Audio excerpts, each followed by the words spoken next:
frame kits and at a great price too. Reach us at discountdiesel.ca and know that Discount Diesel's got the parts to get it done.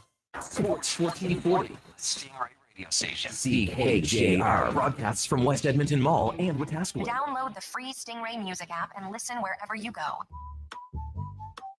Have your sports curiosity cured. And they asked him why, and he said, because I was feeling good. Well, that feels good. Look out. This may lead the park. Wow. Ohtani's second of the night, and the Dodgers are feeling great. It is 8-0, and he is something else. A veteran of the sports reporting game for over 25 years. On 3rd down and 2, Knicks end zone, Sutton. He's got it. Touchdown, Denver. What a catch. Breaking down Edmonton's favorite teams.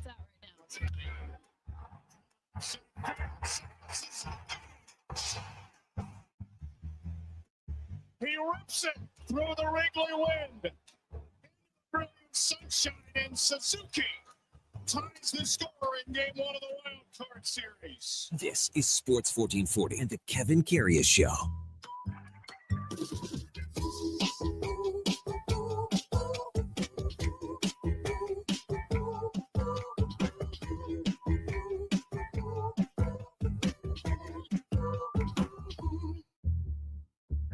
All right, here we go for Saul 512, Thursday, October the 2nd, and then there was one, as in one preseason game left for the Oilers tomorrow night in Vancouver as they played their second last night in Seattle, losing to the Kraken by a score of 2-2. Hey, good morning, welcome to the Kevin Karius Show on Sports 1440 on your AM radio dial on your morning drive into work or wherever you're heading out on a Thursday morning. So glad that we can be a part of your morning here on a Thursday as she was drizzling into work. You can feel fall in the air, can't you? You can also watch us on YouTube at Sports 1440 AM. Drop us a like and a subscription. That would be great. We're also on X, Facebook, even Instagram. It's everywhere. As always, we're streaming on iHeartRadio, the TuneIn app, and on sports1440.ca. And if you miss any part of any show, you can catch up by searching it. It's where all the podcasts hang out on Apple, Spotify, Google, even Amazon. Just subscribe, select the auto download. You'll never miss a second of the show. Yes, Oilers in Seattle last night with a bit of a depleted lineup in the sense that there were a lot of guys that were ill. And they had to call up 3 guys from Bakersfield just to fill out the roster from a forward standpoint. Seattle wins 4-2. This was all special teams. The Kraken had 6 power plays. They went 2 for 6 on the power play. The Oilers had 5 power plays. They went 1 for 5. Plus, the Kraken scored a shorthanded goal. So 3 out of their 4 goals come via the special teams. The Oilers get goals from Darnell Nurse and Matt Savoy. It was 3-2 heading to the third period where Winterburn scored his second of the game to ice things for Seattle. When you look at how the goals were scored on that Seattle power play, well, both of them were point shots, and both of them you saw the Oilers penalty kill collapse, especially on the second one. There wasn't a forward near the top of the hash marks. The first one was a shot from Josh Mahura where it was a screen and no chance for Cal Pickard. The third goal, which was a power play goal, and we'll get to the second one in a moment, but that was, again, the collapsing of the penalty kill unit. And Eli Tolvanen scored a goal where he had, just basically a quick shot from inside the top of the circles. But again, the Oilers PK is something to look at here moving forward. And again, it's personnel, and it's you don't have a lineup and a roster where this is what we're going to see on opening night. Now that second goal, it's a dump in, and the Oilers are on the power play. It's a dump in, and Cal Pickard's playing the puck behind the net, and he fanned on his clearing attempt, trying to ring it around the boards, and Ryan Winterton was there to have the easy wraparound. In fact, though, Pickard almost dove back in time and to get the paddle on it, but that was a kind of a goal where Pickard obviously wants back for sure. because it was a simple clear around the boards. He fanned on his attempt. That made it 2-0. The 3-0 goal by Tolvanen and the Kraken were well on their way. When you look at the Oilers, how they got back in the game, it was the goal by Darnell Nurse, and that was a 5-on-3 power play that the penalty expired to turn it into a 5-on-4. Ike Howard sort of poked the puck. Maybe it was a desperation poke towards Nurse. His long shot. They had 3 long shots on the power play with traffic in front. That was a Trent Frederick in front, and then a goal for Darnell Nurse's 5-on-4 power play goal. And then probably the nicest goal of the night for the Oilers for sure. Maybe Winterton's second of the game was a nice goal too, but Matt Savoy scored to make it 3-2, and it was a good play by Adam Henrique to get the puck towards the net. Good net presence by Savoy with a backhand to his forehand and just tips it over Joey Decord. That made it 3-2, but then that 4-2 goal iced it for Seattle in the third period, and that was a pinch by Atro Lepinin that resulted in a partial 2-on-1. Oilers just couldn't get back. It was a pinch by Lepinin, and Winterton scores his second of the game. Nice feed from Gaudreau, and that was it. That's all for the scoring. Oilers outshot Seattle by a count of 34-17. So they will be in Vancouver tomorrow. Should mention last night the Oil Kings started a 3-game road trip out in the Prairies. They win in Regina by a score of 4-3. So the Oil Kings now 3-1 to start the year, and they will be in Moose Jaw tomorrow. I believe it's Brandon on Saturday. Oh, it was another wild night in Major League Baseball, was it not? When you saw the Yankee final score and you thought, okay, this is going to be going down to the wire, this series, and it's, for a best of 3, we're getting a little bit of everything, are we not? Jazz Chisholm doesn't start game 1. Ben Rice doesn't start game 1. Rice hits a home run right off the hop, 2-run shot of Brain Bayo. Chisholm was quiet at the plate, but ended up with an outstanding defensive play to keep the score tied at 3. And a lot of people in Boston thought that runner Eaton should have maybe got sent on that play that Chisholm made up the middle. We'll discuss that with our guest coming up at 7:20 out of Boston, out of the Providence Journal, Bill Koch. So we'll check in with him. But Jazz Chisholm gets a walk to get on base in the 8th, and then, man, he goes first to home in like 9 seconds on a hit to right field by Austin Wells. That's the game-winning run. Yankees 1-1. Jays await the winner on Saturday. Jays await the winner.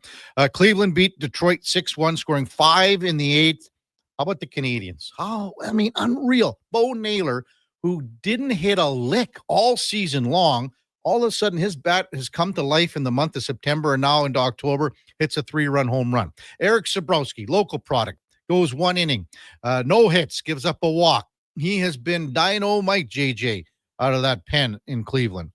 So that series going to a third game today. That's going to lead things off, the first game today in Major League Baseball. We get three games that are clinching games, series deciding games. That's because San Diego beat Chicago 3-0. Manny Machado had a home run. I don't know if many people had watched Mason Miller before the trade from the A's to San Diego. He's throwing as well and as hard as anyone has ever come out of the bullpen. He goes an inning and 2/3, 5 strikeouts. He ticks the radar gun at 104.5 miles an hour. Some people are calling it one of the best pitches ever that they've seen, down low and away in the corner. He is just like an absolute lethal weapon. I know San Diego gave up the young shortstop in the trade, but they've got contract control on Mason Miller for a few years. And yes, Suarez is outstanding as the closer, but man, oh man, to have a guy like Mason Miller in the bullpen, unreal. LA and Cincy, that's really the only laugher of a first round wild card series. LA wins 8-4 and off to Philadelphia to open up the NLDS. Text 833-401-1440.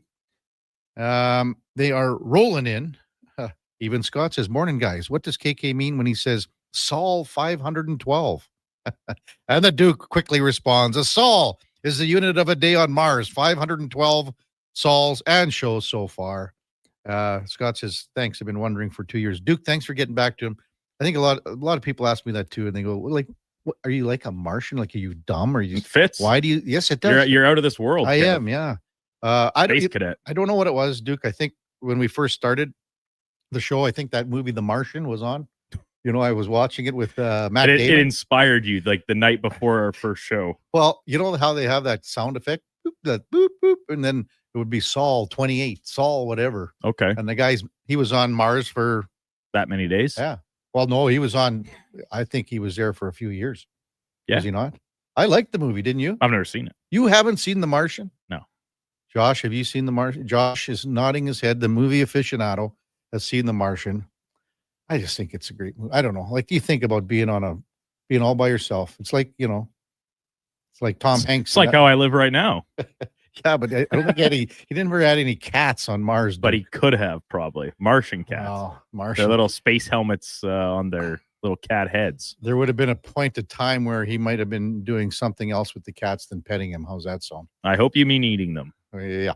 Well, I didn't know there was another option.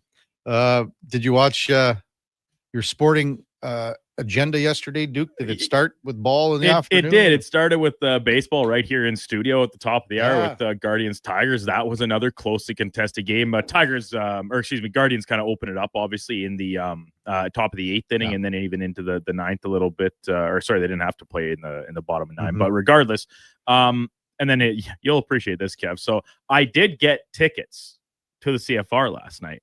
Oh no! And you went? Started at 6:30, right? And you went? No. Oh.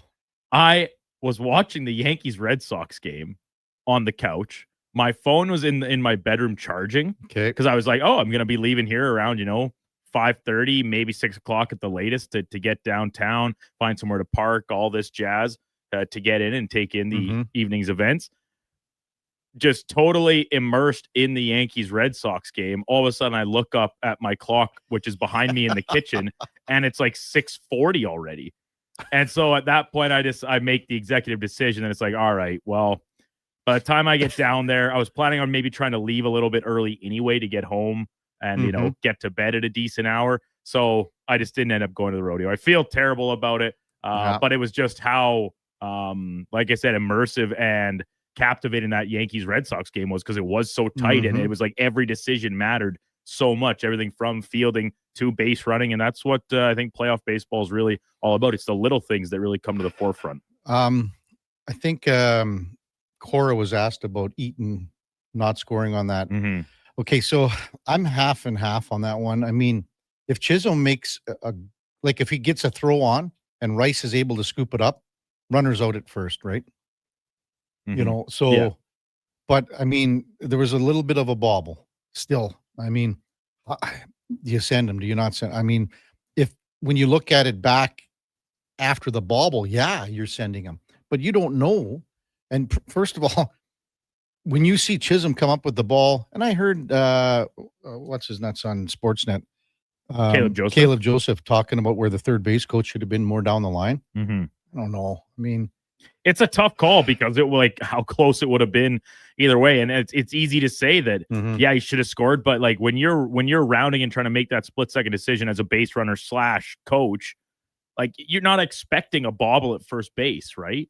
So and that's kind of the determining factor there, is that knowing that he didn't pick it clean, and as a result, like you could have scored relatively easily. It's obviously easy to say in hindsight that he should have scored, but it's a tough decision to make in the moment, and it kind of ended up costing the Red Sox the game. But comes down to one contest. You got a chance to win a baseball game, granted on the road in a tough environment, but to put yourself through to a divisional series. It's like Speck saying the Yankees should have sent Paul Goldschmidt home. Way out to lunch on that one, Speck. Way out to lunch on that one. Text rolling in 833-401-1440. We will talk about the Yankees and the Red Sox with our first guest. We have to, it's Bill. It could be Cook. It could be Koch. Could be Koch from the Providence Journal. We're going to find that out. We've got so many people that we know with that spelling Koch, and you think about Kosh Ford in town, Chris Cook, who are our good friend of the program down south. He pronounces it Cook. We'll find out from Bill momentarily. Mark Spector at 8 o'clock. Hey, we got Frank Saravalli back at 8:20. Frankly Hockey. You're going to hear it on Victory Plus TV starting next week. And how about Frank? He could be going to Citizens Bank Park on Saturday for the Dodgers Phillies. And then he could be going to the Link on Sunday for the Eagles in Denver. Attaboy, Frank. 9 o'clock, we've got Noah Furtado from the San Francisco Chronicle. We will feature tonight's NFL Thursday night game, San Fran at the LA Rams. Who's left standing? Who's left standing in San Fran with the Niners? Laddie Schmid will be around at 9:30, our co-host on Thursdays. And then we've got Corey Masisek from the Denver Post, covers the Colorado Avalanche, coming up in the 10 o'clock hour. When we come back, we will check in with Bill Koch from the Providence Journal, covers the Boston Red Sox. It's the Kevin Karius Show with the Duke of Delburne on Sports 1440, presented by Sports Selected. We're also streaming on YouTube and X. Ugh, seriously, another door knocker? I really want to go solar, but these high-pressure tactics are exhausting. And their prices are unbelievable. Before we do anything, let's call Great Canadian Solar. There's a better way to go solar. Great Canadian Solar provides honest advice and fair pricing to save you from overpaying. They're easy to deal with and will never put pressure on you to buy. As a trusted local business for over 15 years, Great Canadian Solar will support you in your solar journey. Visit GreatCanadianSolar.com and call today to get started. Yeah, can I get yes. A common reaction from a veggie lover. Always scanning, searching, longing. But wait, what is this we see? The new McVeggie, now at McDonald's.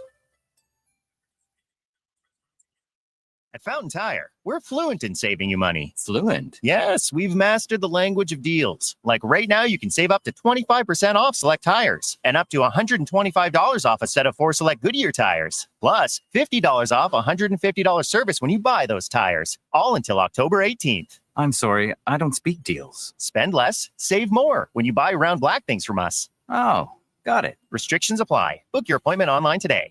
Fountain Tire. We're on this road together, Canada. When you have lifting and material handling needs, Northwest Crane delivers. Western Canada's Sandy dealer, backed by the industry's toughest one. 3 years, 3,000 hours, no compromises. They service all crane makes and models with skilled technicians and deep industry expertise. Alberta owned with locations in Leduc and Grand Prairie and fully equipped service trucks. Northwest Crane keeps your operation lifting. For more information on sales or service, visit northwestcrane.com or call today. If you've got a smart speaker, get it to play Sports 1440. And it doesn't matter when you listen, as we roll out the Sports Talk 24 hours a day, 7 days a week. Edmonton's home for sports radio is Sports 1440. Heard of Uline? You know, the have-it-all in-stock, ready-to-deliver shipping and industrial supply specialists. The company that does things for you that are unheard of, like keeping 41,000 items in stock in our own warehouses. With customer service reps on the line to get you what you need, when you need it, 24/7, 365, every time. Maybe you heard it here first. Want to hear more? Visit uline.ca. ULINE, your shipping and industrial supply specialists. Albertans celebrate a bounty of beautiful places to visit, boundless adventures to take, all in driving distance. And Sherwood Honda has the fuel-efficient vehicle that helps you go even further and appreciate more.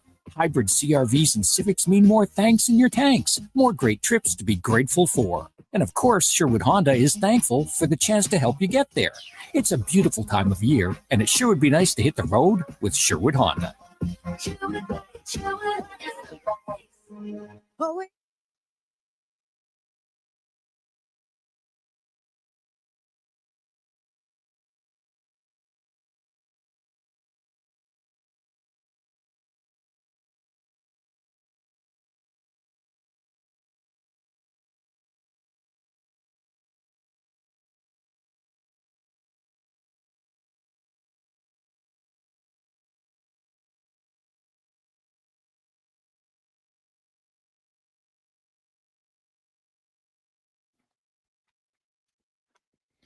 Portions of this hour are brought to you by Nectar.io. Learn more about how we can help your business automate processes, streamline operations, and save money at Nectar.io. Nectar.io, your business made better. Have your sports curiosity cured with the Kevin Karius Show. This is Sports 1440.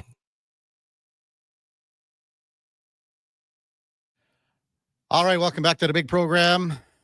Kevin Karius, Duke of Delburne with you on Sports 1440. The Kevin Karius Show is presented by Sports Select. Get in on the action with hockey, football. We got Thursday night football tonight. Bet on the original at sportselect.com. It's 100% legal. You got to be 18 years plus. Please play responsibly as we talk a little Major League Baseball, in particular, a wicked series between Boston and the New York going to Game 3 tonight in New York. And we welcome in Bill Koch from the Providence Journal to talk a little bit about this series. Morning, Bill. You're with Kevin Karius. Thanks for jumping on Sports 1440 this morning. Really appreciate it. Morning, Kevin. Thanks for having me. So let's go back to last night before we tee up game number 3. What did you see last night where it looked like, manager Cora was going all in, the way he was handling his bullpen and roster? What did you make of game number 2 last night, Bill? Yeah, Alex Cora's default in elimination games or potential clinching games in his case has been to be aggressive. And so I wasn't surprised that Brian Bayo only got 7 outs in that game and he turned to the bullpen. They were all in, extending Garrett Whitlock the way they did, extending Matz and Justin Wilson earlier in the game the way they did. It really felt like he was managing to try to win in 2 games. And, ultimately they came up about an out short with Whitlock in the 8th inning. And now it sets up a really uncertain, really tense Game 3 in the Bronx. What did you make also? A lot of people after the game, Bill, maybe yourself included, thought that on that play that Jazz Chisholm made an outstanding play at second, that Eaton should have possibly been sent from third? Yeah, it was a tough one. You could see Kyle Hudson, the third base coach, stopping Eaton immediately. When you watch the replay, Chisholm never even looked at the plate.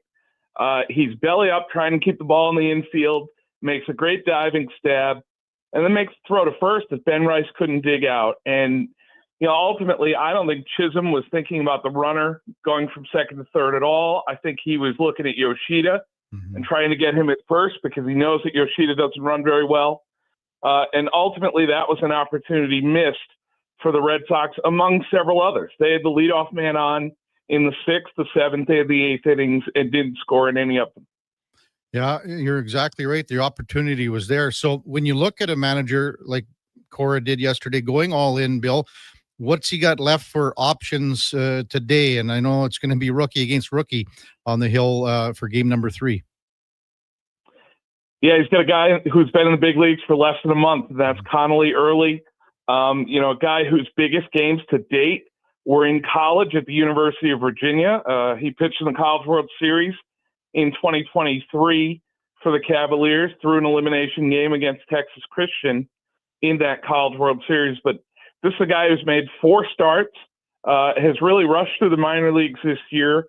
He has really good command in terms of what he can offer with secondary pitches, has nice variety in his mix, but he is a complete unknown on a stage like this. And I think we'll all find out together exactly what the kid's made of tonight. What did you think of that first game that he pitched where he was really just jumping around the dugout? He was all over the map and really high energy, Bill. Well, for anyone who's seen Bull Durham, the Tim Robbins character, Duke LaLoosh, kind of takes it to the extreme. But if you talk to position players, they all think that pitchers are weird. And Connolly Early sort of plays into the stereotype a little bit. He is a bit of a different guy. He is a touch on the eccentric side, I guess, but it's a game played by a bunch of individuals from different backgrounds, and you can appreciate the fact that he's not vanilla and staid, and that it actually looks like it matters to him. Yeah. So what do you make of this pitching matchup when you got Early and then a guy like Schlittler? Same thing. He's he started the season in not even AAA ball like Early, and now they're going head to head here in what is an elimination game and in a great rivalry here. Yeah, and Schlittler, a Massachusetts native on top of that. Yeah. So someone who grew up watching the Red Sox and, will be attempting to eliminate them from the playoffs. I would imagine, he's someone who was probably pretty tuned in the 2013, 2018 World Series years, watching Boston win.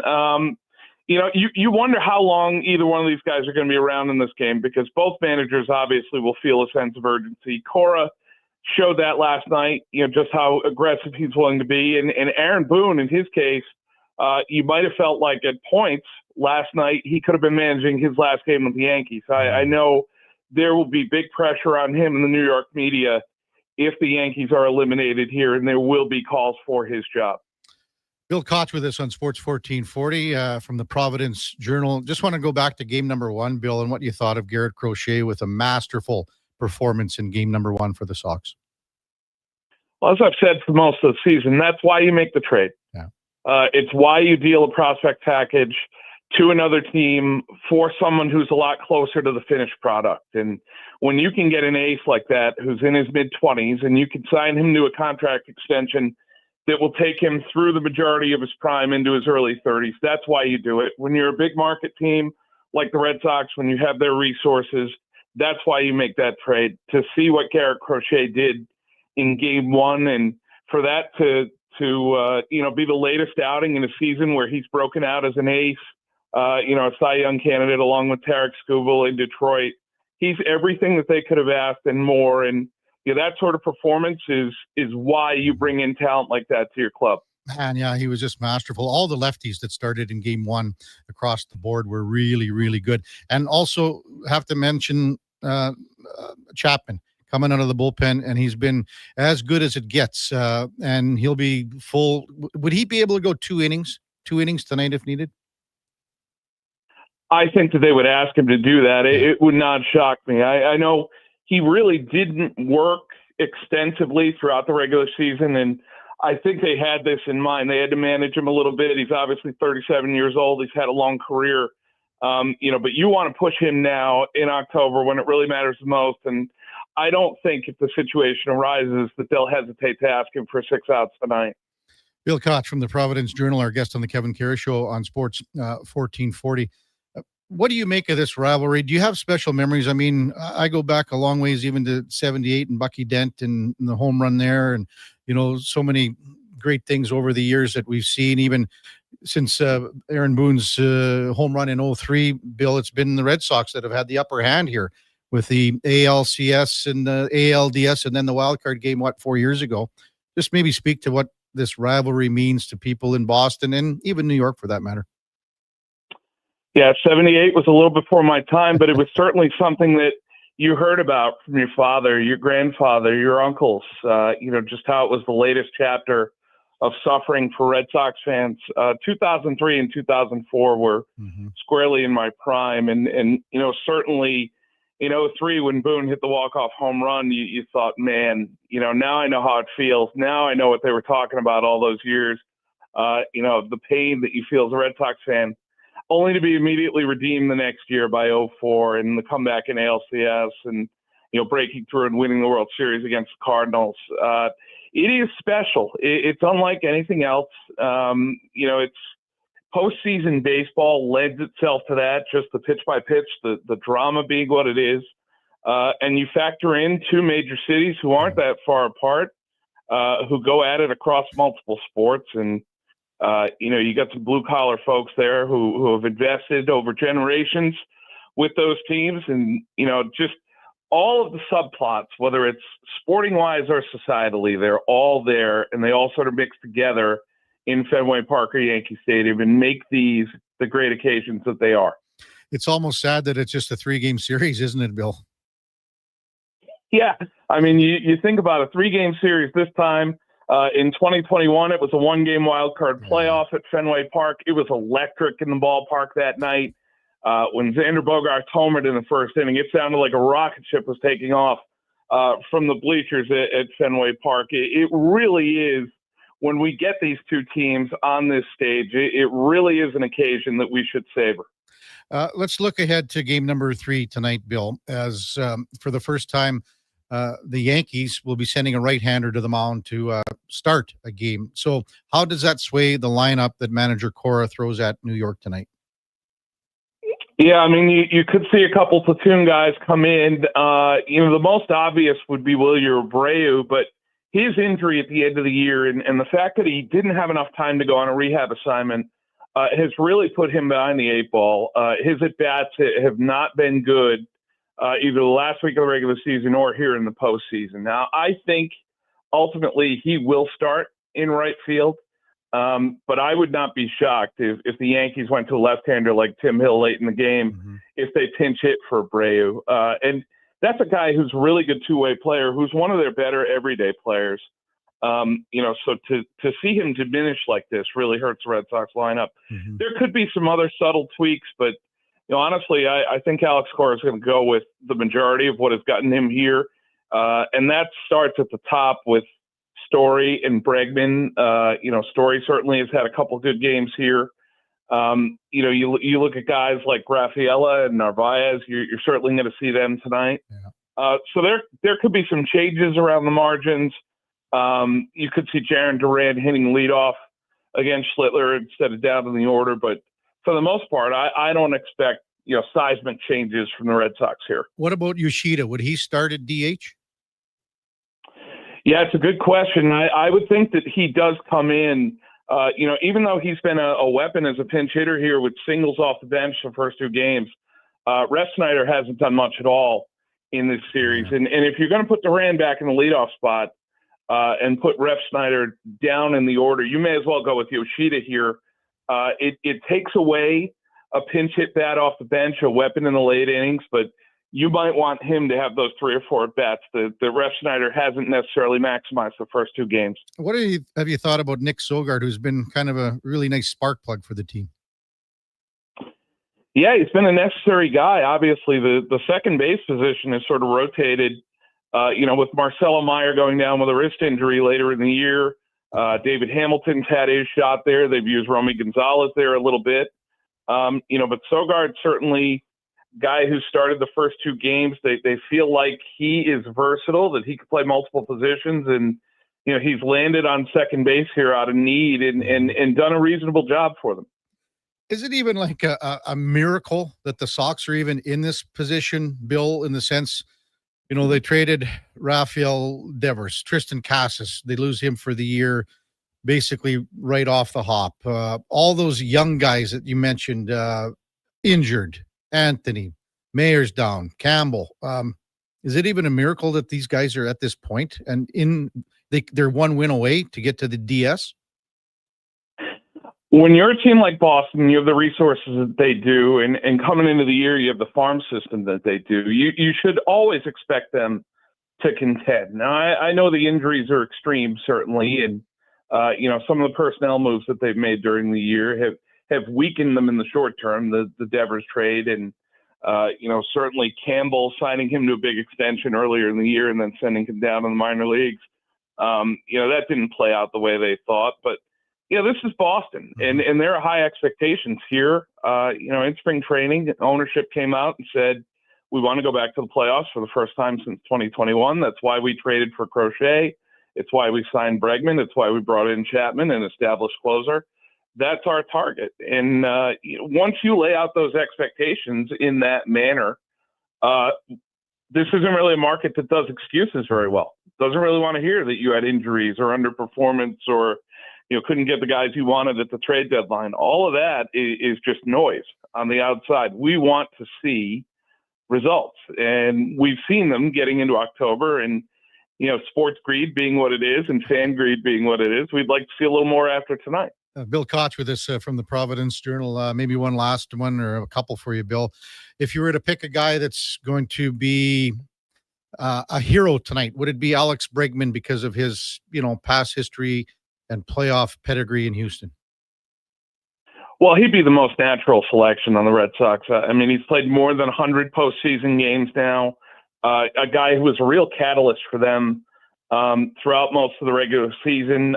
Someone who the younger guys could go to in the clubhouse with questions or concerns that they might have, or how to settle in the big leagues. How to sort of read pitching and just go about their business day to day. He's been a great resource for them. And, it would be an ideal time for him to step forward here. Hasn't made a big impact through the first 2 games, but that's a dangerous player in October with pedigree that you really can't teach to anybody else. Anyone heading down from Boston to get tickets for this one? Jokingly say that. No. There'll be some Red Sox fans there for sure. You won't hear much from them unless they're ahead 5-0 in the 8th inning. You're sort of guarded in that situation. You don't really want to get your hopes up. You don't want to show all your cards when you're standing out there in the bleachers, because God forbid you're on the other side of it. It'll be doubly painful for you, not only the result on the field, but the heckling that you'll get off. Any difference with just, a couple hours later on the start time? No, I think the players will be ready for it. I think, they anticipated that coming into the series, that if it did go a third game, that they'd be pushed back. And, honestly, for some guys, I think they might prefer it. Someone like Bayo, who's not going to pitch tonight, but you look at his splits in day games versus night games, they're extreme. So I think the players will be comfortable with it. Being from Canada in Edmonton here, Bill, if the Red Sox were to win tonight, obviously they travel to Toronto to take on the Jays on Saturday. How would you maybe just give Boston a look at how they stack up against the Jays in a 5-game series? Well, the Jays, from their standpoint, they have the best home record in the American League. They were 54-27 at Rogers Center this year. That's 3 games better than any other team in the AL. I know Boston just won 2 out of 3 in a series there, but that crowd in Toronto, I remember in the 90s when they were winning World Series, just how special Rogers Center was at that time. The Joe Carter walk-off is that's just a scene that you don't often see in sports. And it's great to see the Jays back in the running. I think that's a great franchise. It's a great city, great fan base, and they deserve a good product. And, they've gotten that with this generation of talent here, whether it's Bichette or Guerrero Jr. There was a lot expected of these guys when they came up. They've supplemented them with guys like Springer and Gosman. And, this feels like their time to do something special. And they would be a formidable opponent for the Red Sox or the Yankees if they're fortunate enough to advance. Hey, Bill, thanks so much for doing this morning. I really appreciate your insight on this series. It's going to be a good one tonight. We're looking forward to it. Thanks for coming on. My pleasure. Thank you. That's Bill Koch from the Providence Journal, covers the Red Sox, college sports, other stuff in the Beantown area. And, man, this is going to be a hell of a night, a hell of a day for baseball when you got 3 deciding games. It's only happened once before in Major League Baseball history. Jazz Chisholm was asked last night, the day before he turned his back to reporters in the locker room, didn't want to talk. Yesterday he was on the podium and he was asked, how mad he was. He goes, yeah, he's mad. And even Aaron Boone said, yeah, I expect him to be mad, but I expect him to play his ass off today. And for the most part, Jazz Chisholm gave him what he was looking for. But he said, what did you do after game 1? Just to kind of take your mind off it. And he said, I went to play whatever the show, Major League Baseball game, video game. And he has a pretty good team that he's aligned, I guess, for himself. And he mercy ruled some guy and just pounded the snot out of him to take, a little aggression out. So, hey, when we come back, we're going to circle back to the Oilers last night in Seattle, a 4-2 Kraken victory. We'll hear some post-game comments, and that's coming up on the Kevin Carey Show with the Duke of Delburne on Sports 1440, presented by Sports Select. We're streaming on YouTube, Sports 1440 AM, on X, Facebook, and Instagram as well. Whoa, who turned off all the lights? Experience the new charcoal menu at Booster Juice. Charcoal menu? Introducing the Eclipse Smoothie, Blackout Booster Mixer, and Midnight Booster Ball. Where's that voice coming from? Dark and delicious, made with activated charcoal. Can we please turn the lights back on? Sorry, I'm just excited about the new charcoal menu. Wow, that is good. Right? Available now, only at Booster Juice. You'll see us digging holes. No, we're not looking for buried treasure. You'll see us digging trenches as well. And no, we're not building a fort. We're GS Construction, and you'll see us in neighborhoods throughout the Edmonton area. So what are we doing? GS Construction provides rehabilitation and upgrade services to Edmonton and surrounding communities. Some of our underground utilities have served us for years and are past their useful lives. We replace them, so they're around for years to come. Find out more at gsconstruction.ca. Whether you're a craft beer connoisseur or more of a wine aficionado, there's always something new to discover at Sherbrooke Liquor, a unique, family-owned, independent liquor store. The selection? Incredible. The non-alcohol section is also very impressive. Sherbrooke Liquor, expert, knowledgeable staff with a passion for unique finds. More than just a liquor store, we're a community. Alberta's best, the one and only Sherbrooke Liquor. Wine, spirits, and oodles of beer. Visit SherbrookeLiquor.com. Is your company drowning in paperwork and administrative tasks? Do you need more data to make better decisions? Nectar.io is your company's all-in-one solution for fleet and materials management, safety, time cards, and GIS-based project management. Now is the time to capture and transform field, site, and shop data into boardroom-level business intelligence, all with one login. Visit Nectar.io to book a demo today. Nectar.io, your business made better. He's a legend in the booth and a master on the mic. Low Tide brings the banter weekdays from noon to 2. Sports 1440 is where Edmonton talks sports. Get in the game. Text 833-401-1440. Diablo Boots sells only Canadian-made work and biker boots made by Canada West. No American or boots made in China, so no tariffs. All of Diablo's boots have replaceable soles and heels for longer life. Sizes 6 to 14 Triple E. Buy quality, buy Canadian. And support Canada West and Diablo, the two best names in the boot business. So save on boots by Save On Foods. That's Diablo Boots, 3340 Gateway Boulevard on the east side of Save On Foods. Buy Canadian. They're terrific. Albertans celebrate a bounty of beautiful places to visit, boundless adventures to take, all in driving distance. And Sherwood Honda has the fuel-efficient vehicle that helps you go even further and appreciate more. Hybrid CRVs and Civics mean more thanks in your tanks, more great trips to be grateful for. And of course, Sherwood Honda is thankful for the chance to help you get there. It's a beautiful time of year, and it sure would be nice to hit the road with Sherwood Honda.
At 7:43 in Edmonton, Kevin Karius, Duke of Delburne with you on Sports 1440. We've got Josh Fenwick and Sam the Record Man in studio. We're streaming on YouTube and X and Facebook and everywhere else. Day one of the Canadian Finals Rodeo. Now, we were looking at the stats from last night and the results. They're a little, it's not, you might have to be Matt Damon from Goodwill Hunting to decipher it on the fly. But as far as I can see, last night's go-around winner in the bareback was Sam Peterson from, he's a Montana cowboy. So it's $11,400 for go-around prize money if you take top spot. In steer wrestling, Scott Gunther from Provost won go-around number 1, and he's at the top of the money list for the year. Breakaway roping, I believe it was Jenna Dallin from Nanton winning go-around number 1. Ladies barrel racing, Jennifer Neudorf from Bluffton, Alberta, top spot last night. Saddle bronc, Zeke Thurston from Big Valley, no surprise there, the leading money winner going in. Actually, not that far ahead of Nicholas Patterson, who showed last night, fifth he was in fourth last night. But Zeke Thurston's got 70 grand on the year, top spot last night. In team roping, Kavis Drake, top spot last night in go round number 1.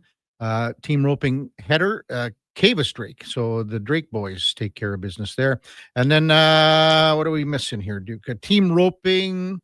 We did tie down roping. Strand Dunham from Souris, Manitoba was second. Bo Cooper from Stettler took top spot, but Strand Dunham leads the overall, just narrowly ahead of Logan Bird from Natton, but top spot last night was Bo Cooper. And then bull riding, top score last night was Jordan Hansen from Amos, Alberta. A ride last night of 86 and a half. And I think I got most of them as close as I could possibly get on the fly, Duke. But the way that they send them out, they're not exactly Yeah, because it's obviously being filled in by the clerks at the rodeo, and then they kind of just copy and paste it, I think, onto their website page. But like you said, if you have the time to go down and kind of read through it, you can make sense of it. But expecting to just pull up a page where it says, here's all of last night's winners, not quite as convenient, at least not on the CFR website for the time being. To be honest with you, Duke, covering this event since 1997, even a little bit before that, it's been like this all the time. Yeah, and you and I've talked about it. Everything from sometimes how the CFL does their stats on online and stuff. It's not the most user friendly, and it is what it is. If once you get familiar enough with it, you can piecemeal your way through it. But to a fresh pair of eyes, like maybe young Sam, the interns here, it appears to me it appears to work on some sort of point system. It appears if you get a high score or top ride, you make the most money. Yeah. That's what it appears to me. That's what it appears to be. Oilers last night, a 4-2 loss in Seattle. The Oilers outshot the Kraken 34-17. This game was decided on special teams. There's no question about that. Seattle went 2 for 6 on the power play. The Oilers 1 for 5. But Seattle also scored a short-handed goal. Following the game, Coach Chris Knobloch had some of these post-game comments. Chris, a lot of penalties. Looks like you guys outshot them by a 2-1 margin as well. Just maybe take us through the result and how we kind of got to the 4-2 score. Yeah, there's a lot of special teams tonight. We were saying it would be nice to have our full team so we could get the power play reps, because a lot of our exhibition games, there hasn't been many power play opportunities, but tonight there certainly was. We had our second unit together, and I thought they did a pretty good job.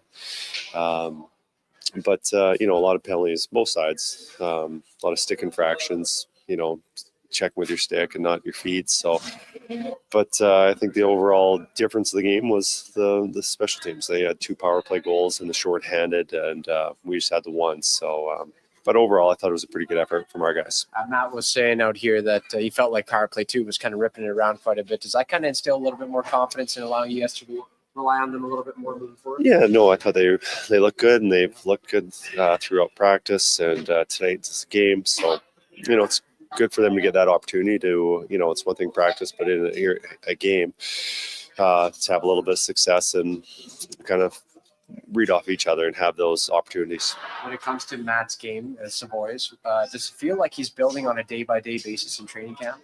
He's made a strong impression right from day one.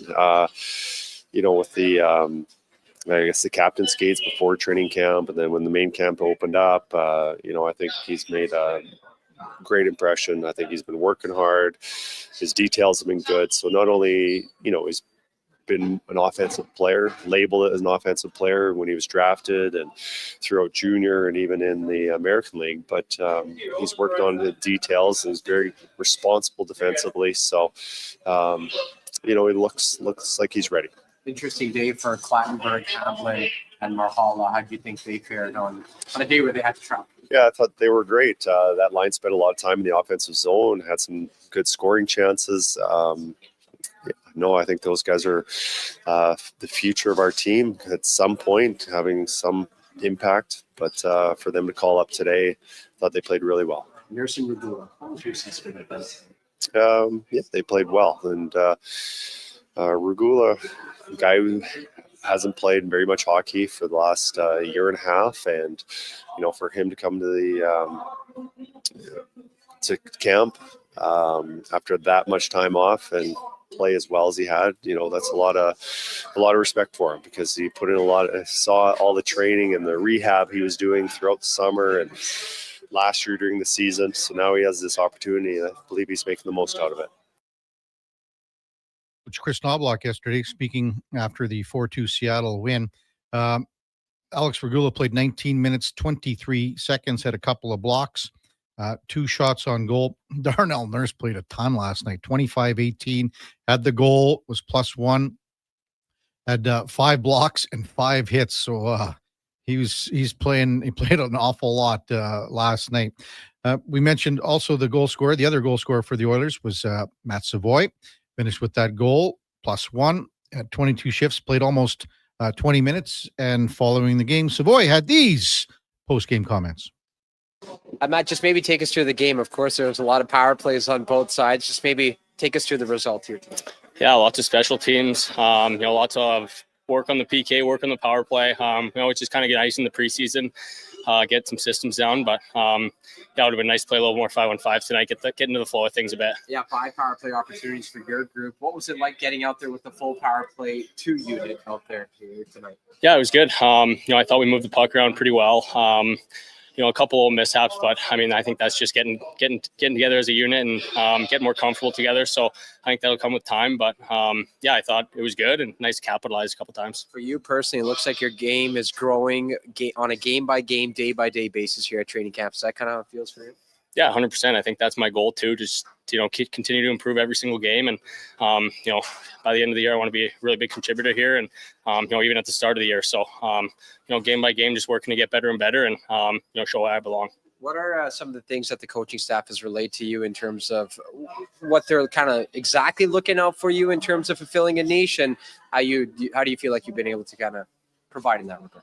Yeah, I think a big part of my game is bringing a lot of speed, a lot of tenacity in the forecheck, and having a good stick out there. So I think those little things they've been telling me, just some simple details to do a little bit better. And I think it's really big, just getting a little bit of feedback every now and then, and knowing where you stand with the coaching staff. I think it's huge. It looked like you, Adam, and Ike were buzzing together. How much did you enjoy playing with those 2 players? Yeah, it was great. I played with Rico a few times in the preseason here, so it's been really good to build a little chemistry with him. And then Ike, this was kind of our second full kind of game together with the first preseason rookie game. So it was good. I thought we were snapping around a little bit, and some good ozone shifts, some good touches, and hopefully build on that. Simple question: do you feel like you're ready to make an impact? Yeah, 100%. I think my game's in a really good spot right now. I'm working all summer, been working all camp to get to this spot. So I feel like I can be a contributor now, and working towards that.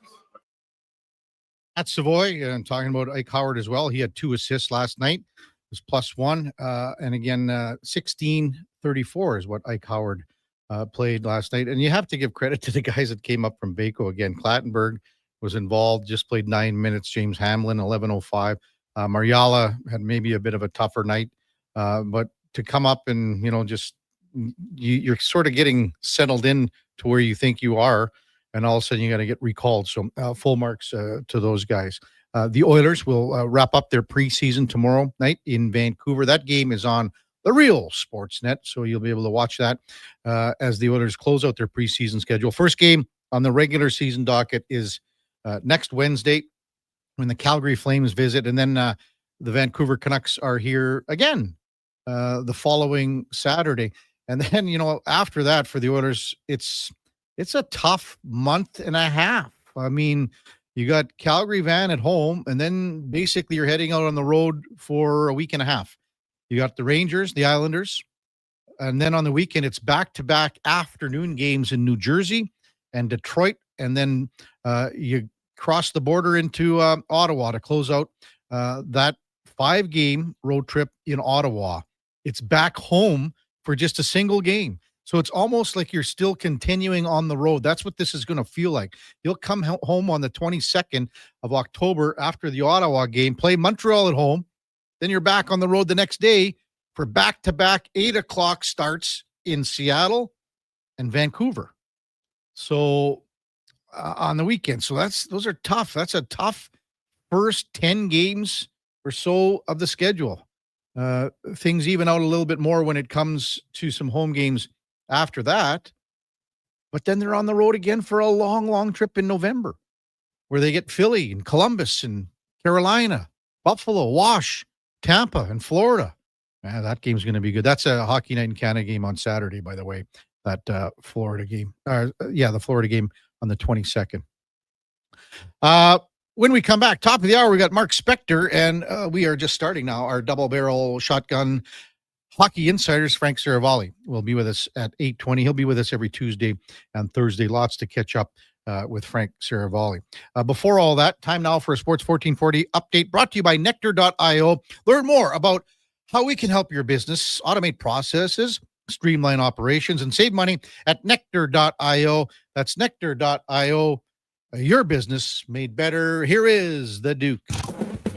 This is a Sports 1440 update.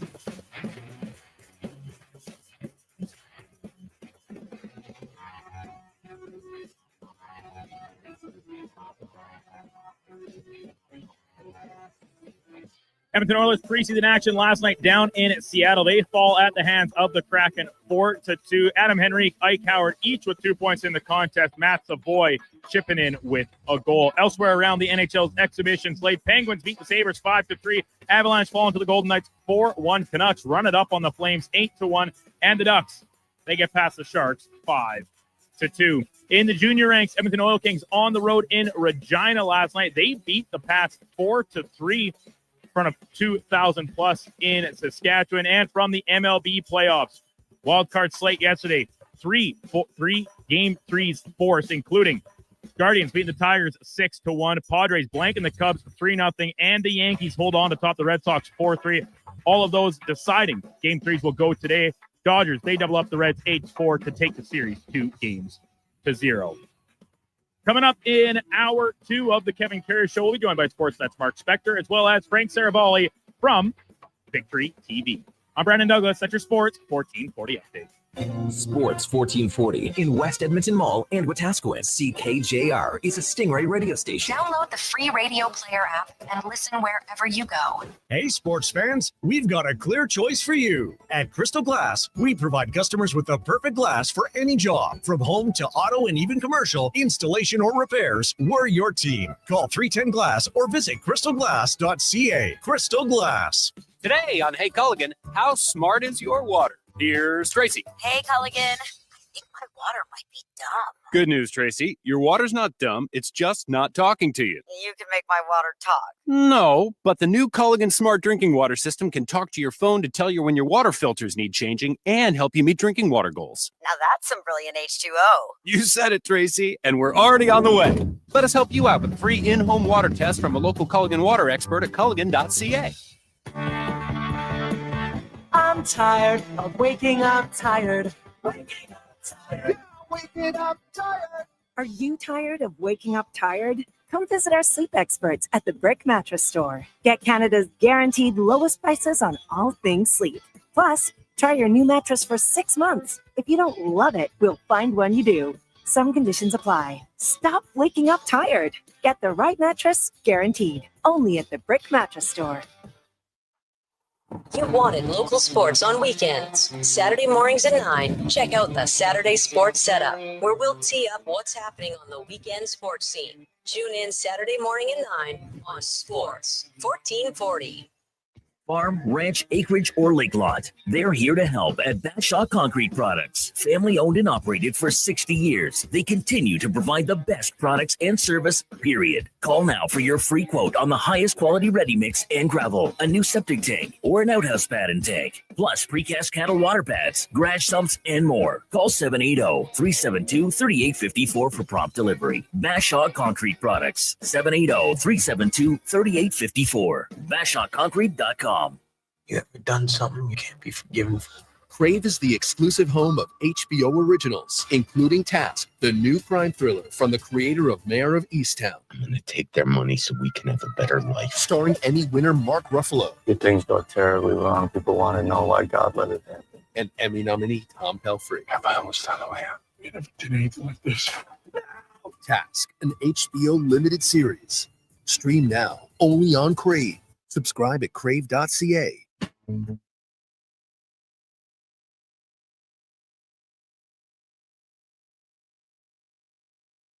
Just in time for the morning skate. This is the Kevin Karius Show on Sports 1440.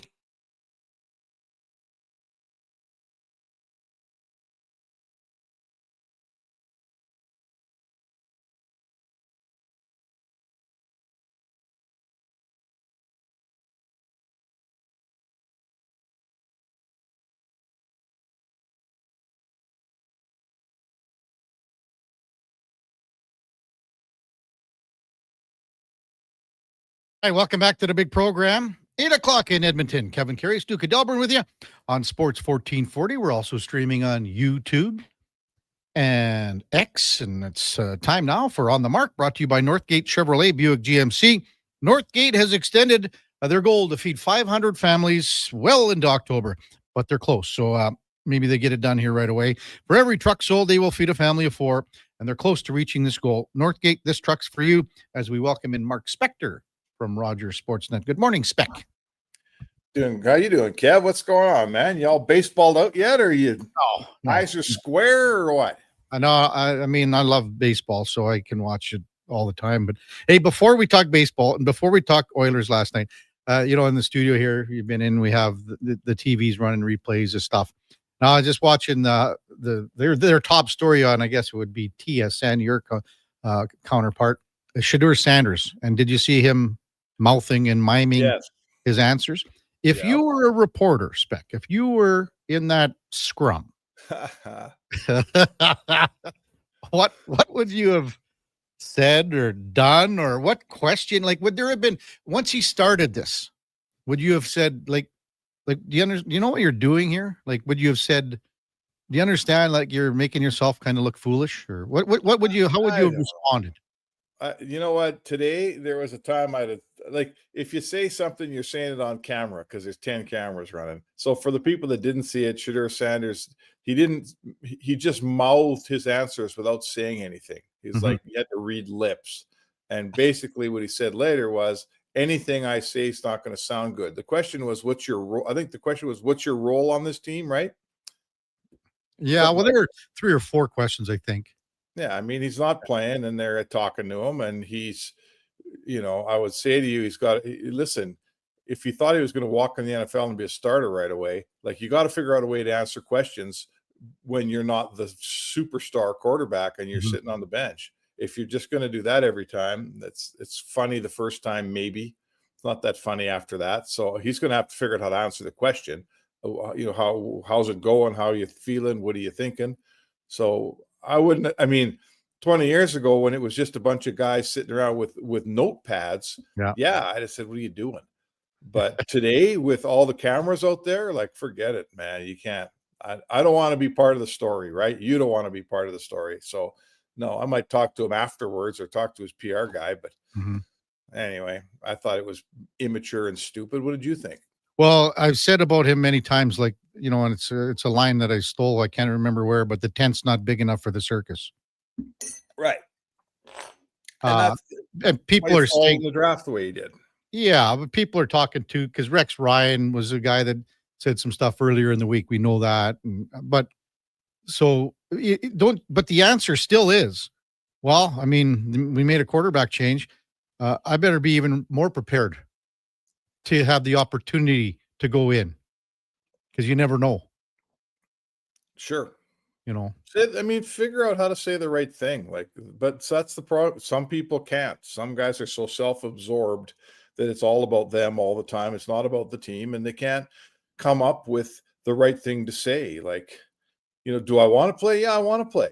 Am I disappointed that they picked someone else when they went to the next quarterback? Sure I am. I hope that would be me. What am I going to do about it? I'm going to make sure next time they switch a quarterback, it is me, right? Like, there's lots of things you can say. No one expects you to be happy about it, about getting passed over for the opportunity. But, making it about yourself is just a selfish way to do it. And frankly, that's why a guy like that gets passed over in the draft as long as he did, because you're right. The tent's not big enough for the circus. And Cleveland took him on. They drafted him. They got him in their clubhouse. So good for them. They're going to have to deal with it.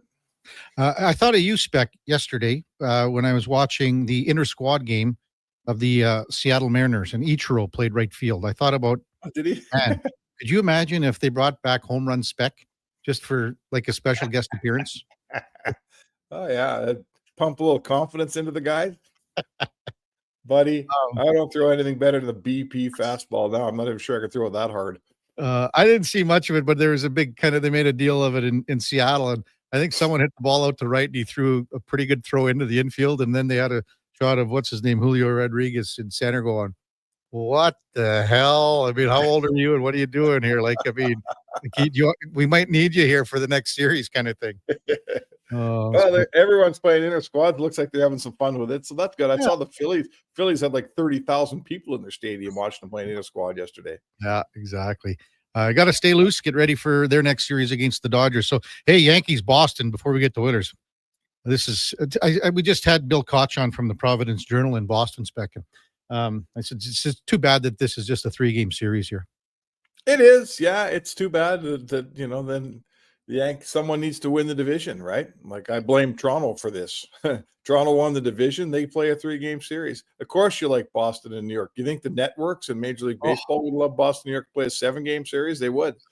But the teams have to get in place to do it. The teams have to be better in the regular season, or you're both wild card teams, and that's the way she works. So, fun ball. I mean, I watched some of that game. I watched the Cubs game yesterday. Is it Miller, that reliever that throws the ball at 104 miles an hour? Like, how are you supposed to hit? And coming out of the shadows, like at one point there was the pitcher was in the sun and the batter was in the shadow, and this guy's throwing at 104. Yeah, it's impossible.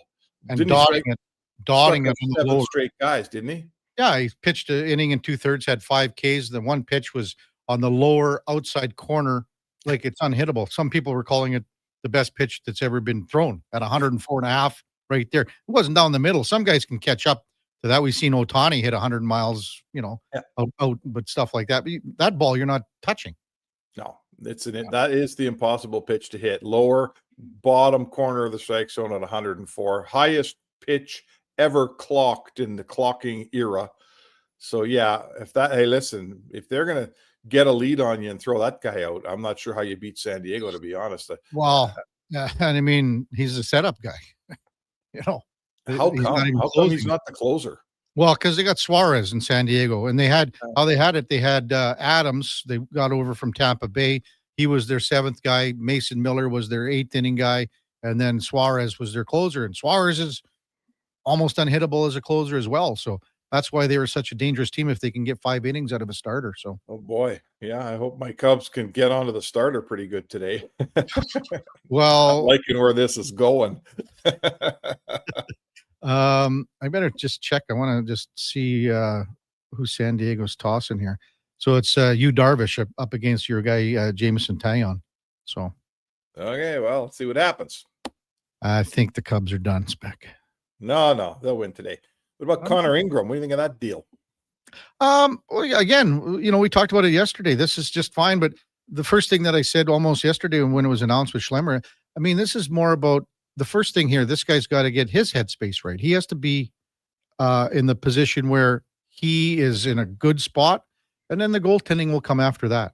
So if there's a time frame on that, and I know that, again, he's been in players' assistants twice, won the Masterton. There's something there, and it's a freebie. I mean, the only thing that's the difference here is that, Daryl's paying the extra mill down in the minors. So, yep, I think it's just fine. Yeah, well, I mean, I think that's what makes it work. We talked when he came up. Probably you and me were talking, because I've been seeing it on Twitter all the time the last couple of days.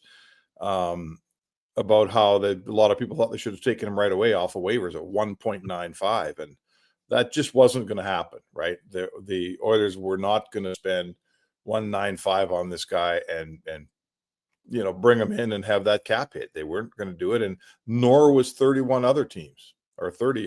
So when Bill Armstrong in Utah eats $800,000 and brings that down to a salary you can fully bury in the minors, well, now it's different.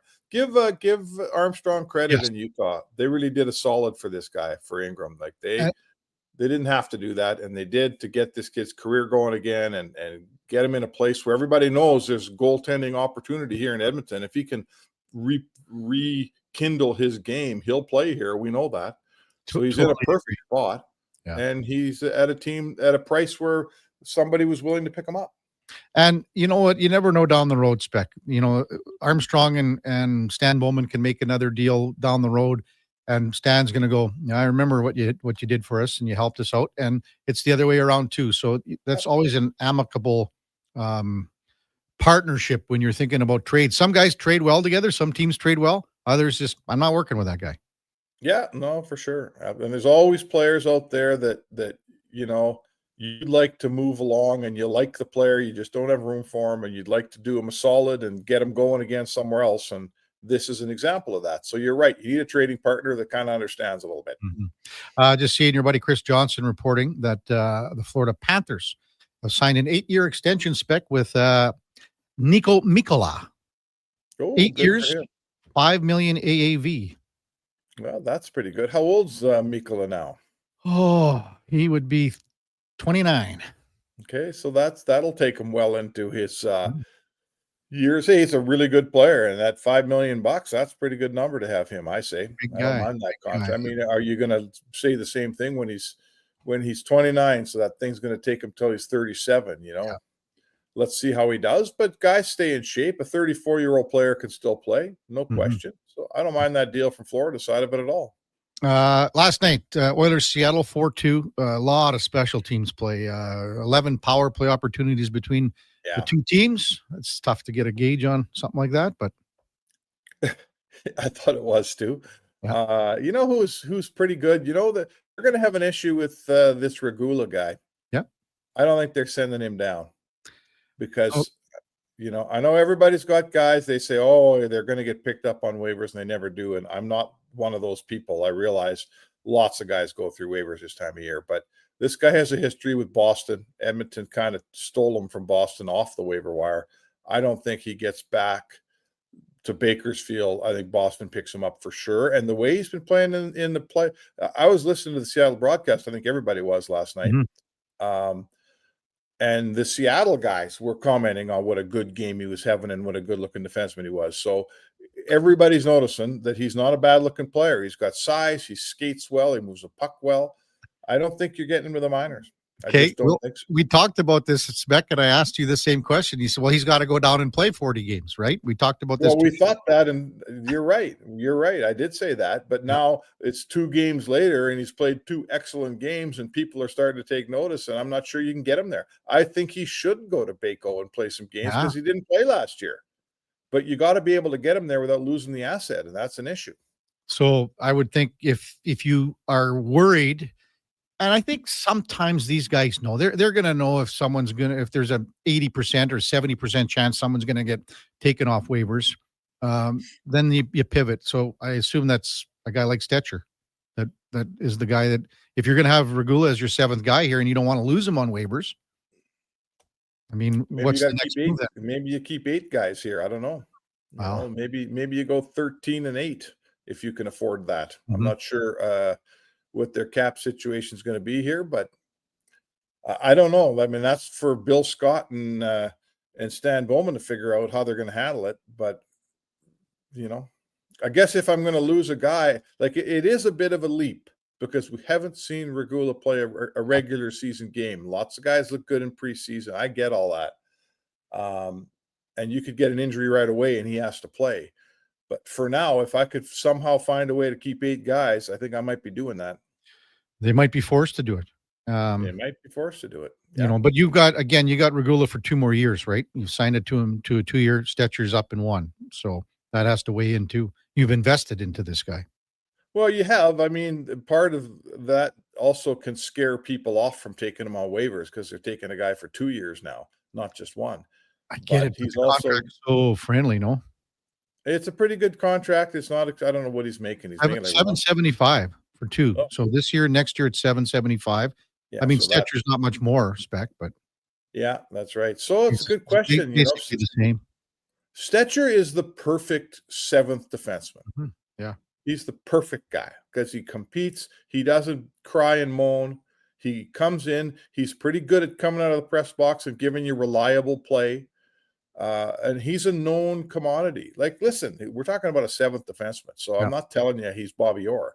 But in that role, Troy Stetcher's really good at it. And you know what you got. And you probably want a veteran in that role because young guys aren't very good at coming in and going out and sitting for a while and then playing all of a sudden. Stetcher's a 500-plus game player. So, you know, I don't care to replace him in that role, frankly. But here you are.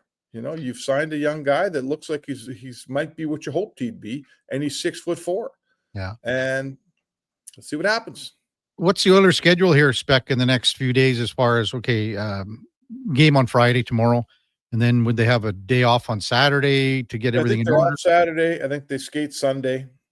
I think they don't play till Wednesday, right? Wednesday, yeah. Pretty sure they skate.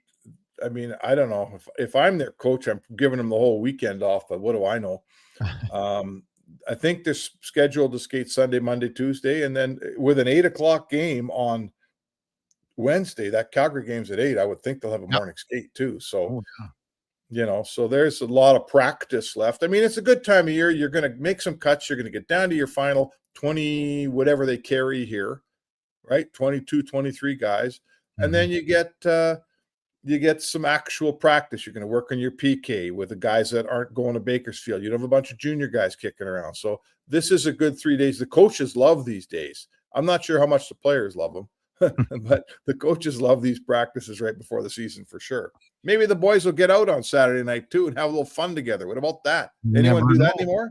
No, they don't. I saw that article about if you went out for one night, you might be in trouble for a month, like your body. Did you see that article? No, I don't read things like that. It was on The Athletic, Spec. So what's the premise? Players were saying if they go out on a bender, they feel that their body clock, sleep, and everything else, it takes them a month to get back to where it was, I guess. I don't know. Go read it. Go find it. Hey, listen, I laughed at it too. So. And that's what's wrong with our game today, Kevin. Right there. You can't go out because it's going to affect you for a month. Yeah. Go have a look at it. Now I piqued your interest, haven't I? Oh my God. Who wrote that? I can't remember, but just go have a look. Know. I got it somewhere. I've got it pinged here or whatever. Pinned.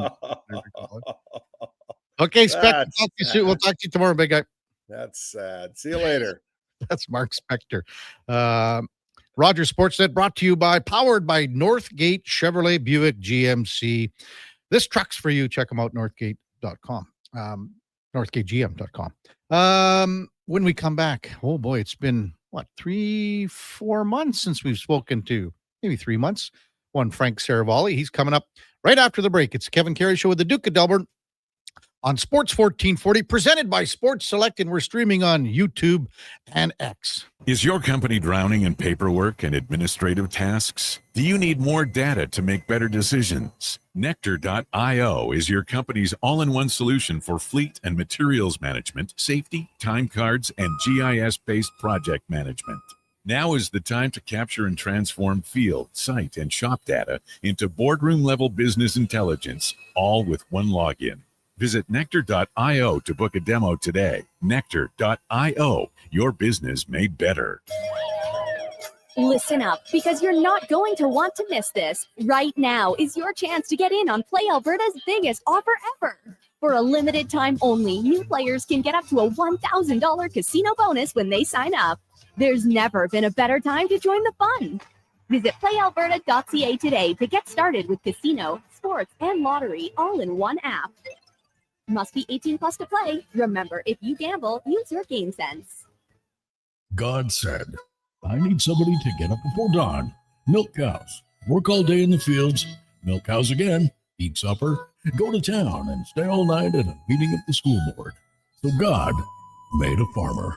Hi, Mike here from Northgate Chevrolet Buick GMC. We are so thankful God made a farmer. For the month of September, it is our goal to feed 500 families. With every vehicle sold, we will feed a family of 4. So please help us reach our goal. Visit us online at northgategm.com. If you've got a smart speaker, get it to play Sports 1440. And it doesn't matter when you listen as we roll out the Sports Talk 24 hours a day, 7 days a week. Edmonton's home for sports radio is Sports 1440. 3 locations, endless sports action. Sully's Sports Bar and Lounge. Sully's is the place to catch every game this fall. With tons of TVs, there's never a bad seat in the house. Check out the game night food and drink features and bring your friends for all the fun with Oilers watch parties all season long. Sully's Sports Bar and Lounge at all 3 Century Casino locations, Edmonton, St. Albert, and Century Mile. October 24th and 25th, hit the courts for Feisty Pickles, the first ever 24 hours of continuous pickleball action. Starts Friday night at Brace Athletics in St. Albert. It puts the fun in fundraising for Breathing Space, a groundbreaking lung transplant house. Recruit your team of 4 to 20 players and get your paddles ready to play. Feisty Pickles, Alberta Lungs 24-hour pickleball challenge. Register by October 15th at ablung.ca.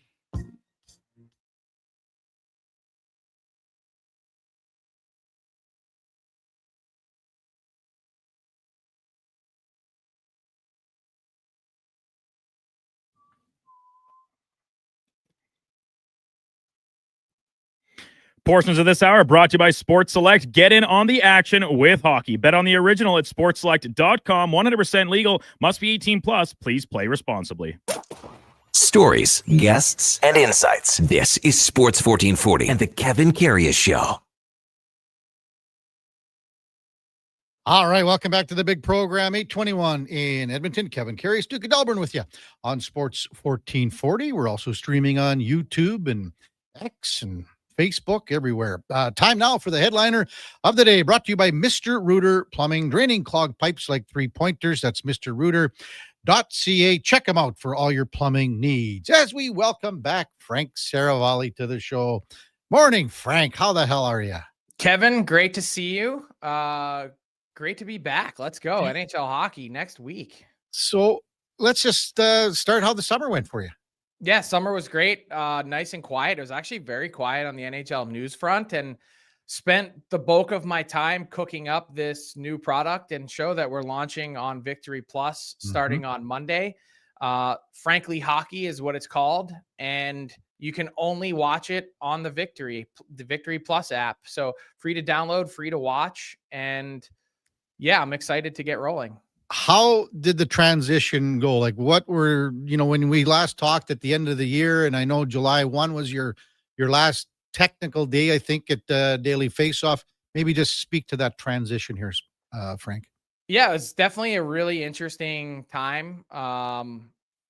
And I couldn't be more excited to put together this program with Victory Plus. And, it's when you become a free agent, and it's sort of like, I'm sure a lot of NHL players go through it on a totally different scale, but it's an exhilarating, nervous, exciting, creative time as well, where you really kind of take a step back and take stock of where you've been, where you're heading, and to latch on and build something with the group at Victory. And I don't know how much you know about them, but they are the regional rights holder for the Dallas Stars and the Anaheim Ducks. So like, if you live in Dallas or Anaheim, the only way you can watch those teams is on the Victory app.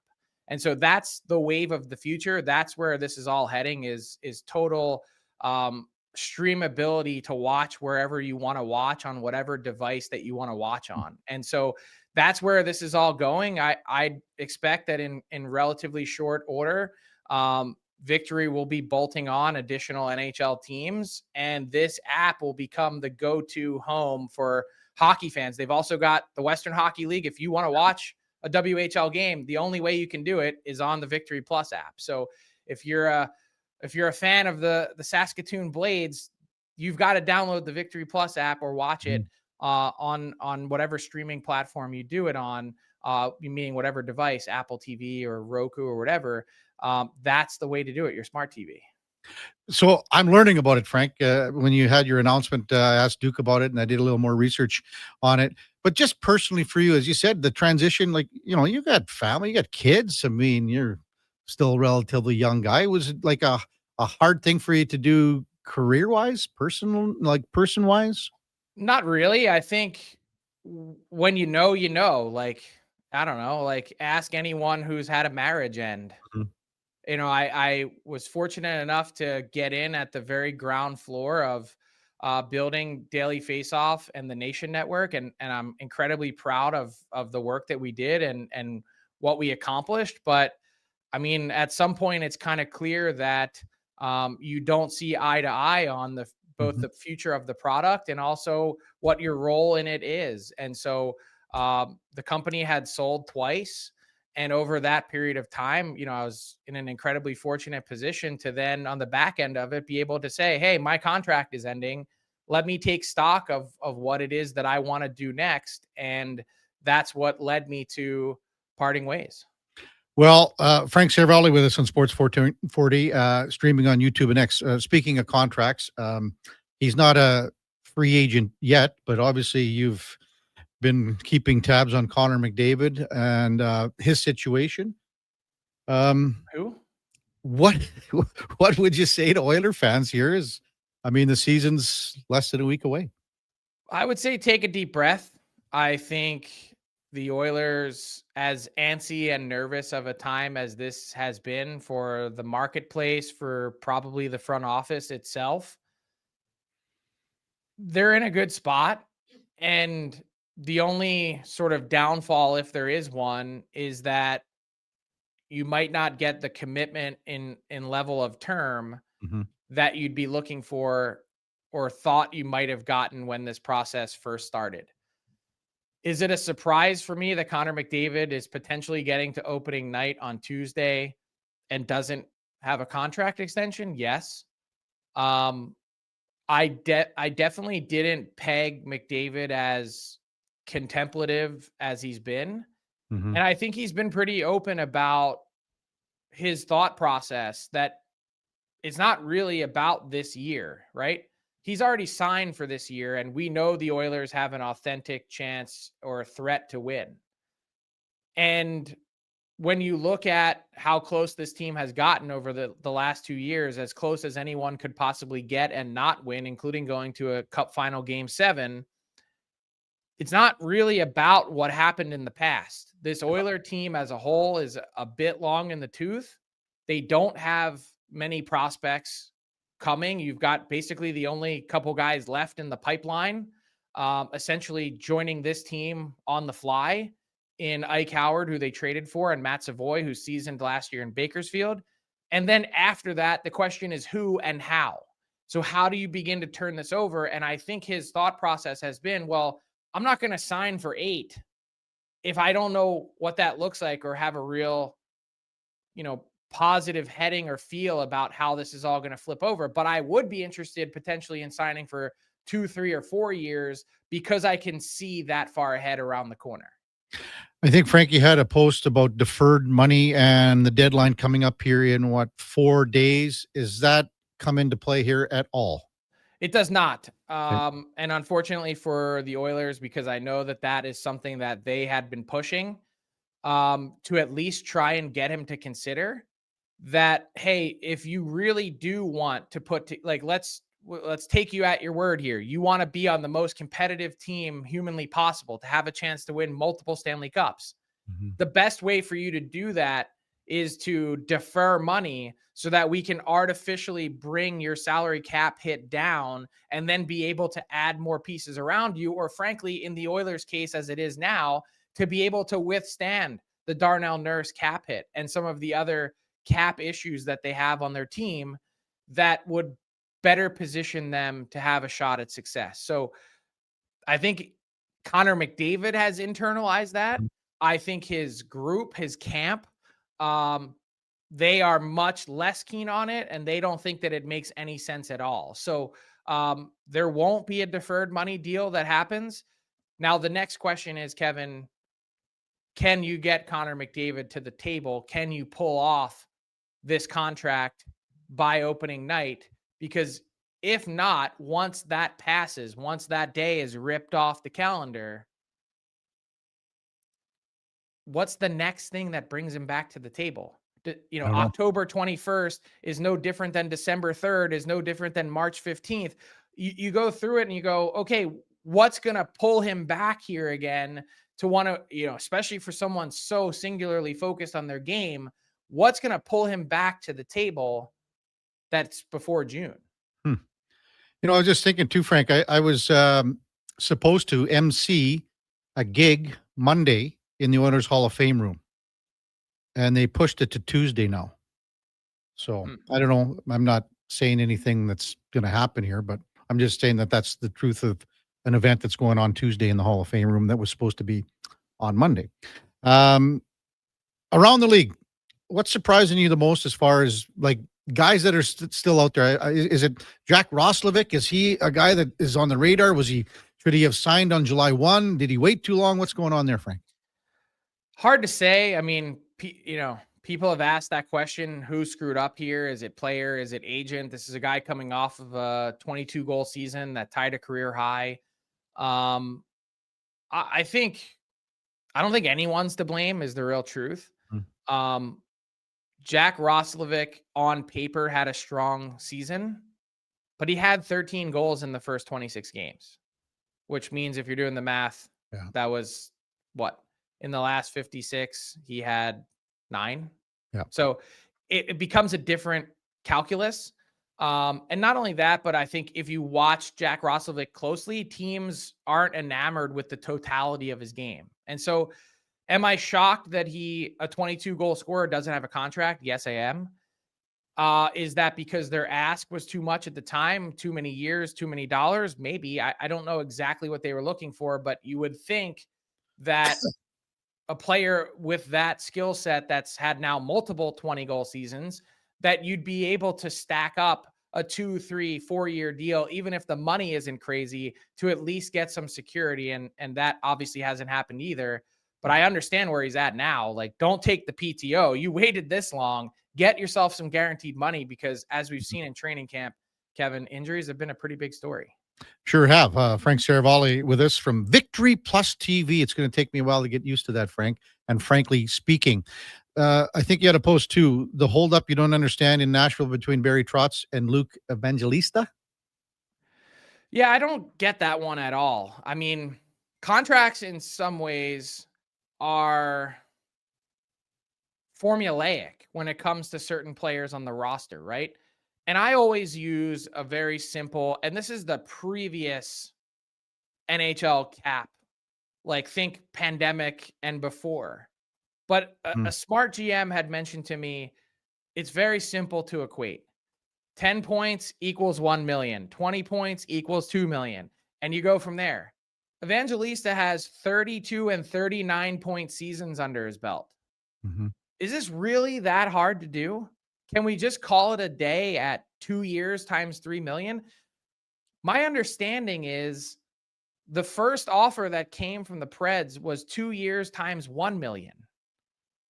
Where, like, that's no way to have a negotiation, to have a constructive way to get players under contract. We're now 15 days into camp.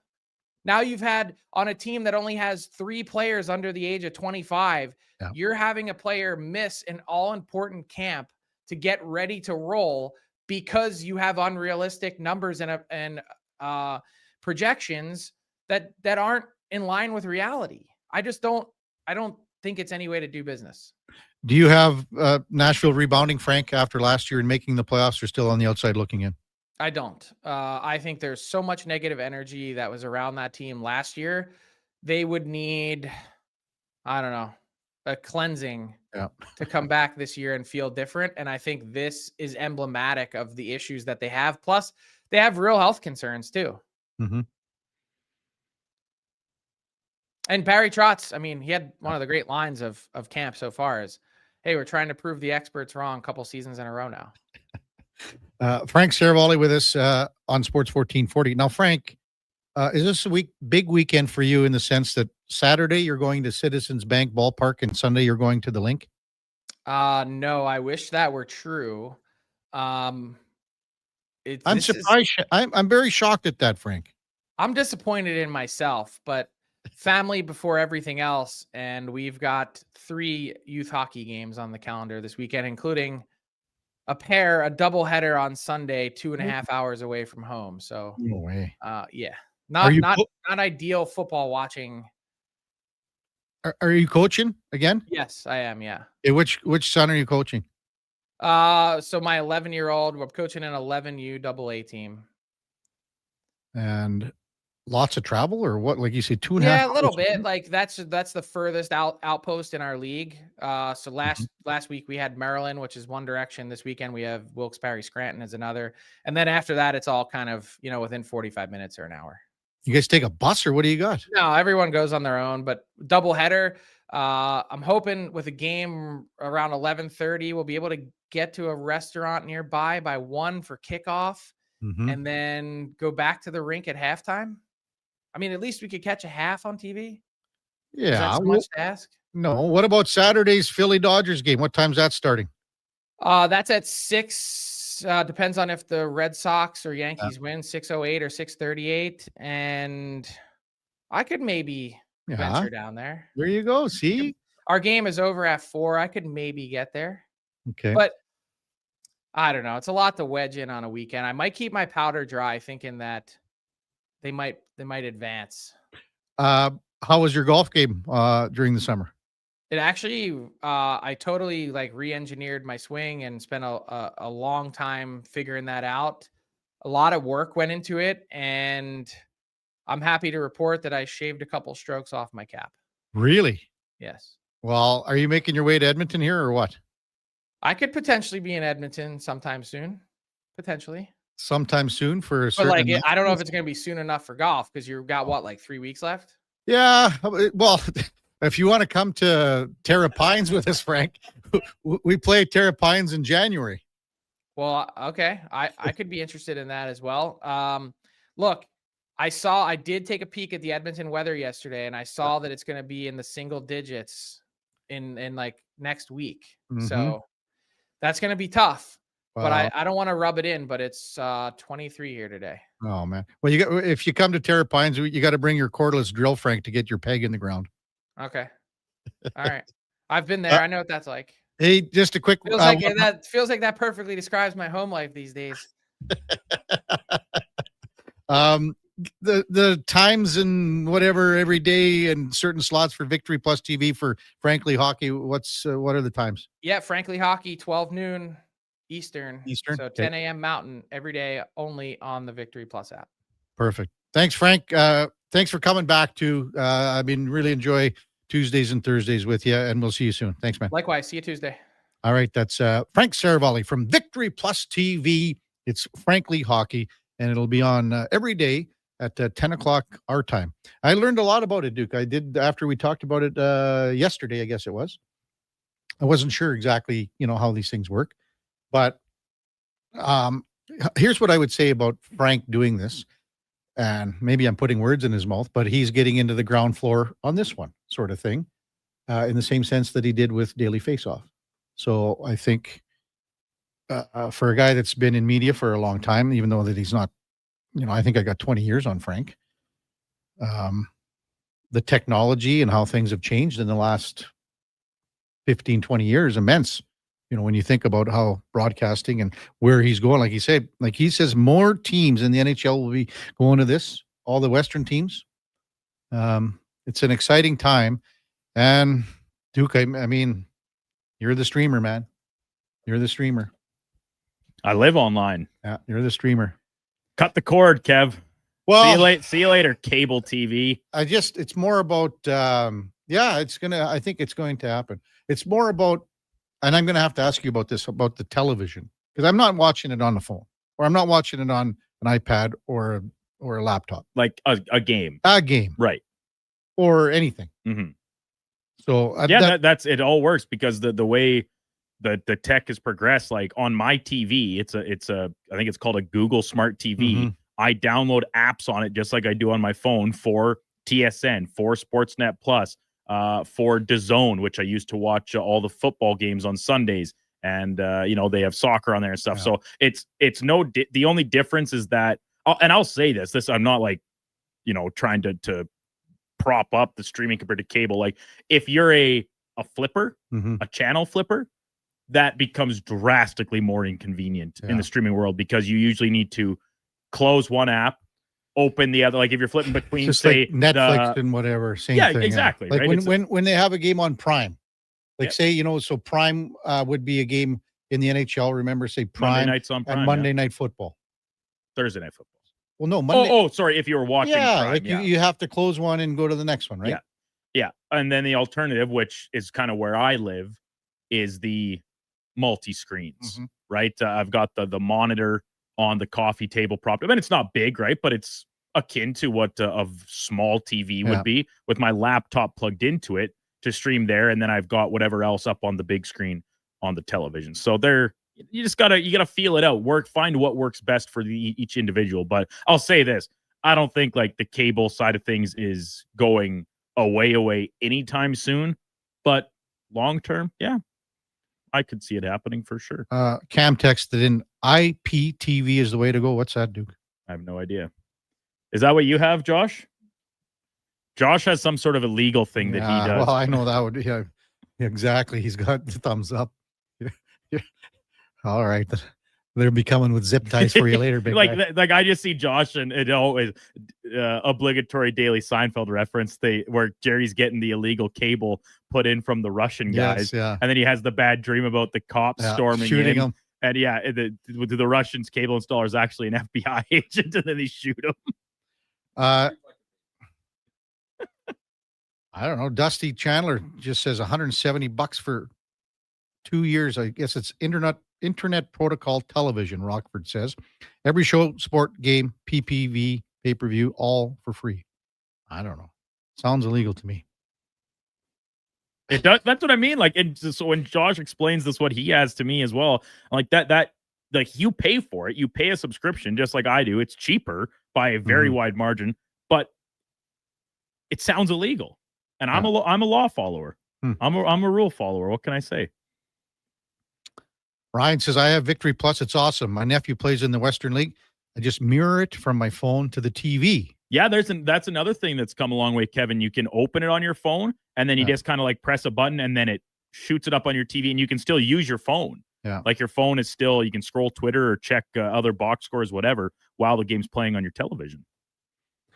When we come back, Stan Bowman addressed the media yesterday regarding two hot topics, mostly Connor McDavid and as well picking up the goaltender Connor Ingram. That's coming up right after the break. Kevin Karius, Duke of Delburne on Sports 1440. We're also streaming on YouTube and X. Experience more at the Edmonton Expo Center. Come for Canada's largest trade show, the biggest names in entertainment, exhilarating sporting events, and more. Stay for the experience, but it doesn't end there. Maximize your brand exposure with Edmonton Expo Center's new cutting-edge feature screens, spanning Western Canada's largest venue space. Captivate an annual audience of over 1 million visitors during iconic events like Pro Rodeo, Disney on Ice, Glow, K-Days, and so much more. To learn more, call 780-471-7380 or visit EdmontonExpoCenter.com today. Well, get ready for a silly hockey fans. Your partner in power just skated onto the ice. EWEL.ca, the new e-commerce website for electrical wholesalers Edmonton, is ready for the power play 24/7, 365. UL skates to where the puck will be in 5 years. Now that's forward thinking. Killer selection, slamming products from the best brands, and legendary service. Don't sit on the bench. Get your account today at EWEL.ca and win that project. Plug into your partner in power. Get an EWEL.ca account today. Wing Wednesday at First Round. Whether you're coming for the first round, the last round, or a few rounds in between, they've got you covered with half-price wings every Wednesday night. Half-price wings. Over 35 delicious flavors like Cajun salt and pepper, maple bacon, and Inferno wings. Now half price every Wednesday night. Wash them down with a cold pint of Canadian or Coors Light for only $5.75. Half price Wing Wednesdays at First Round in West Ed and now downtown. First Round, burgers, beer, sports. At Fountain Tire, get up to 25% off select tires, up to $125 off a set of 4 select Goodyear tires, and $50 off $150 service until October 18th. Restrictions apply. Book today. Fountain Tire. We're on this road together, Canada. When it comes to sports in Edmonton, Jason Gregor is a must listen. He brings you the inside scoop with guests from across North America. If it matters in sports, you'll hear it here first. Gregor rolls out weekdays from 2 to 6 on Sports 1440. Looking for the perfect gift? Give the gift of great taste with a Loca Quality Market gift card. Redeemable at any Loca Quality Market or Loca operated restaurant. It's a treat for food lovers. Ready anytime. Grab yours today at loca.ca. You ever done something you can't be forgiven for? Crave is the exclusive home of HBO originals, including Task, the new crime thriller from the creator of Mayor of Easttown. I'm gonna take their money so we can have a better life. Starring Emmy winner Mark Ruffalo. If things go terribly wrong, people want to know why God let it happen. And Emmy nominee Tom Pelfrey. Have I always thought, oh yeah, you never did anything like this. Task, an HBO limited series. Stream now, only on Crave. Subscribe at crave.ca.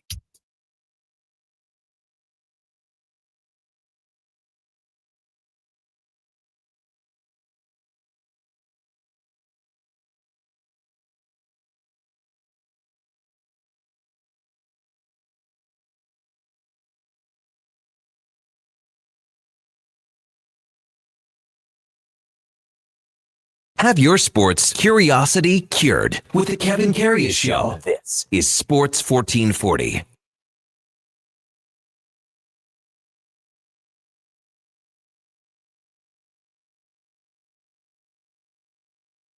All right, welcome back to the big program. 8:46 in Edmonton. The Kevin Karius Show is presented by Sports Select, and playing Sports Select it's easy. Just visit sportselect.com.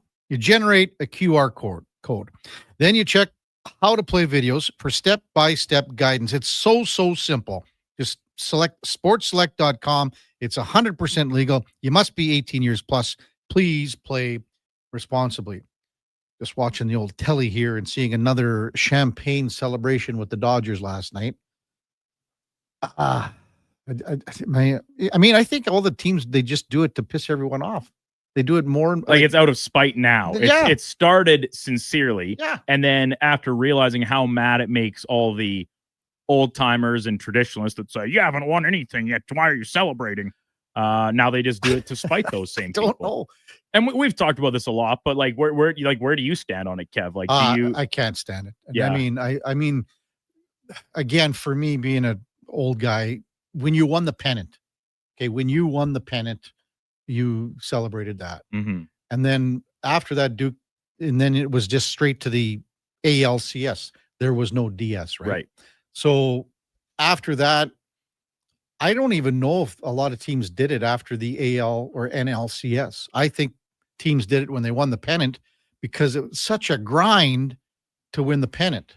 And then because you won the pennant, usually it happened, you had some time off in between, unless it went right down to the wire. Well, guys would go get just loaded on the champagne and have a day off the next day. And I'm with you to an extent. I think like it's 162 game season. It's so long. It's so grinding. I am perfectly okay with the teams popping some champagne, having some celebrations. You clinch a playoff spot and or if you win your division, right? Mm-hmm. And so you clinch your division. But like after each individual playoff round, I do think it just wears a little thin and maybe takes away from the grand celebration that comes when you win your league or even the World Series. But I think it always, for me, boils back to this argument. If there weren't cameras in there, would we care? Well, like if we didn't know, because like you said, Kev, before it happened in the locker room, they would all just head out to the nearest bar where they're the team watering hole and get absolutely ripped anyway. But we just weren't there to see it front and personal because there weren't cameras following every guy around all the time. Like, just go back to the NHL, Duke. Like, compare the two. Mm-hmm. So the equivalent would be once you clinch a playoff spot, okay, the champagne's flowing. That's correct. Well, it's simple. That's what happens. That's right. Once you clinch a playoff spot, so then you would do it after you win your first round, second round, third round, and fourth round. You would do it 5 times. And that's what I'm saying. Like I'm not necessarily on board with it happening in each of those instances, but I think the difference between comparing the NHL to the MLB in the playoff spot one is the grind. Matt Leduc says, don't these ball players know that if they celebrate like that, it'll set their body back a month? Okay, I got to find that article.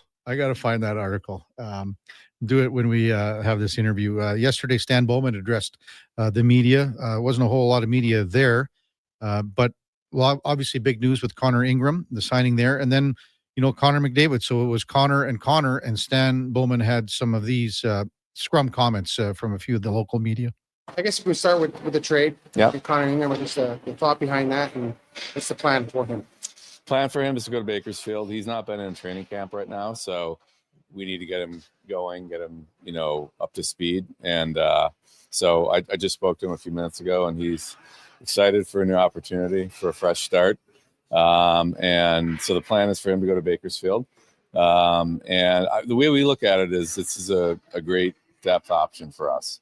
And I think whether it's injuries or whether it's, the play of our team, it's nice to know that we have someone in our organization that's have some recent success in the NHL. We have Matt Tompkins as well. So I think goalie's that one position where when you need it, it's really difficult sometimes to find it. Because if a guy gets hurt, you're sort of at the whim of who's available, and oftentimes there's nobody available. So we want to get him back going, and when he's at his best. That's how I like to measure players, is when he's playing well and he's on top of his game, we know he can be a really good goaltender. So we got to help him get back to that point. I know he's excited for a fresh start. So he's going to be in Bakersfield, and then we'll just kind of take it from there. There's no set program for when he could be there for the whole season. We don't know.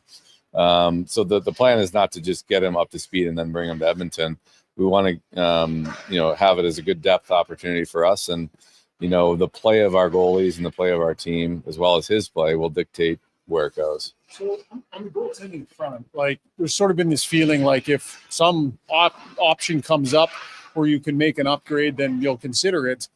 Are you set on your goalies at this point then with this addition? Do you feel like now you're not as much in the market to add on the goaltending front?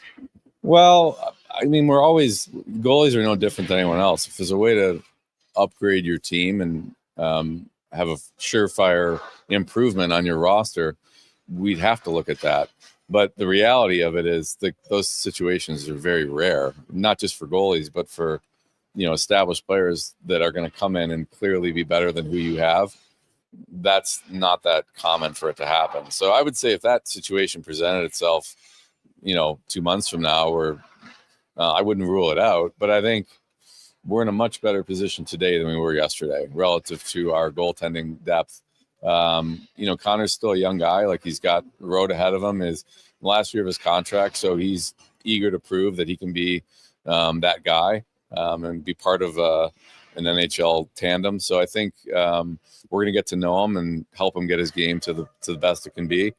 And then we'll see where it goes. You have two goalies right now that are unrestricted free agents at the end of the season. Right. Has there been any conversation about re-signing Stu or Calvin, or where are those kind of negotiations? Yeah, we haven't talked to them about extensions. Not to say that we won't, but I think you're right. Sometimes that goes both ways, where you get a real motivated goalie and you get them wanting to prove that they're the guy for the future. So now we've essentially got 3 guys in that boat in the last year of their contract. And we'll have to sort that out over the next, 10 months, what we're going to do with our goaltending. But for now, that's not something we're looking at. Do you expect to go into the season without an extension in place for McDavid at this point? No, I don't have expectations either way on that. I think we're continuing to talk to Judd regularly. I talk to him almost every day, and had good chats with Connor all along the way too. So I guess I don't like to make predictions. We'll see where it goes. How would you sort of characterize the way things are going? And are you surprised that nothing's gotten done yet? Very positive conversations. All of them have been. So, I don't really I can't add perspective from what's on their side. I can just say, we're ready and excited to have Connor here, and he looks excellent. I think he looked in rare form the other night, which is good to see. Him and Leon finding some chemistry with Freddie, that was nice to see. So nothing's changed from that perspective. I ask you this because it's a big talking point among the fans. It's somewhat obvious, but with no deal going into the last year of his contract, people wonder about the future and, moving past this season and how the organization approaches the potential of McDavid potentially leaving this organization without getting anything in return. So organizationally, where do you sit comfort level wise with just kind of letting this ride as long as it needs to? Well, there's certain things that are in your control and out of your control. So we're just focused on not getting way ahead of ourselves. That type of question is like way down the road. So now all we're focused on is right now and the next couple of days here, getting ready for the start of the season and continuing our dialogue with Connor and Judd, and we're going to keep doing that. So I don't want to get too far ahead of it. I find it's best to kind of stay in the moment, not getting down the road. So a bit of I'm not trying to trap you with this one, but you have a coach in the last year of his deal, and results matter, right? When it comes to those sorts of things. Yet there's a development plan for young players and maybe needing to be patient. You got to be on the same page, coach and GM between that. And the update on Chris's contract and how important is that being on the same page? Yeah, I guess we are working on Chris's deal. I mean, we're not at the end of it yet, but I'm confident we're going to get there. And we're very aligned on that. Chris and we see things very similarly. And I don't think it's as hard as people make it out to be. I really don't. I think, young players have some progression they have to go through. And, it'll become apparent. If it's obvious that they just can't get it done, then it'll be obvious to everyone. It's not like I'm going to see things much differently than he's going to see things. So I think we're very aligned on that. And it's not about just the young players developing, but I think you talk about Savoy and Howard, but we have other younger players that I think who I mentioned Puck Colson and Philp, other guys that are younger that they have more to their game that I think we can develop. And I think I'm confident, they can do it. We just have to work with them and be aware that it does take some time. That is Stan Bowman. Conversation yesterday with a few of the local media, including Ryan Rashog, asked a few of the questions, Derek Van Diest. And thanks to those guys for handling that. And, talking about the two Connors. And wouldn't that be something, Duke, what I said to Frank? And again, Tuesday was supposed to be, I'm not saying anything's happening. Monday was supposed to be a day to do an event in the Hall of Fame room. And they got pushed back to Tuesday because I don't know, and could you imagine if right here on this very show, Duke? Wouldn't that be something? Pretty exciting. What were you supposed to be hosting? I can't say what it was because it's sort of a secret. Excuse me. Okay. It's sort of a secret, but then I got double booked, Duke, on an event that I got to do on a Tuesday again. So then I told these guys, sorry, I can't do it now because you moved it from Monday to Tuesday. Very busy. But yeah. When we come back, top of the hour, we've got Ladislav Schmid coming in. We got to go in or out, but we got Noah Furtado. Covers the San Francisco 49ers from the San Francisco Chronicle. He'll be with us right after the break. Before that, time now for a Sports 1440 update brought to you by Loca Quality Market. Loca is not your average grocery store. We are a butcher, a baker, a cafe, a deli, rotisserie, pizzeria, all under one roof. Shop local at loca.ca. Here is the Duke. This is the Sports 1440 update.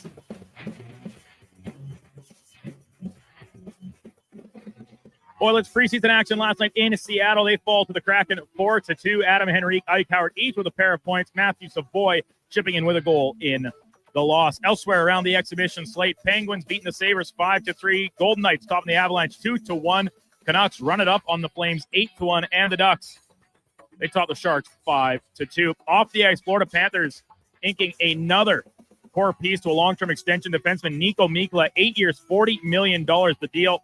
Mikkola, of course, been a part of the Panthers' back-to-back Stanley Cup championships. In the junior ranks, the Oil Kings out in Regina last night. They beat the Pats 4-3. And the Major Leagues of Baseball playoffs rolling on. Game 2s across the slate yesterday. Guardian Sports, a decisive Game 3, the 6-1 win. Ditto for the Padres. They blanked the Cubs 3-0. Yankees sneak one out past the Red Sox 4-3. Game 3 will go tonight. And the Dodgers, they clinch advanced through to the divisional series with an 8-4 win over the Reds. Coming up in hour 3 of the Kevin Karius Show, we'll be joined by Noah Furtado from the San Francisco Chronicle covering the 49ers and our Thursday co-host, former NHL defenseman Ladislav Schmid. I'm Brandon Douglas, Sector Sports 1440 Update. This is Sports 1440, a Stingray radio station broadcasting on Treaty 6 territory. Download the free iHeartRadio app and listen to CKJR wherever you go. At Fountain Tire, we're fluent in saving you money. Fluent? Yes, we've mastered the language of deals. Like right now, you can save up to 25% off select tires and up to $125 off a set of 4 select Goodyear tires. Plus, $50 off $150 service when you buy those tires. All until October 18th. I'm sorry, I don't speak deals. Spend less, save more when you buy Round Black things from us. Oh, got it. Restrictions apply. Book your appointment online today. Fountain Tire. We're on this road together, Canada. Mr. Rooter meets a ghost. 1 plunge, 2, and 3. A toilet clogged with a ghost? Man, I love plumbing. You're free now. I will never find peace. The clog is fixed, yes, but I have never trusted the sump pump. No problemo. I can fix that. Now go to the light, you little scamp. Thank you, Mr. Ruda. To resolve your unfinished plumbing business, trust one plumber, Mr. Rooter.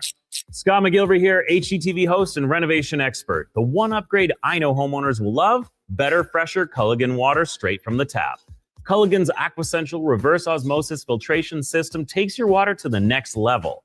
With up to 7 stages of filtration and 14 filter options, they're certified to reduce over 90 contaminants. Your tap water is about to get a major upgrade. Safer water that tastes great. Get started with a free in-home water test at Culligan.com. Culligan, water you love. God said, I need somebody to get up before dawn, milk cows, work all day in the fields, milk cows again, eat supper, go to town, and stay all night at a meeting at the school board. So God made a farmer. Hi, Mike here from Northgate Chevrolet Buick GMC. We are so thankful God made a farmer. For the month of September, it is our goal to feed 500 families. With every vehicle sold, we will feed a family of 4. So please help us reach our goal. Visit us online at northgategm.com. Listen up, because you're not going to want to miss this. Right now is your chance to get in on Play Alberta's biggest offer ever. For a limited time only, new players can get up to a $1,000 casino bonus when they sign up. There's never been a better time to join the fun. Visit playalberta.ca today to get started with casino, sports, and lottery all in one app. Must be 18 plus to play. Remember, if you gamble, use your game sense.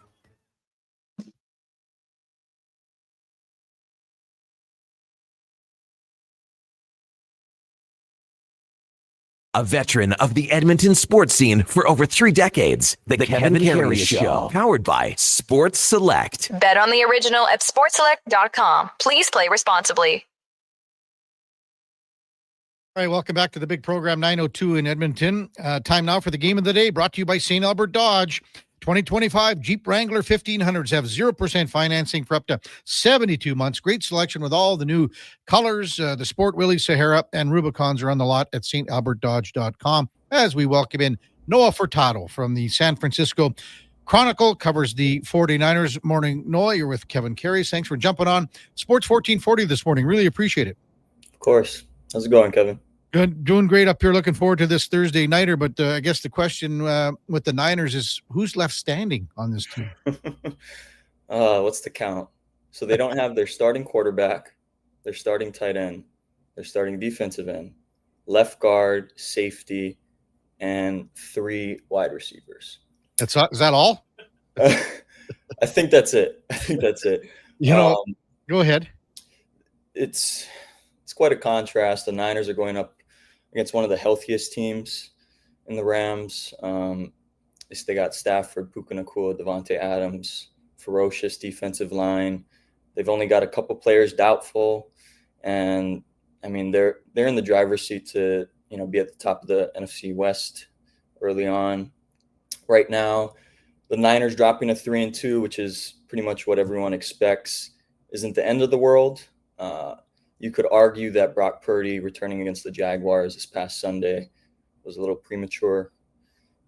Didn't play well, 2 interceptions, the fumble that effectively lost the game. And you think maybe rust, he missed a couple games due to that turf toe, or I guess the better way to say it is variant of turf toe. And then the next morning he, complains to the coach about soreness. So it's an interesting situation. No one expects the Niners to win. They shouldn't. God forbid if they do, with Mac Jones leading the way. I know Niners Twitter will become a war zone if that happens. Yeah, I mean, you mentioned all the injuries. Do you think they brought Purdy back too soon last week? Yeah, it seems that way. He was a full practice participant, the Friday before. Watching him at practices, you could see that he was getting there. He was improving, progressing. But just judging from his performance, he sailed a bunch of high passes, wasn't nearly as accurate as you would expect from a fully healthy Brock Purdy. And, hindsight's 2020, obviously. But, when it's early in the season, the Niners were off to a 3-0 start as it was, with Mac Jones, helping the team to a couple of wins. I mean, why rush him back? Yeah. Noah Furtado, San Francisco Chronicle, our guest on the Kevin Carey Show on Sports 1440. So who do they got left at wide receiver tonight? Demarcus Robinson, actually, former Ram. He served his 3-game suspension, returned to action last week. Wasn't all that productive, but that's wide receiver 1 somehow for the Niners this week. And then wide receiver 2 would be Kendrick Bourne, I guess. The receiver room is very thin. A lot of the guys that you're going to be seeing out there shouldn't be producing for this Niners team if they want to contend for the playoffs, and that's just the truth. Mac Jones, he's going to have to get the ball out quick. Probably a lot of checkdowns to Christian McCaffrey. He's healthy. Ironically, the only one really on that offense that is still standing. And then beyond that, it was Marquez Valdez-Scantling, fast, deep threat, but also kind of in the twilight of his career. Sky Moore, second-round draft pick a couple years ago, hasn't really panned out too well. And then Russell Gage, who coming into this season hadn't caught a pass in a couple years. So the cupboard is bare. And, right now the Niners are also struggling to run the ball. Believe it or not, they do not have a rushing touchdown through 4 games. Wow. So, you pair all those things together, it's not looking too great. I have the Rams winning by 10. I think they're favored by 8.5 or whatever it is. So it's, it really seems like with all of the, the injuries and ruling out Purdy, Pearsall, Jennings, a day before, they're kind of just trying to regroup at this stage. Hey, Noah, what's the timetable on some of these guys getting back in Pearsall and Jennings? Ayuk's still a ways away, but is the cavalry coming at all in the next little bit? Yeah, so let's work through it. I mean, Kittle, he's been on IR since week 2. This would be the last game he's required to miss. But, his timetable, we're a little unsure. It's possible he returns to practice within the next week or so. Pearsall, we're told, is working through like a minor PCL injury. So they're hoping it's not too serious on that front. Jennings, it's hard to say. He missed a lot of camp due to a calf injury / contract extension unfulfilled, and has had a few injuries already. I think it was his shoulder week 1, ankle week 2, and then ribs week 4. So, he's not been the healthiest guy out there so far. Obviously, Nick Bosa's out for the season. Ayuk, he's not really close right now, to be honest. They aimed at week 6 initially. Doesn't seem like that's gonna be the case. And then Malik Mustafa, their starting safety, he might come back to practices after week 6 or so. Ayuk and Mustafa are both on PUP to start the season. So to answer your question, not really. Not really. It's just a dismal painting of a picture right now with the Niners, but thanks for trying to paint it for us. Noah, we had a question from, I think it might have been one of our listeners just talking about, it seems that the Niners are more injured than other teams. What is it? And we likened it to, I brought up a story here with the Edmonton Oilers. years and years ago, they had a strength and conditioning coach, and it didn't work out. It seems that they were doing things wrong away from the ice, and maybe the way that they were training and doing things. Could you put your finger on why it seems the Niners are getting pounded by injuries more so than other teams? I think the one thing that was concerning was training camp, really. They had a number of soft tissue injuries that popped up with different guys. I think it's difficult to attribute some of the injuries in season to like a lack of training or conditioning. But certainly there's been a trend. I mean, 2024, 2020, they were the most injured team in the league. I mean, the last decade or so, they've been at least in the bottom 10. 2023 was the exception, and they went to the Super Bowl that year. So, there's a lot that goes into it. McCaffrey coming into this season was a big concern just because of his workload to this point in his career, and no signs of that really changing. He's Shanahan's bell cow. But I mean, to this point, he's like fully healthy, touching the ball 30 times a game. So, there is a randomness to it, and not to give the 49ers a pass in that regard. But, I don't claim to be a doctor. They've changed their strength and conditioning staff a couple of times since Shanahan and Lynch took over in 2017, and they've tried some different things. It just hasn't worked out really. Noah Furtado with us on the Kevin Carey Show on Sports 1440.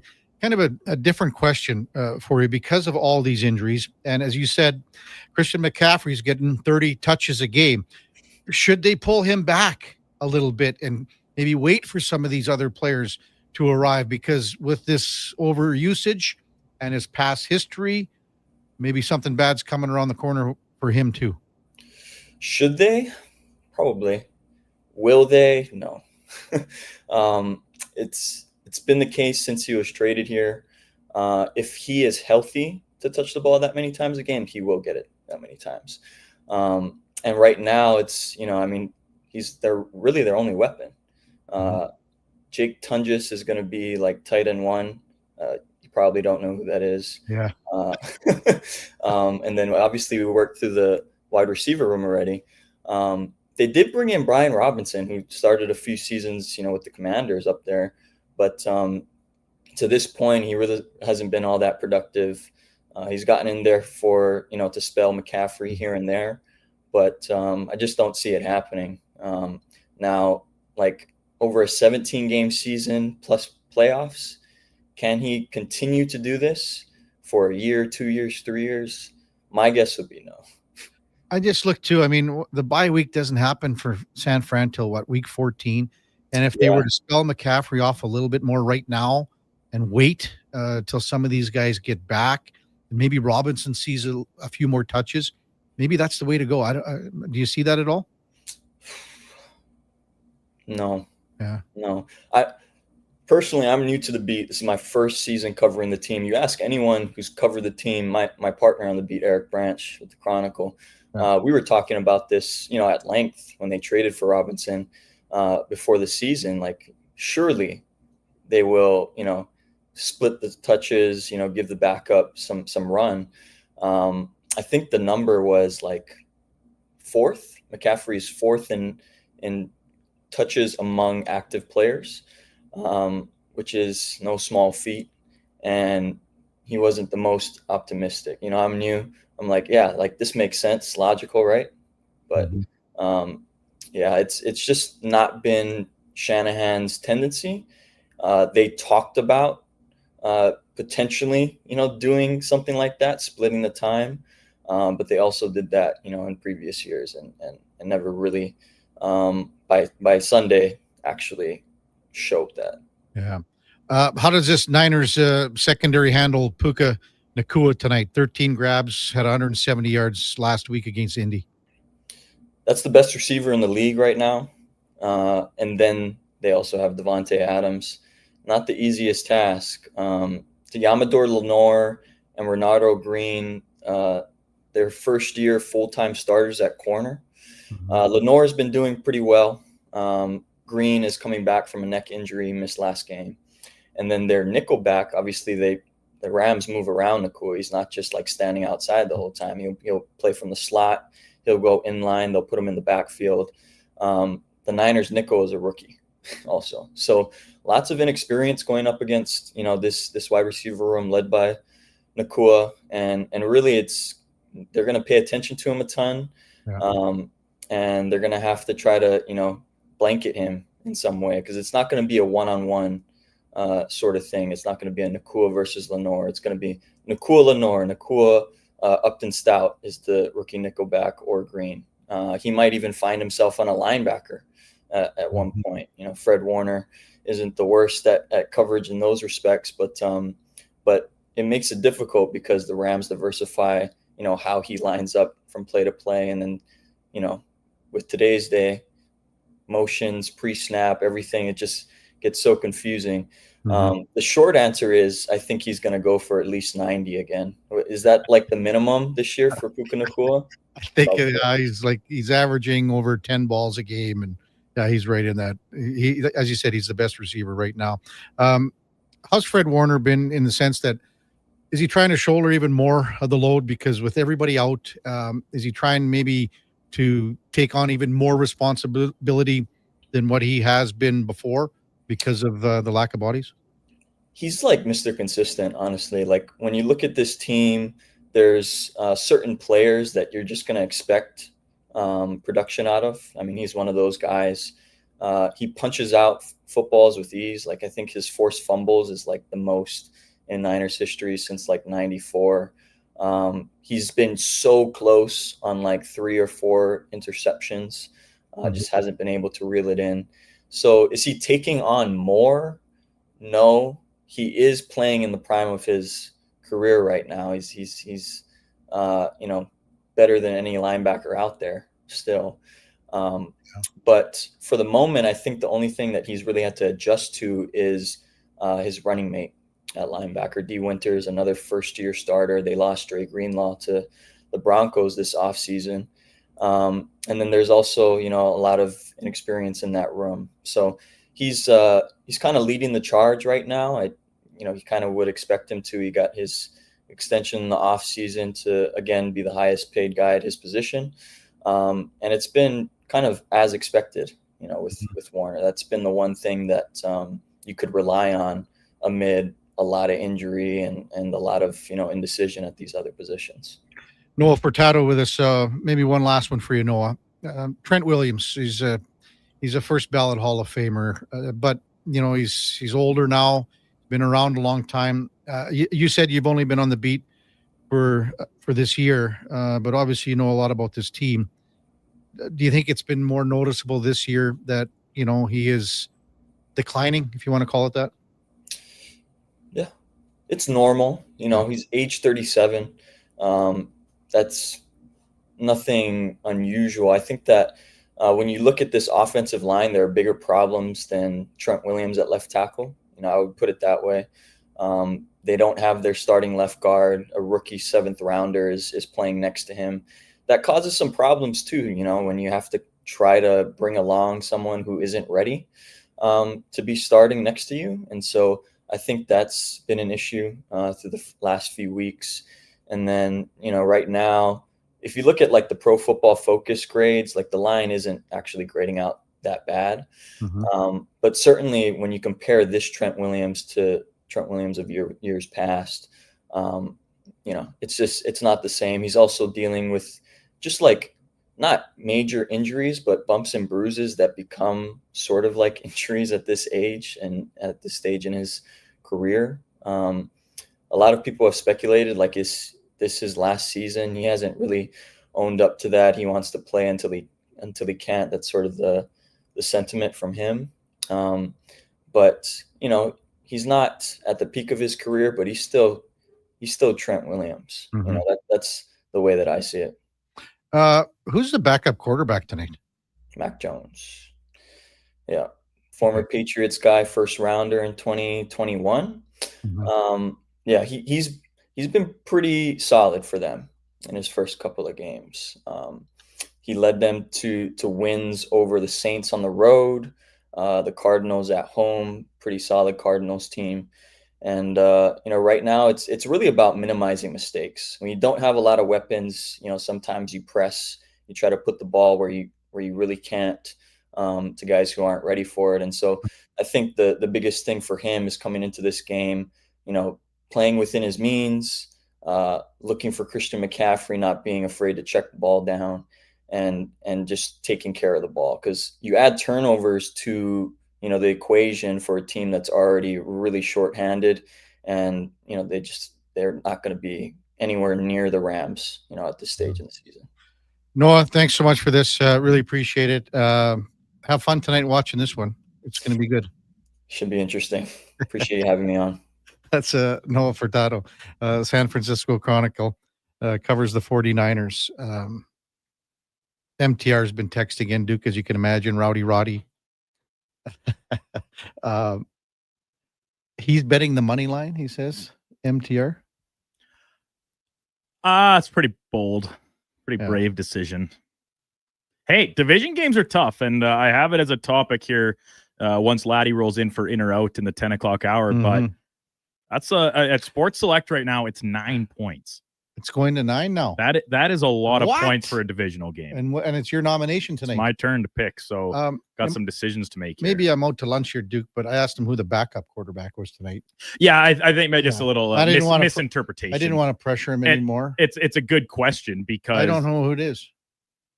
I'll do some digging here in the commercial break, see if I can figure that out from either some of Noah's written work or elsewhere, other beat guys. So I'm sure MTR will know who it is, but I looked and you know what, we put him through enough where he was like, just breaking down every guy's injury. Like, what else is there to really discuss about the Niners right now? And that's kind of why I wanted a Niners guest to get some updates on like what does this team do in the short term here, because goodness, it's dire straits for them right now. The injuries are just like, you go to their depth chart on, like, I'm on ESPN and there's just O's and Q's and IRs and pups everywhere.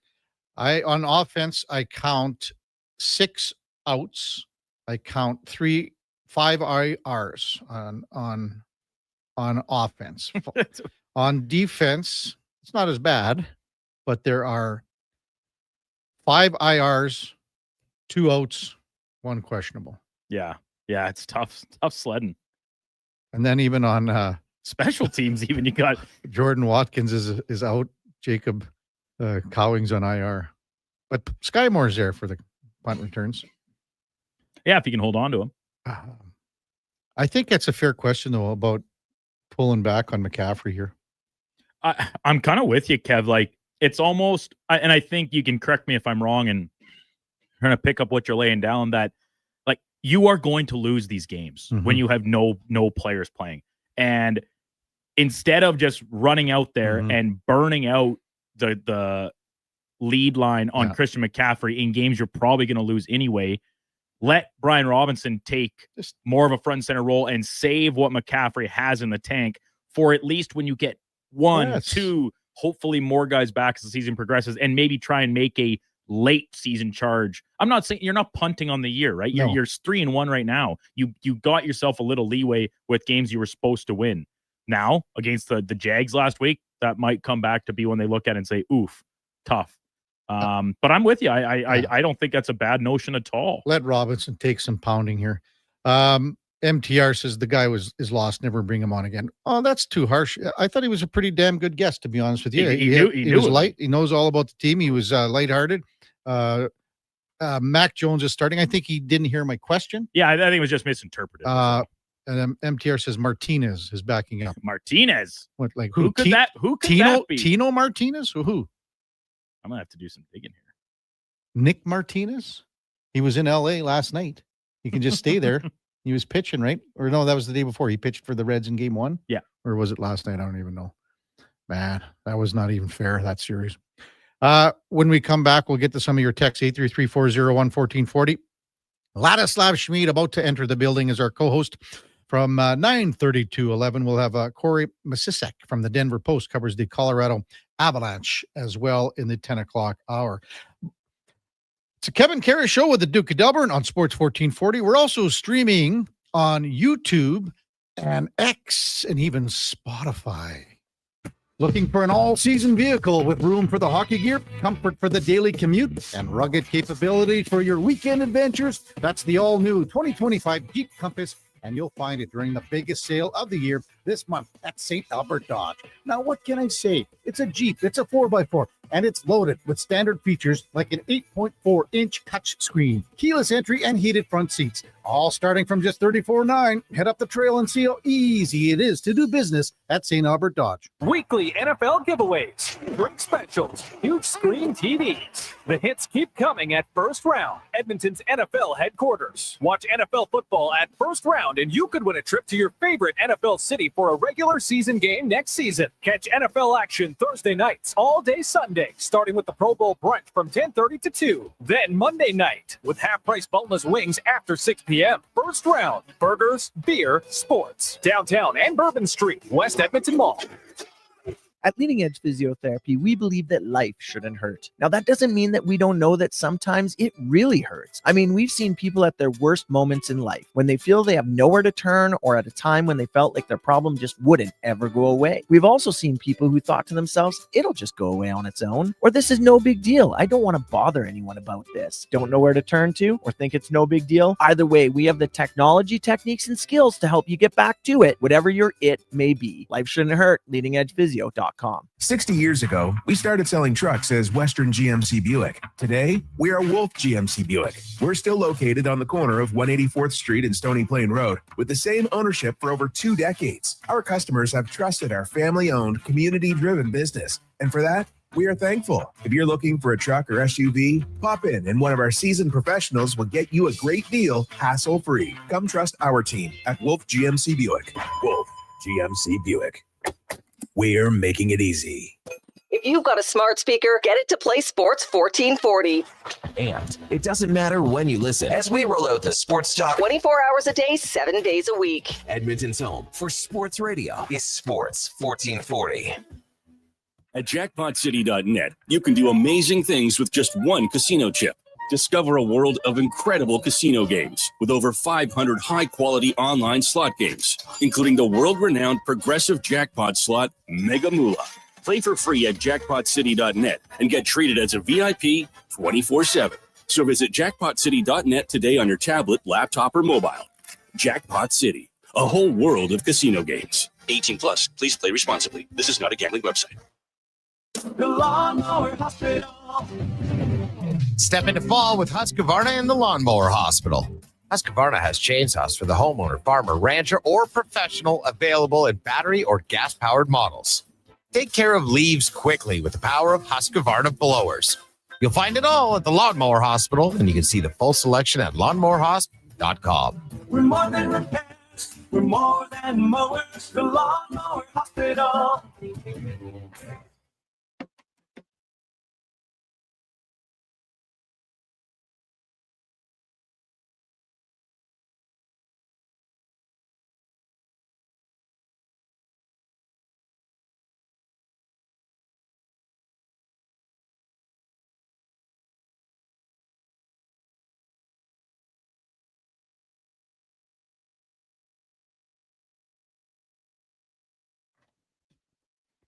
Portions of this hour brought to you by Sports Select. Playing Sports Select is easy. Visit sportselect.com and generate a QR code. Check out their how to play videos for step-by-step guidance. Sportselect.com, 100% legal, must be 18 plus. Please play responsibly. Have your sports curiosity cured with the Kevin Karius Show. This is Sports 1440.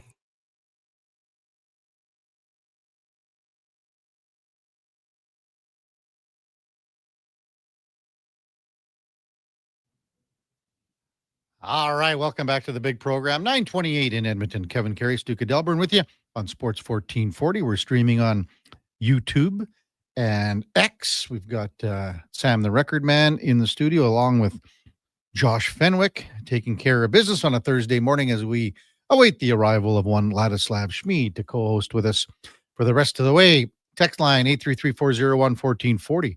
The rig says, I can't believe I'm saying this, but you're not out to lunch, KK, LOL. Had to get to a text way back, Duke, from your buddy Nails. We were talking about the Canadian Finals Rodeo. Go around number 2 tonight, slated for Rogers Place. Nail says if you have the Cowboy channel, you can watch it with a short delay, maybe 5 minutes. And then, of course, CFCW has it live at 6:25 every night. I don't know if the last time I've listened, I have before, but radio, like CFR or rodeo on the radio. Rodeo radio. Yeah. I love listening to the Chuck Wagons on the radio. That was a large part of my youth.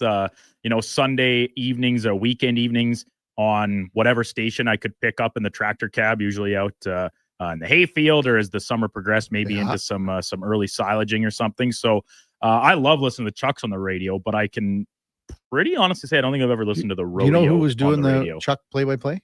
Who was? Yeah, like when you were listening to. No, I can't like, recall. I'm just wondering, like, if it was a guy like Les McIntyre. Or Most something like likely, if I were to throw a name, that would be the most likely option, because I mean they did it for so long, and they were all simulcast. Like, they were obviously on site, and they shot it across the vast majority of country music stations across the province. Yeah. So way back at the day, I've told you this, Duke, probably not to Josh or Sam, the record man, but at CFSL radio in Weyburn, Saskatchewan, Chuck Pachikowski used to do curling play-by-play on the radio. Yeah, with a cigarette hanging out of his mouth. I was gonna say, that takes a special type, I think, to paint the picture of the pebbled sheets and the exact positioning of all the rocks. That would be pretty tough, I think. It was like, here's Kevin Martin, slides out of the hack. Looks like an intern. It would go on. Like, if you think about, so if you're having what's a good draw? It's probably 15 seconds, maybe some. Let's ballpark it. Maybe the ice wasn't like it is now. Back in the day, sweepers are on it, they're off it, they're on it, and it settles inside of the 4-foot. Yeah, right around 9:00. Nail says Tim Ellis is great. The rest of the team also excellent as well. Well, I've known Tim Ellis for almost 30 years too. He's been in our baseball draft. Big fan, eh? Yeah. So I bet he's excited for this weekend with the CFR action on, some Jays baseball. Well,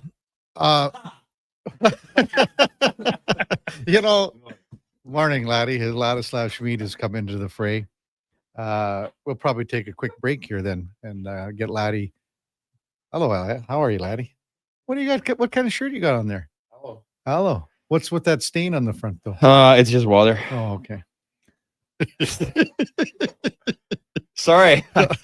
Take it naked or what? No, don't. Well, you're on YouTube too, right now. We're on YouTube. Yeah, people would love it. No.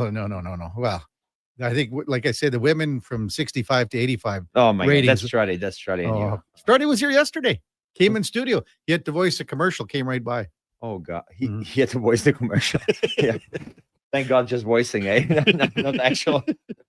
Well, I'll tell you the story of what happened with him when he came in. When do we come back? Ladislav Schmid, he's got a water. He's got to get his sweater off and phone and everything else ready to go.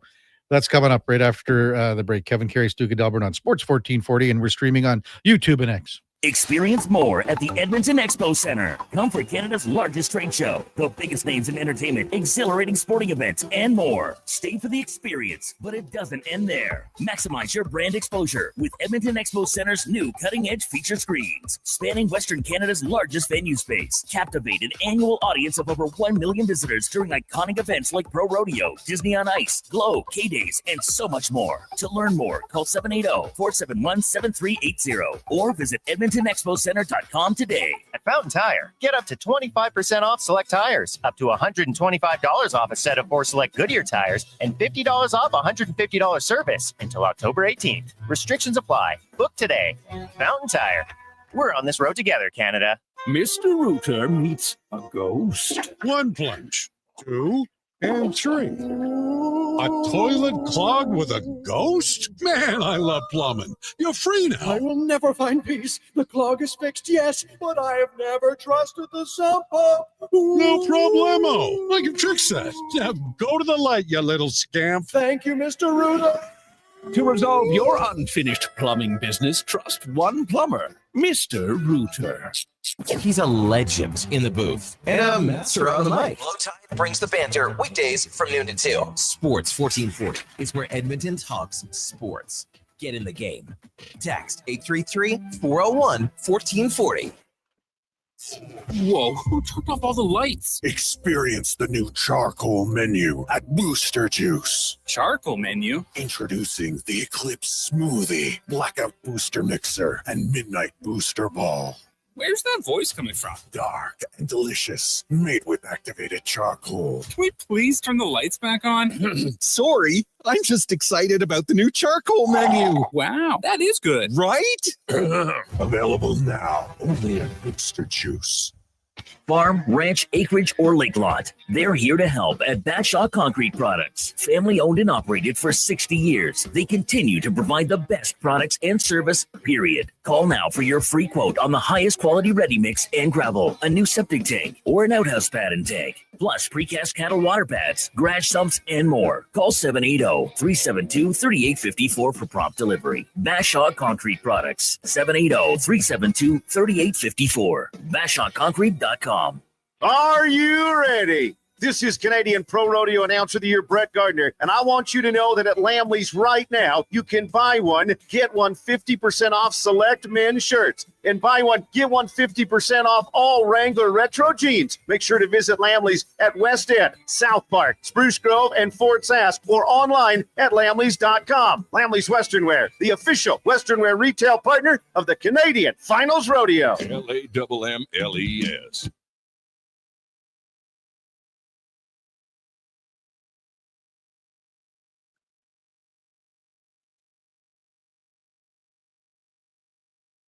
With over 30 years of sports experience, this is the Kevin Karius Show, brought to you by Sports Select. Bet on the original at sportselect.com. Please play responsibly.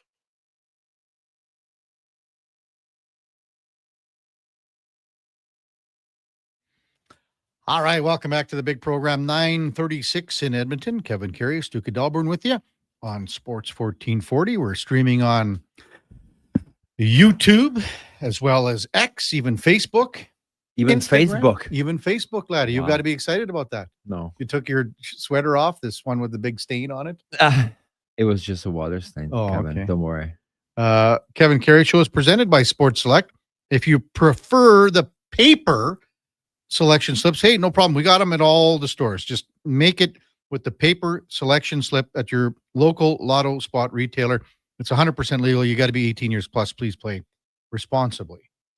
It was just a water stain, you're saying, eh? Yeah. Hey, when you played, you were always gone with the Canadian Finals Rodeo, right? The rodeo was on. Yeah, like and now it's here. It's on this now, week. Like, right now. I was telling my wife, is it earlier? It's a month earlier. You should go. You guys No, would I'm have. not. I'm not. I'm from civilized country. Yeah, but it's fun. You would enjoy it. For certain people, it's fun. Yes. Well, anyway, we're talking. I'm just joking. No, no. I would go watch it. You would. I'll tell you what. You Like would I be missed the impressed. smell of poop and at Rogers or Old Rexall. Back at Rexall. My God, that It- was. it took a while. I kid you not. The first time it came, they warned me, and I thought they were making fun of me. Yeah, They're yeah. like, from Europe, never like rodeo. It's part of the hockey arena. Like, what is this? Yeah. And sure enough, rodeo, and then we came back after 2-week road trip, and it smells like poop everywhere. Manure. Yeah. But manure, it's not that bad because it's got the maw and it's newer. That's from Seinfeld. Yeah, man. I know. At least you make me smile. Yeah. But it's true though. You're right. When you guys would say play on a Saturday night, and then you'd head out in the road right away, and then that's when they would bring stuff in. And it took them longer, I think, years ago. To now it's just. Wow. I mean, the Oilers played on what, Sunday night? They played Vancouver Sunday night, and they had the first go around yesterday. So you got Sunday night, Monday, Tuesday, and wow, yeah. That's pretty cool. Yeah. Like I just could never imagine it in a modern building like Rogers. So, well, exactly. So you probably wouldn't have known. So back in the Rexall day, so when you guys came out of the doors and that bar was to your right, if you look to the left down that little bit of an area, it would probably be about 25 yards, and that's where the Bulls were. The bulls were in cages right there. In that, like, it wasn't a big area. It would be outside. Okay, you know where the opposition locker room was? Yeah. If you'd go out there, that bulls were right there. Yeah, right there. And I'll be It's honest, just insane. it is. And sometimes, Duke's a farmer. I'm not a farmer, but if you walk by, and like there's obviously the big steel, the metal between you. A bull could just maybe give a head shake to the thing, and it would scare a lot of people. Well, it wouldn't scare the Cowboys, but it's true, right, Duke? I mean, if you're just walking by, there were a lot of people that were just walk by. Nothing scares Duke. He owns 2 cats. I'm fearless. Wow. Yeah, he owns 2 cats. So nothing can scare him. Laddie, it's funny. So about being scared, because I was at home at the farm on Tuesday, and we were sitting around having supper when we'd finished for the day, or I came back to the city, and it came up, the discussion about my sisters and my brothers-in-law. Somebody listen. Oh, because my family, they all listen. They all listen all the time. And actually, so I should. Hello to Duke's family. take the chance. Say it's my younger sister's birthday today, so happy birthday to Megan. Megan. Happy birthday, Megan. And but they just found it hilarious how much you're giving it to Brother Wilson and Brother Bardsey. So, brother, poor guys. Well, poor guys. Leave the golf course because they're scared of the sisters. And in my opinion, rightfully so. Oh. Really? Because you were scared of your sisters too? Not so much anymore. But like when I was little, well, if they would be in the same room right now, you wouldn't say the same statement. Well, because not anymore. Oh no, I didn't mean it like that. Megan, please leave me alone. Can I get you a coffee? Yeah. So, but yeah, they love listening to you. You're their favorite. Oh, thank you very much. Well, and my sister sister was disappointed, Kevin, that you're not going to the wrestling in Erskine. This weekend because we have a wedding that like my whole family's going to be there. It's at a community hall outside of Red Deer. She said you're welcome to stay at their house in Erskine to go to this wrestling event. That's on Saturday. Saturday, yeah. Even stay in the house. Oh boy, in the big house, and you don't even have to feed their cat because it has an automatic feeder. Oh, and an automatic. Are you at that level with your cats? I have an automatic feeder, not an automatic litter box. I need to get one though. Yeah, good. Yeah, Christmas present for your cats. Expensive Christmas present. How much is it? Oh, to get a good one, yeah, it's like $350-$400. Wow, my, that's not cheap. Just think, we started not talking not about all poop, of we're us. Still talking about you poop. just made my day. That the family likes me. Yeah. How old's Megan? She'd be turning. She turned 29 today. 1 year difference. And now we are on the YouTube, so she can see me live. Yeah. I mean, like she's only a human being, right? She's only a human being. I just saw one person click it off. It must have been her.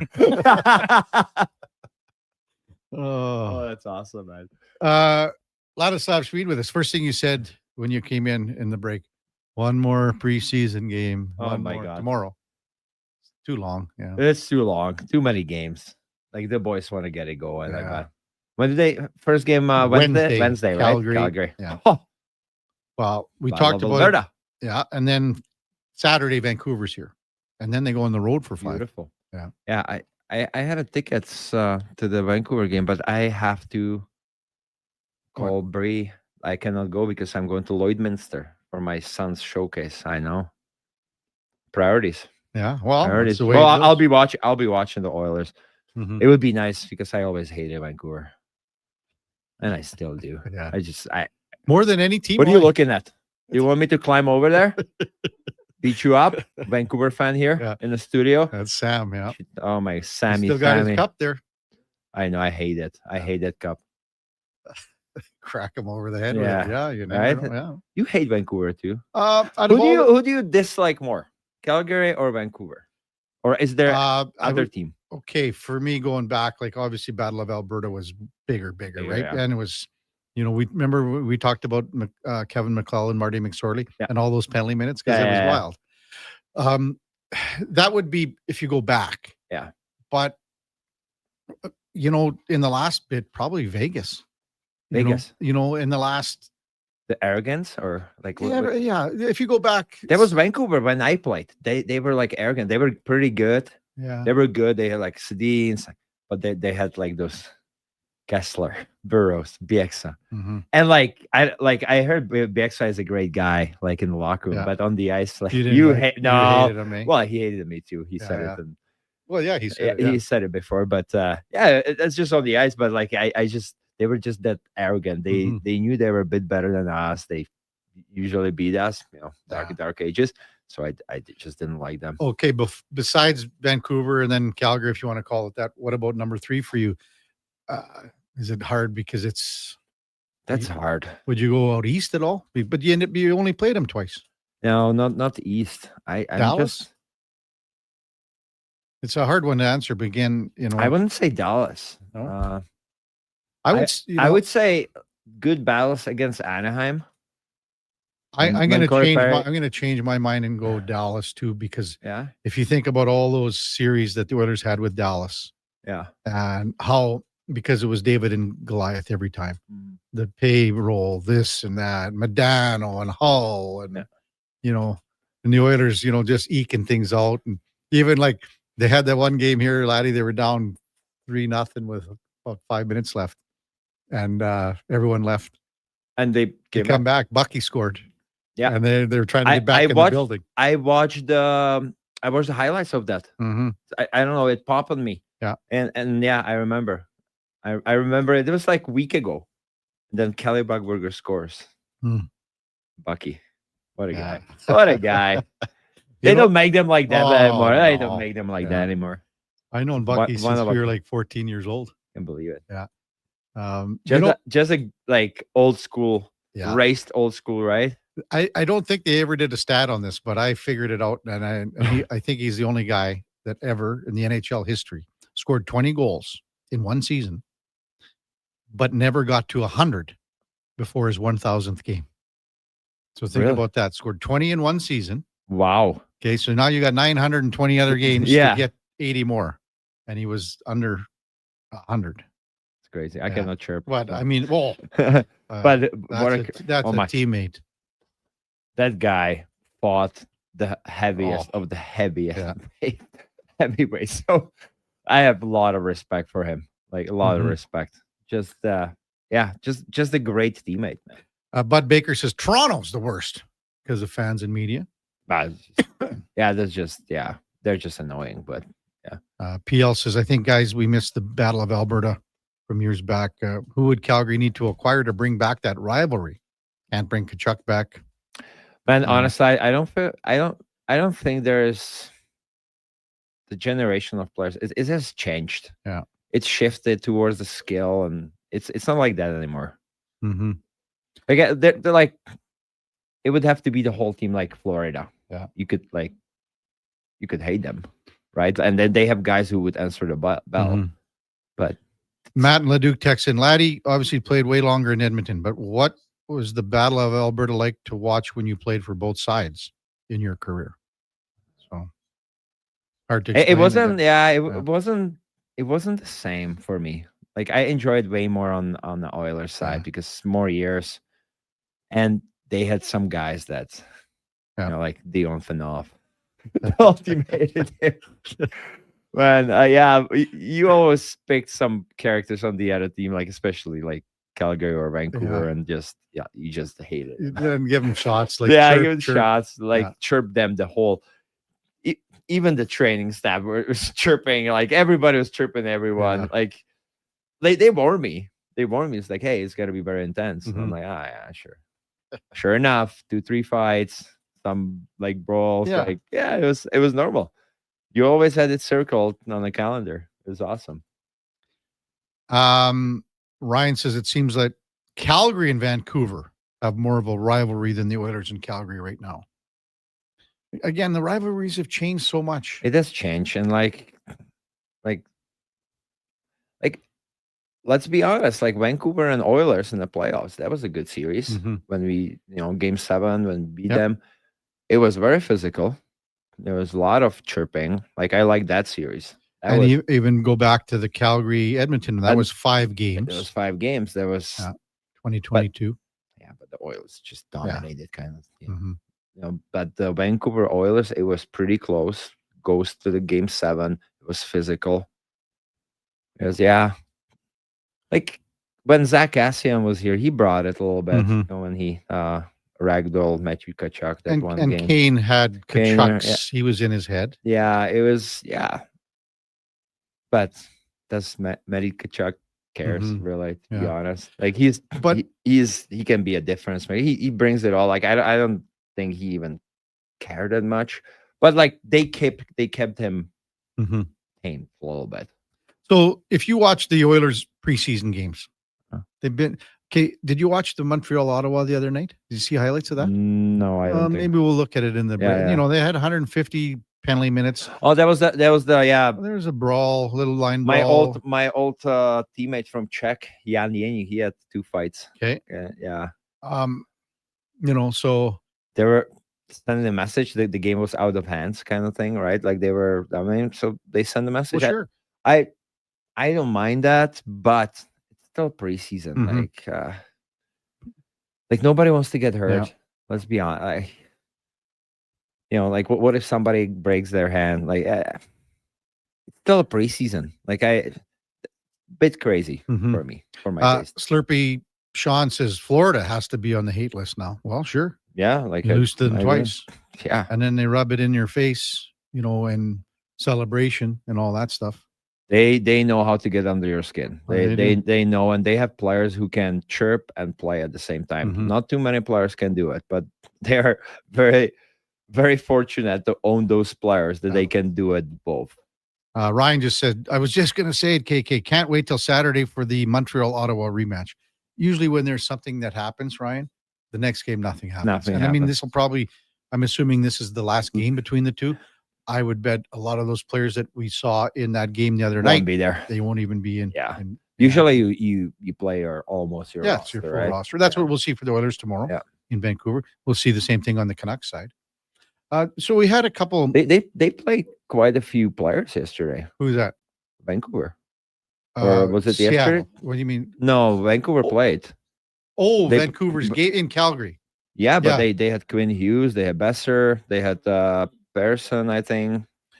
You're right, because they were up 5-0, 4-0. Right away, it was right? like 6-1, 6-2, maybe. 8-1 was the final. 8-1? Yeah. Oh. 8-1 was the final, and you're right. I remember seeing because Besser scored and Pedersen scored. Yeah, so Myers scored. So they played a pretty good lineup already. Yeah. Quinn Hughes scored. So they had a few more guys. Calgary's goalie was the Russian guy, and I don't know if he lasted the whole game. I'll check that right now for you, laddie. Do you think he played? He let in 5, and Cooley let in 3. Okay. Yeah. So yeah, but Vancouver played decent lineup. We got a lot of texts, and even Speck and I were talking about Alex Regula. Okay, so this is a guy, not a lot of people know too much about him because he was picked up off waivers from Boston by the Oilers. Didn't play at all last year. So you want to see him play a lot. He's not going to do that here to start. Yeah. He would do that in Bakersfield. But now you got to worry about would someone claim him off waivers because he's got a hell of a contract. It's 2 years. Someone could claim him. So you have to manage that. I mean, but he needs to play because he hasn't played for a whole year. I know he needs to. That's a tough situation. It is. But you have other, like, I think bigger issues to, bigger issues. Well, you don't want to lose him, but so what? Now you're gonna send Savoy or no. We're just saying, like, look on the back end. If you got your 6 guys, and let's pretend your last D pairing is Emberson and Stetcher. No, it would be Emberson. No, sorry. Stetcher would be number 7. And Cooley. Stetcher would be 7. Regula is 7. Stetcher and Regula are probably in the same boat right now. Now, would you waive Stetcher? Would someone pick him up? I think if you waive Regula, someone's picking him up. Just because. How old is he? 26. But he's big. He's 6'4". He's big. You know, Stetcher, you know what you have. Maybe they keep 8 guys on the back end. I'd be shocked. It's a tough, as a manager, what do you do? That's a tough one, yeah. So Stan Bowman picks the guy up off waivers, signs him to a 2-year deal, but it's very friendly, $775. Yeah, I know. Well, that's very friendly. I'm just thinking, like, it's. Mm-hmm. It depends how happy they are with Stetcher. Like, how is he in the locker room? Oh, like, they love him. But and we talked about it so earlier. like, are you gonna risk that? Already guy that's been kind of established on your But if you sign this guy for 2 years, you probably see something else in him. Like maybe it's an upgrade over Stetcher. How old is Stetcher? 31. So yeah, I would go with age. Yeah. And you'd go with Regula. And that's hard, man. Like that's so hard. Like on the other hand, like Stetcher, you know what you're getting. He's already established in the NHL. He played for them. He knows the system, everything. He's familiar. So like, I'm not making it easier, right? Like with these, like going back and forth. Like, I don't think there is right or wrong here. Well, you just have to be thinking. If you're thinking future, that you're going with the other guy. Well, sure you are. You are, and But especially that's why 775. Some like you do need size there, and like, is this guy? He's 26. They're pretty sure they know what they're getting from him, right? They're not going to be anything flashy. And to be honest, like, I mean, Emberson is still in this conversation a little bit too. Yes, but I think they're higher on him than those two guys. So he's your 6. So then it's a tie for 7 between Stetcher and I think it Regula. could be. I think it could be rotating. I don't think there's set 6. I think there's set 5, and then you just go 6, 7, 8, 6 or 6, 7. Did you just rotate? Ron Mexico says keep Regula and 8 defensemen. Wave Lazar.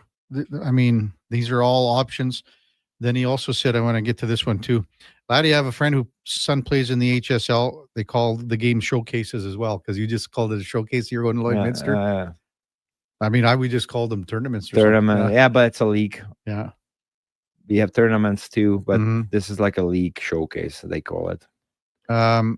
David says, ask Laddie what the rivalry was between the Czechs and the Russians. Well, way back, Laddie will talk about that. His dad played. My dad played in it. So go on that one. It was like, well, I don't even know how to explain it. It was like a lot of politics in it, and like you have to be on your best behavior because all those, like you would have like Russian politicians attending the games. And then, like, I remember This is the Kevin Karius Show on Sports 1440. Thanks, Sam. Oh, Duke. Thanks, Duke. Yeah, I remember my dad wasn't on that team that year, but I remember the national team play against Russians, and they put the tape over the star, like or a jersey, and it was like a big deal. Like all the higher ups in Russia, like ministers, president. It, like Czech was in deep shit. I say that's all right. it was strange times, man. But I like those were like a big rivalries. Like the whole country would rally behind the Czech national team. But like my dad said, it was really hard to beat them. So when you beat them, it was like a holiday, because that's all you had there. Like you were. It was a communism. And you couldn't do back then much. It was Czechoslovakia. It was Czechoslovakia, right? Like the team was, like Czechoslovakian team was really good, but Russians were next level good. Like they kept those teams. It was CSKA, Moscow, and pretty much the whole team. And then they added like 3 or 4 from Dynamo and like maybe 1 or 2 other teams. Tough times, man. Tough times. And like I said, it wasn't easy, but nobody was happy. Right? You don't want to be like we were occupied in the Second World War by Germans, then a few years off. And then the Russians came in 68 and, all over again, and it lasted till 89. So tough times. We, like Czech people went through some tough times. And the sports were kind of the relief for the people, right? They rally behind the teams, like whether it was soccer or hockey. But hockey was tough. And, some players were trying to do like statements through like hockey performance, but you had to be careful because you could have got kicked out of the national team or imprisoned, and there were people imprisoned. I want to revisit this later too. Yeah, we're going to go to break here. We got a guy coming in from Denver, but let's talk about this after. Yeah, it's I know a few stories from my dad. And like it's very interesting. I think we'll revisit it a bit later, so hang around for that. Top of the hour, we got Corey Masisek from the Denver Post, covers the Avalanche. Before that, time now for Sports 1440 update brought to you by First Round. And it's Thursday night football, so you could win an NFL jersey tonight in both locations. You also get 50% off boneless wings. First Round, Edmonton's NFL headquarters. Here's Sam, the record man. This is the Sports 1440 update. News coming from down the road as the Calgary Flames have signed head coach Ryan Huska to a 2-year contract extension. The Flames under Huska finished with a 41, 27, and 24 record last season. Other contract news, Florida Panthers defenseman Nico Mikkola has signed an 8-year, $40 million contract to stay with the team through 2030. Preseason continuing tonight as the Maple Leafs take the ice against the Red Wings. The Bruins and Capitals go head-to-head in Washington. The Panthers, Lightning facing off, and the Kings and Mammoth going at it in Utah. MLB wildcard wrapping up today with 3 decisive Game 3s. The Tigers and the Guardians take the field at 1. The Padres look to move on against the Cubs at 3. And the Yankees and Red Sox finishing up the wildcard round at 6. Week 5 in the NFL getting underway with Thursday night football at 16, with the 49ers heading to LA to take on the Rams. Coming up at the top of the hour, it's Corey Masisic from the Denver Post who will be joining us for today's show. And this has been your Sports 1440 update with Sam Wilness. Sports 1440, Stingray radio station. CKJR broadcasts from West Edmonton Mall and Wetaskiwin. Download the free Stingray music app and listen wherever you go. While the players gear up for the new season, make sure you gear up your snack game with Will Hawk Beef Jerky. Okay, this jumbo bag of beef jerky should last the preseason. Whoa. Will Hawk has more than just beef jerky. There's smoked sausage and pepperoni products, too. Well, how about we have jerky for Eastern opponents and pepperoni sticks when we face the Western teams? Now that sounds like a Will Hockey game plan. Will Hawk Beef Jerky, because you don't win games with salad. Only available in Leduc. God said, I need somebody to get up before dawn, milk cows, work all day in the fields, milk cows again, eat supper, go to town, and stay all night at a meeting at the school board. So God made a farmer. Hi, Mike here from Northgate Chevrolet Buick GMC. We are so thankful God made a farmer. For the month of September, it is our goal to feed 500 families. With every vehicle sold, we will feed a family of 4. So please help us reach our goal. Visit us online at northgategm.com. At Fountain Tire, get up to 25% off select tires, up to $125 off a set of 4 select Goodyear tires, and $50 off $150 service until October 18th. Restrictions apply. Book today. Fountain Tire. We're on this road together, Canada. You wanted local sports on weekends. Saturday mornings at 9, check out the Saturday Sports Setup, where we'll tee up what's happening on the weekend sports scene. Tune in Saturday morning at 9 on Sports 1440. Well, looks like those hot sunny days are done. No more birthday suit by the pool for this guy. Ew. You're welcome, neighbors.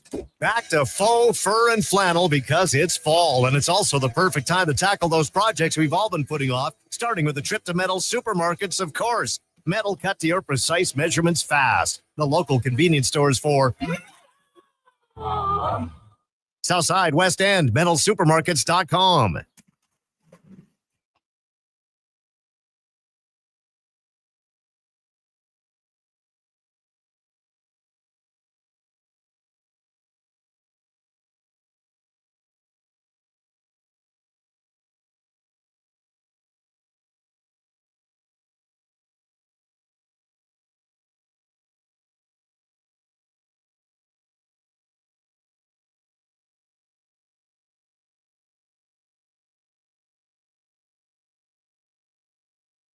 Just in time for the morning skate. This is the Kevin Karius Show on Sports 1440.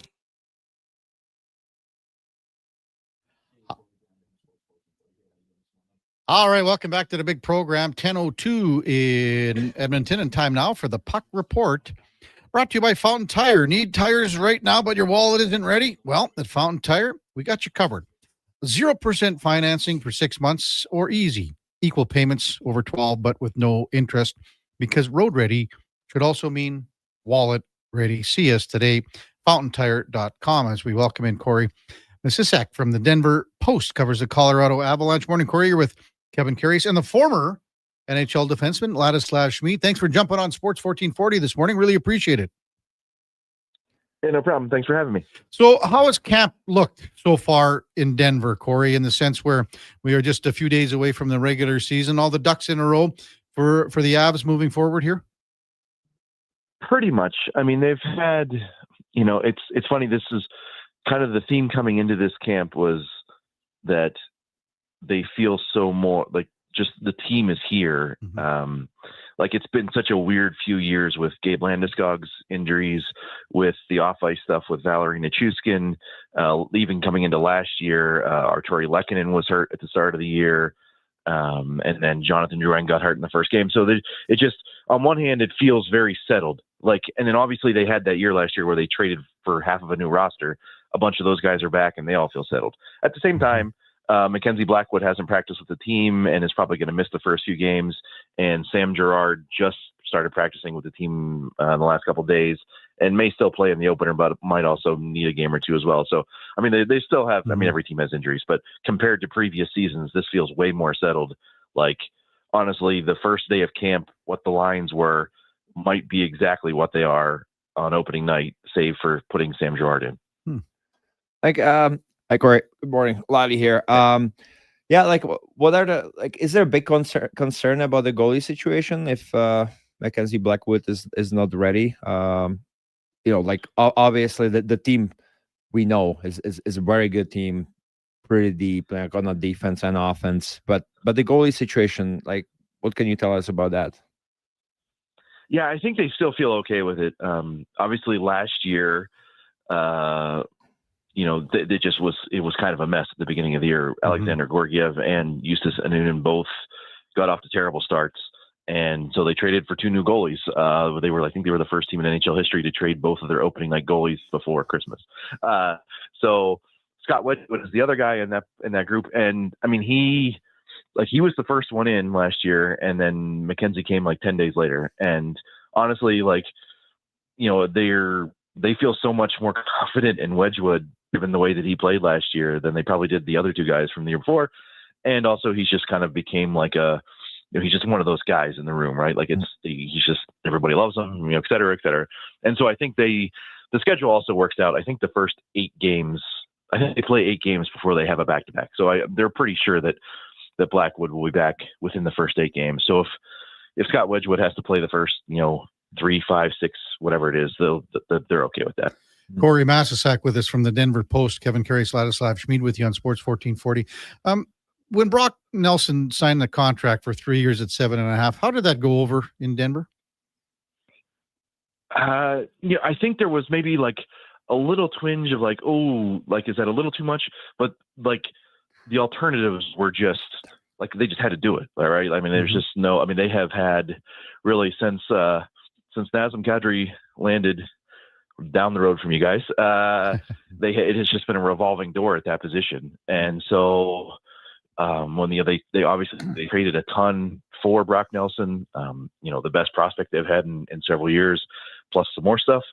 And so it was basically just like, it's either going to be him. And I mean, if you look at the options that were available this offseason, it would have been just another year of waiting for the deadline and trying to replace him. So I think, and I think he sort of, he looked really good at times last year with the Avalanche. And then there were times where it looked like he was still trying to fit in.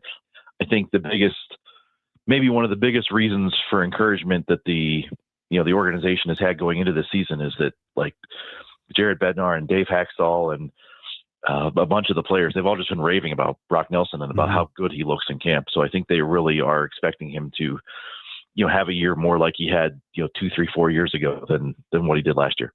Yeah, I'm okay with that contract. Like it's not easy to switch teams.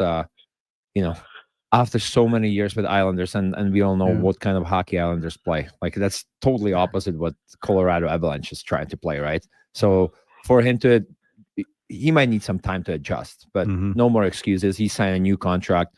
Like you said, that position has been revolving door there, so we'll have some stability on the second line centerman position. It's crucial. But I think 7.5, like with cap moving up in the next few years. I think it's not a bad deal at all. I'm more curious about the Marty Necas deal. Okay. Like what's gonna happen there, because I don't think Colorado can afford to lose him. Like what? Yeah, what do you think, Corey? Yeah, because you already lost Rantanen, and you cannot lose like the biggest piece of that trade. I feel like. Right. Yeah. This is. I mean, to me. I mean, if you had asked me like a couple weeks after the season last year, what was going to be the biggest story going into this year, it might have been, what's Gabe Landeskog going to look like? But honestly, like he has looked like the old Gabe, and there's been very little question. It's just until something goes wrong there, he's just the old Gabe. So the biggest question, and maybe the thing that kind of clouds over the entire season right now is the Marty Necas contract. Exactly what you said. Like they were in this exact same spot with Mikko Rantanen last year. They didn't get a contract done. It was stunning to everyone, even some of his best friends on the team, that they traded him in November to Carolina. And then, of course, it was even more stunning that he ended up in Dallas and knocked them out of the playoffs. But it's what you said. Like there's, it feels like there's 3 or 4 different things that can happen here, and a couple of them aren't good. Like, they really, and kind of in the same way with Brock Nelson, if they want to contend for the next couple of years, they need the guy. And like, he looked really good playing with Nathan McKinnon. He found some chemistry with him. We don't know if he's going to be like a playoff killer the way that Mikko Rantanen has been for his entire career. But just trying to, like, I think they got kind of lucky in a way getting Martin Necas for Mikko Rantanen, because I mean, if you looked around the league, like, how are you going to find a guy who can score 85 to 90 points or even up to 100 maybe in a good year for less money than what Mikko Rantanen was making? There weren't that many options out there. So they got that guy. But now the cap is going up, and we don't know, exactly what he's asking for or how that's going to work. But I mean, there could be some public perception issues if he signs for, $12 million or something close to it, because he's not as good as Mikko, but they need him. And I don't know if it feels like it's threading a needle in a hay, or finding a needle in a haystack if you're going to trade him again and do this over again. Like, you're going to trade Martin Necas for a younger, cheaper version of him. I just don't know if that's going to work again. Well, and then down the road, Corey, I mean, it's the same boat as with Vancouver and Quinn Hughes. Like, what's Cale Makar going to command in 2 years in 27, 28? It's 15 mil plus. Yeah. Well, the funny thing is tying these two things together. Yeah. The day after Mikko Rantanen was traded, Nathan McKinnon sat in his stall at the visiting locker room in Boston and said, Cale deserves $20 million. And I was like, as soon as he said it, it was just raw and emotion in the me. He was like basically saying like he doesn't fault Mikko because he deserves to get as much as he can. And he's like, I think Cale should get 20, and I was like, I'm sure his bosses don't want him to say that. but it's true, right? It's the same thing. I mean, the team in your city's dealing with the same thing. Yeah. I mean, it's write a blank check for the guy, right? It's, so I don't know. I mean, I don't, yeah, right. I don't think Connor's going to ask for 20 million. I don't think Cale's going to ask for 20 million, but I do think that, I will say this, like, I mean, Cale Makar is, hockey players have a long standing reputation for being humble and not, all that stuff. Cale's like on the extreme end of that. Like, I'm actually in the middle of trying to write a story right now about whether or not he deserves to supplant Patrick Waugh on the team's Mount Rushmore. And it was just hilarious listening to him try to back off of that. Anyway, I think it's, I think it's going to be somewhere, it certainly wouldn't surprise me if he gets, more than what Kirill Kaprizov just got. I think what, Connor McDavid and some of the other guys signed for here in the next year or so will factor into this. But you're right. I mean, it's Cale and Quinn are going to be the guys that reset the defense market. Oh boy, it's going to be crazy numbers. That's going to be crazy number. Well, they also have to understand though, if they want to win more Stanley Cups, so like you need to be careful what your salary is going to be, right? But but that being said, like your team has one of the friendliest contracts ever. Like Makar 8.5, McKinnon, what was it, 6.5 or 6.1 before he signed to 12, my God, 12, 6, it was like so like now is the time to cash in. I feel like, and nobody can say anything to those guys.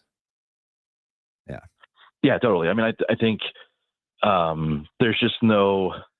I mean, we talked about how Brock Nelson and Martin Netchis are hard to replace. There is no. I mean, there's no other Cale Makar. There just isn't. I mean, there's only one other guy in the world who's even on his level, and so yeah, I think. I mean, look, I think they're, I think the whole league is sort of dealing with this, right? Like, and I think the Kaprizov contract really sort of like, it was like, oh, okay, like the market really is resetting. We're going to have to like reshape all of our expectations for what these guys are going to make. Hey, one last one for you, Corey. Parker Kelly, he's a local guy just outside of Edmonton here, and has really worked himself into being an everyday NHL player. It's that simple, but he gets rewarded with a 4-year deal at 1.7. So maybe just touch on what he means to be staying in Colorado for, the next 4 years or so. Yeah, it was, that was one of the things I asked Jared Bednar, I don't know, the first or second day of camp. It was like, how does Parker Kelly go from being a guy who signs here on July 1st from a new team you never heard, you didn't really know a whole lot about him, to a year later getting a 4-year extension? It's even a year out before he's like that deal goes through 2030. And Jared Bednar was like, it's easy. We just watched him work and watched him play for a year. I mean, he just, Bednar's one of those coaches that just I think he's one of the best coaches in the league at handling the star players. Like I think him and McKinnon and Makar are just kind of perfect for each other, but he also loves the identity guys. He just loves them. And so like Parker Kelly joins Logan O'Connor as kind of these like bottom 6 guys who just do whatever he wants. They're always in the right spot, like kill penalties. They moved him to center last year. He never played center before, and he just did it, and he was fine. And then they got to move him back to the wing after they got Jack Drury, and he kind of turned into the same. He's kind of like a little wrecking ball out there whenever he's on the wing. And so like he was whenever he was with Ottawa. So yeah, I think he. Like it kind of goes back to those other guys too. Like the Avs are clearly trying to lock in some other kind of, secondary core pieces to sort of at lower deals to try to save up as much money as they can for Cale and for Nate in a few years whenever he's up again. So is O'Connor okay? He's on IR right now. Is he okay, or what's going on there? Oh yeah. Sorry, I even forgot to mention it. Yeah, he had hip surgery right after the season ended, and he's going to miss probably like the first month or so. Okay. It's the second year in a row he's had hip surgery, but it's like he's basically had both hips done now. So he's been skating, and he skated like the first day of practice, and it was like, well, wait, is he going to play? And then it's like, no, it's probably going to be early November. Okay. Hey, Corey, thanks so much for this. Regular season's right around the corner, and I'm sure we'll talk as the season progresses. Thanks for coming on. Thank you, Corey. Yep. Thanks for having me. Yeah, it's Corey Masisak from the Denver Post, covers the Colorado Avalanche. And our Puck Report brought to you by Fountain Tire. And again, if you need tires but your wallet isn't ready, we got 0% financing for 6 months. Easy equal payments over 12, both with no interest. Check them out, fountaintire.com. I like the story like a guy like Parker Kelly. Played for Camrose, Kodiaks, went to play for Prince Albert Raiders. You like the local kids, eh? Well, I mean, this is a guy, again, if you look, not drafted. He earned it. I like those stories when wins a championship with the Raiders, gets a tryout with Ottawa, spends a year and a half in Belleville. Another year. I've been more there. than that. I've been there. Yeah. That's a long year and a half. More than that. Yeah. And then, plays a full season in Ottawa and then goes to Colorado. And again, last 2 years, 80 games, 8 goals, 10 assists. 80 games, 8 goals, 11 assists, PK. And again, he gets a contract after this one where he's on league minimum to go to 1.7, locked up for. That's good for him. Yeah, absolutely. Good for him. Well deserved. I like those stories. Did you look at in or out, laddie? Yeah, the 5th question, yes.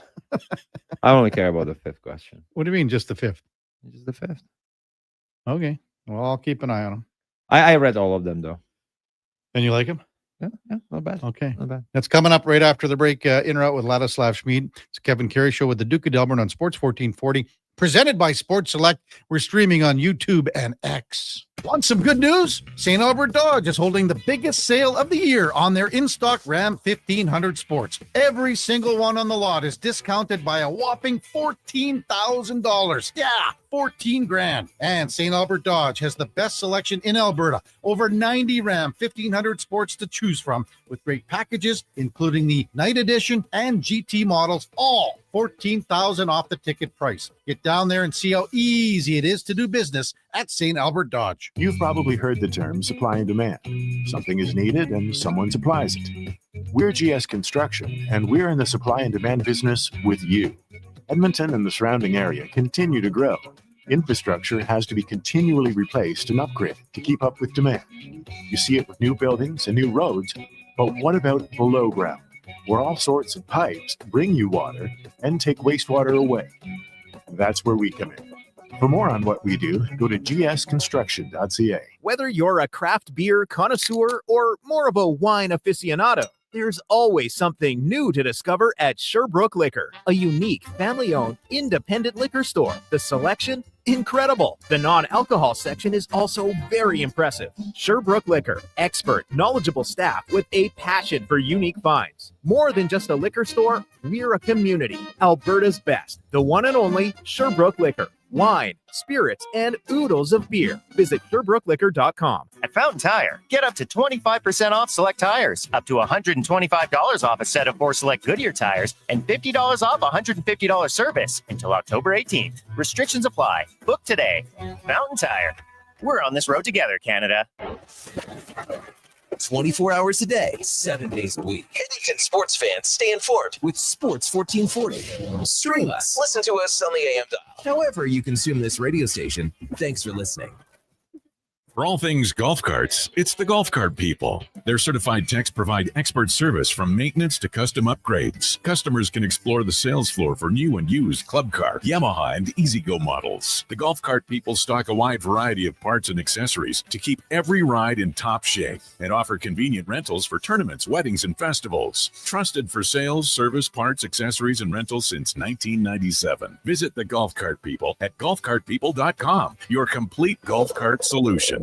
They sure saw you coming. You went in for about $200 in auto service, and by the time Johnny Slick out front was done telling you everything he thought you should have replaced, you got hosed for $3,000. Big Toy Shop won't lie to you, inflate your bill, or waste your time. You'll know exactly what your service actually costs and when it's going to be done. Take your ride to Big Toy Shop, 8315 Argyle Road, 780-298-2797. Groceries, mortgage payments, family holidays, a new car. That's what profit shares look like for Vision Credit Union members. Each year, we return about 75% of our profits, $35 million last year, to the people who bank with us. Because at Vision Credit Union, when you're an owner, you get your share. Why not get yours? Learn how at whatsyourshare.ca. That's whatsyourshare.ca.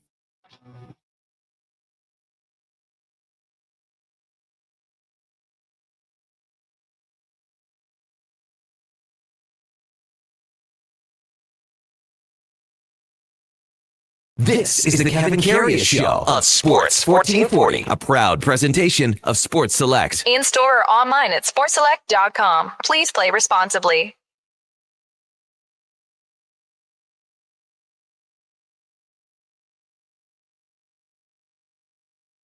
Oh, good tune. Duke or Sam the Record Man, whoever threw that one in. Welcome back to the big program. 1022 in Edmonton. Text line 833-401-1440. We were talking about Parker Kelly. Team Dean says, Kelly grew up down the block from my parents. Oh, his grandparents were around there too. His grandma used to chew me out for picking her lilacs when I was little. Oh, and giving the flowers to all the girls in the neighborhood, Team Dean, I guess. Aw. And then Coach Al says, do we get an update on Duke's love life for Laddie? That'll come up later. It will come up. Don't worry. We are on top of it. His family is very aware of it as well. Yeah. I bet there's some pressure. They want you. Like your sister's probably one and sister-in-law. They already have 2 sisters each. What do they need another one for? Could you imagine this? But because it's not the same. Yeah, but they boss him around. They're not going to boss her around too. You never know. I don't know how it works in their household. It seems like everybody is terrified. They're probably such a nice girls, Like, let's bring them into the studio. One of the Megan's been here before. Yeah, when we were over in the No, other studio. I haven't met them. No, they popped by in the middle. That I think it was during Fantasy Frenzy. They popped by one time. We'll bring them over. Yeah, they don't live here. They live in Delburne. How far is it? 2 hours. 2 hours. Well, just tell you what. Let's set it up. Hey, I'm here every Thursday. I was gonna say if they're planning, maybe they'll bring some food for you. If they're planning a trip, Finally, they will someone. try and I'm sure schedule it around your appearances on the show because every they're such big Thursday. fans. It's not a secret. The one thing that's gone downhill is the food here. Yeah. We don't get any food. Well, Levers is supposed to bring in some boneless chicken wings from first round, and he didn't. He hasn't. And speaking of first round, we got to do a $50 gift certificate that we're Okay. going to give away right now. To someone that texts in 833-401-1440.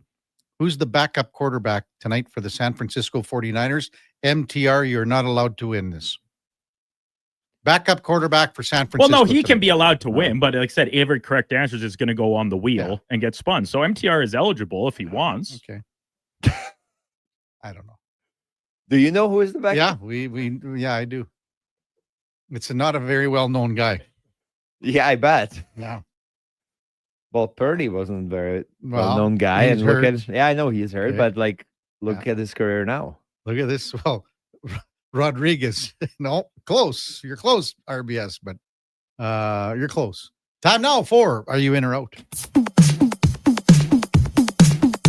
Okay, you know what? Moving too fast. Bottom line, are you in or you out? In or out of what? No time for questions, just action. In or out? Well, then I'm out. I'm sorry, Jet. Actually, you're already in. Are you in or are you out? On Sports 1440. I thought you would go, I'm in, Bob. We would have had a really cool moment, but you kind of ruined the whole thing. Already we got about 10 correct answers. It's not back to back.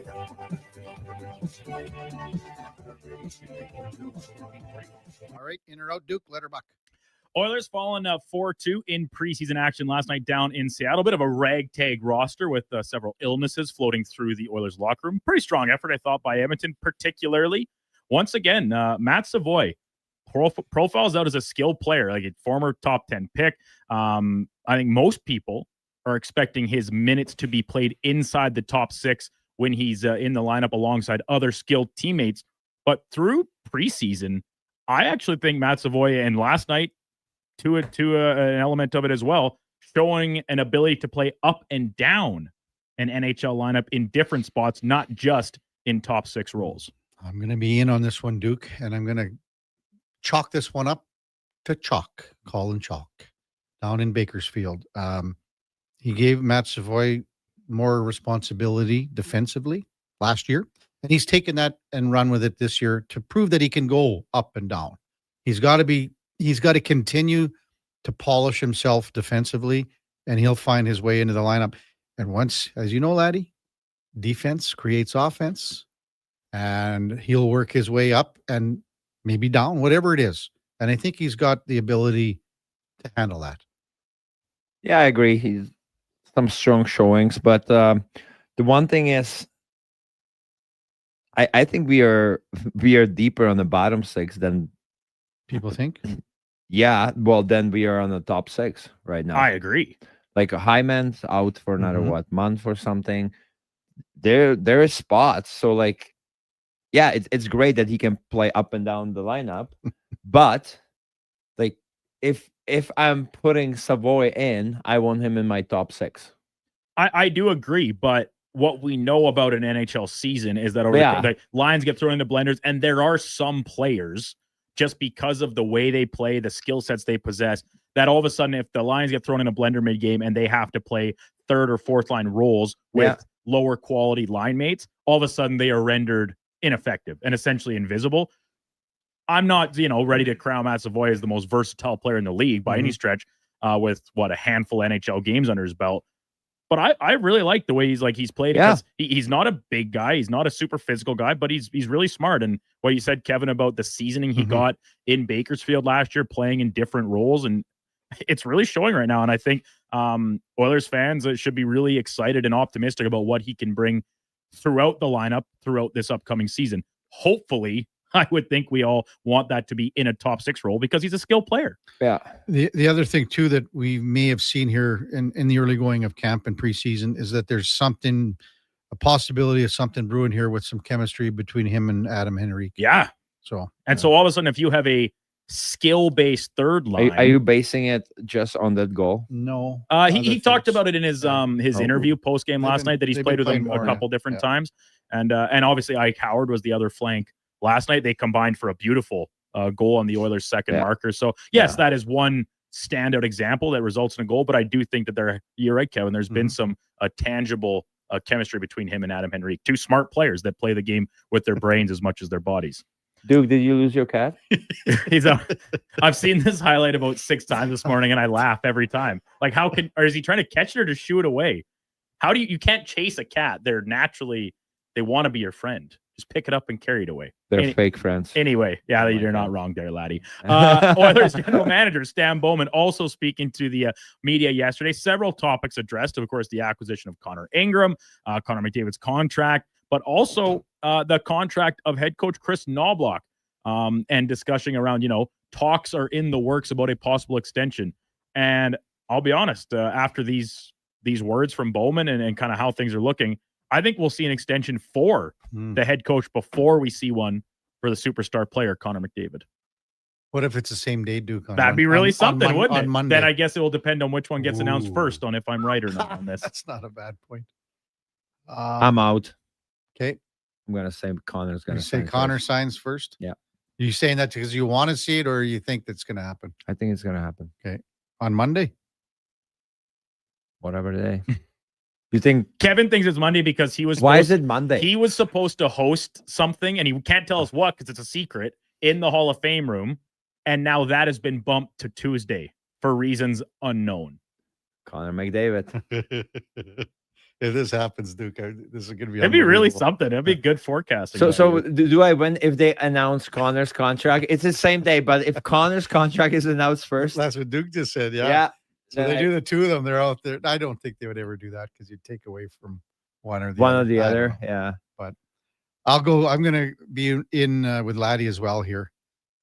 So he was out, I guess. I'll be out with Laddie just to see it. Yeah. Because you want to see it or you actually. I give it the same question.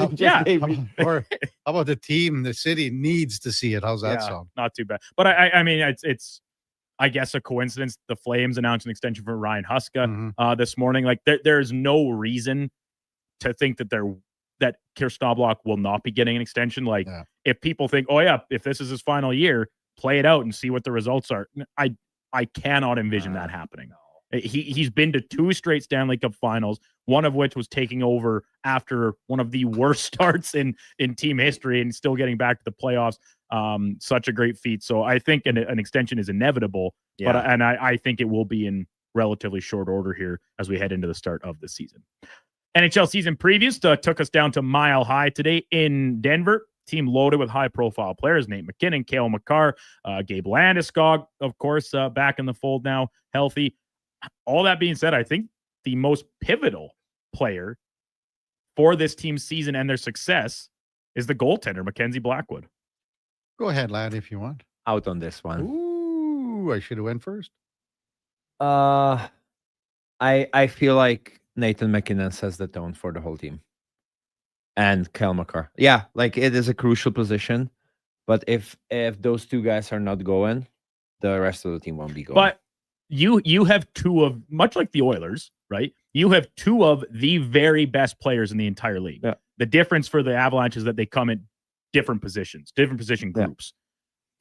Yeah. If one is not going on any given night, and we've seen this with the Oilers, the other often picks up their slack and vice versa. Now, these are really good players. They don't have off nights very often. Yeah. But when you look at the Avalanche season last year and how bad the goaltending was to start, and they completely flipped the tandem, bringing in Blackwood and Wedgwood, and how different of a team they look. And Blackwood played, I thought, really well in that playoff loss to Dallas. For the most part, I like this team. They got a lot of star power. I do think that they kind of thin out a little bit when you move down their lineup, both up front and back end. They're going to need their goaltender to win them games some nights. And that's the same for every team, of course. But Dude, when Colorado won the Stanley Cup, what was the Darcy Kemper, Rebels legend? Yeah, I know. What was his stats? They were not very good. They were average. But I do think some people forget that the team was better. The team was really good, but also he took a stick in the eye in the second round, missed some games. Now you're making excuses. I get it. I get it. Excuses. That's a fact. It is a fact, but it's still like his save percentage. Darcy Kemper was a Vezina finalist last year. It's good. I'm talking about the season he spent with Colorado. So he's good. He's really good. He is really good, but he had an average season. Well, he won the Stanley Cup, but like the numbers were average. He was 90%. Yes. So I'm saying, like, I don't think they need something spectacular in the net. Like just above average goaltending. But if Nathan McKinnon or Kyle McCarr are not going, it's gonna be hard for the team to go. I see both your points. I see both your points. I am jokingly going to go out because I'm going to say a guy that is 1 year older than our co-host today and still playing, Brent Burns. 1 year older, laddie, than you. I know. And still playing. What do you think of that? That's pretty amazing. Yeah, he cut some corners, I bet. I wasn't skipping any hits or fights. I'm just joking. No, he's a beast, that guy. He's I like Brent Burns. Like I like watching him. I wonder how he's gonna people probably often forget, right? Because he's older, but I wonder how he's gonna look there. I think he can still do 16, 18 minutes and be decent.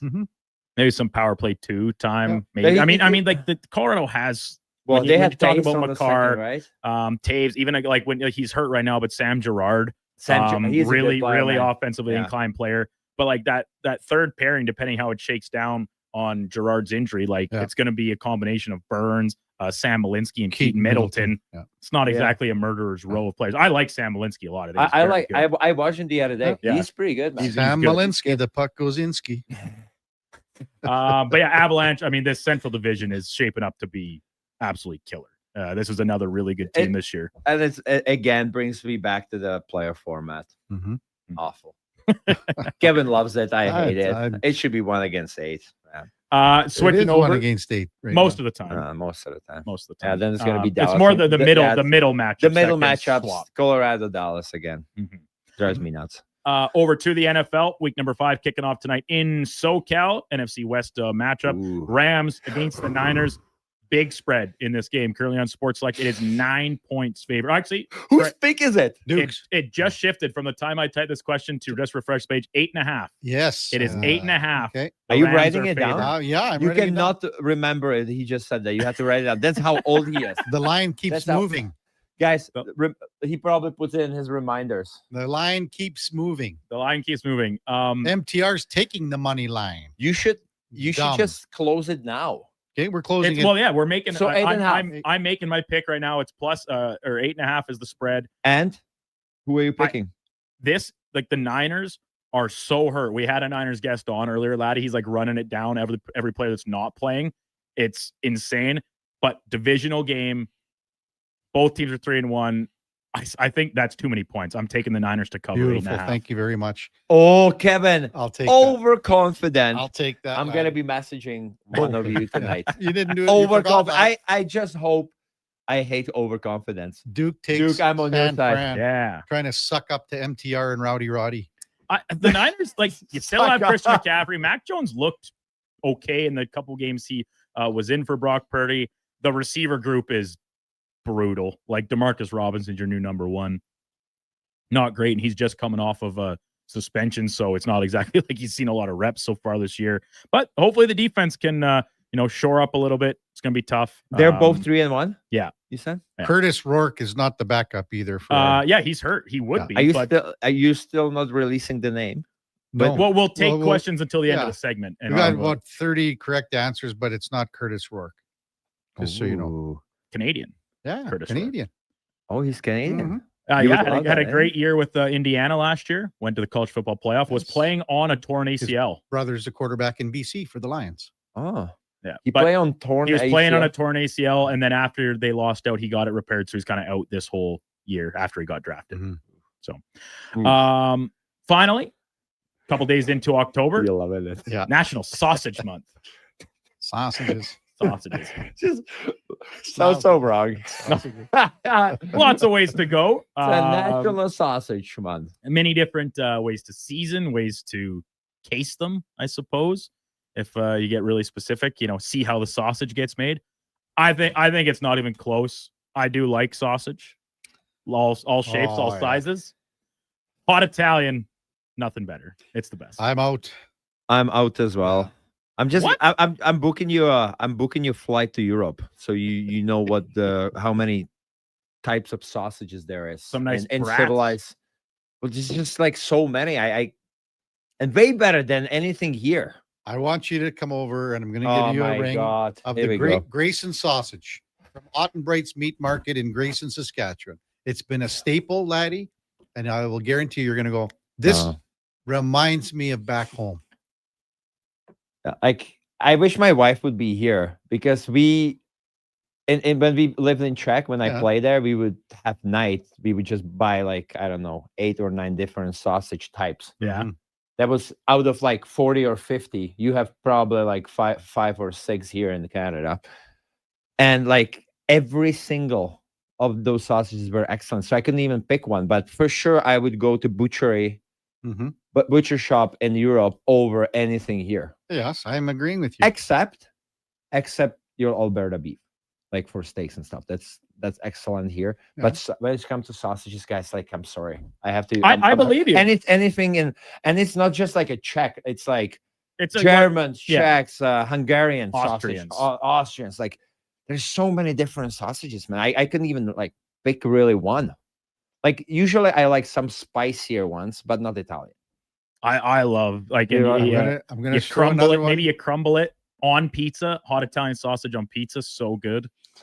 The double smoked paprika from Ottenbright's Grayson sausage. Okay, bring it. Okay, please. Can you order it somewhere? Well, yeah. Or you have to drive there. You probably have to drive, but I'll bring you some back when I Could go. you? But I got some in the freezer. Laddie, I was just there. You were just there. I have to think that because you travel out of the city a lot to go do stuff with Oilers alumni and things to some small Sometimes, towns. yeah. You go out east quite a bit. Have you not stopped in for some Mundare sausage at any point? No, never. World famous Mundare sausage. Mundare? Yeah, Mundare, it's all because Where it's is it? it's What's Just an hour east. out by Vegreville. Yeah, Vegreville. So it's obviously very strong Ukrainian influences in that part I'm of going the to province. and- Lloydminster. Is it that direction? yeah, you Yes. drive right past Mundare. Okay. Right past. I need somebody to send me a message with that That's, name and Colette what to Henning? get there. Well, SKS is right here. I think they're probably a client of his, most likely. Yeah, Stanichi's it's called. Stanichi's, yeah. There was Colette, that was the daughter of Ed Stanichi, Mhm. and then Colette married Les Henning, Wow. and Les. Kevin knows the whole genealogy of Mundare sausage. Well, There's a family tree on the wall here. okay, but this guy is a beauty. He had played with him in the world's longest game 5 times. He would come out and walk, and he drank a lot to get these things. So that's why you liked it. Yeah, but he would have a buffalo fur coat, and he walked around all the time in his buffalo fur coat. Yeah. Even Humboldt Trent just texted in Grayson barn dances as well. That's where you get a Grayson sausage at the end of the night. Grayson sausage. Grayson sausage. Kind of like if when you go to what used to be the ranch over on Calgary Trail, right outside was the Coobies. Yeah, you get a dog. Wednesday Koobie. night at ranch. The best. That was the best night, laddie. Wednesday nights were It the was best nights. unbelievable. I've done some damage there. I said when they closed it, they should have burned the barn. Yeah. Yeah, they've rebranded it several times. It will never. What is it, Midway Hall? Yeah, I think it's like a music venue now. It's not Yeah, even it's a a bar. music It's not venue. a bar. But still, the walls. If the walls could talk, Yeah. wouldn't be great. Patty and Spruce text in Grayson sausage #1 KK, just like Terry's shishlicky. You ever had shishlicky? I don't know what shishlicky It's is. like lamb, marinated lamb. It's unbelievable. All right. Yeah, So Grayson sausage. Grayson sausage. It just says right on the package, Grayson sausage. Where can you buy it? Grayson. Just there. It's a town of about 500 people. And they don't ship it anywhere. They don't. I think they ship it to some places in Saskatchewan, but when you start doing that across borders, like even in Canada, I don't know how the legality process. Oh, okay. So Grayson sausage. Just like you can buy Mundair sausage when you go to Safeway. It's there. Is there? It says Mundair sausage on it and Stanichi's. But I don't think you can buy it out of province unless it's like just over the border, you know. Okay. Look at this. Jane Victoria says, when I was in Bosnia, had what's it called? Kavapi? Amazing sausage.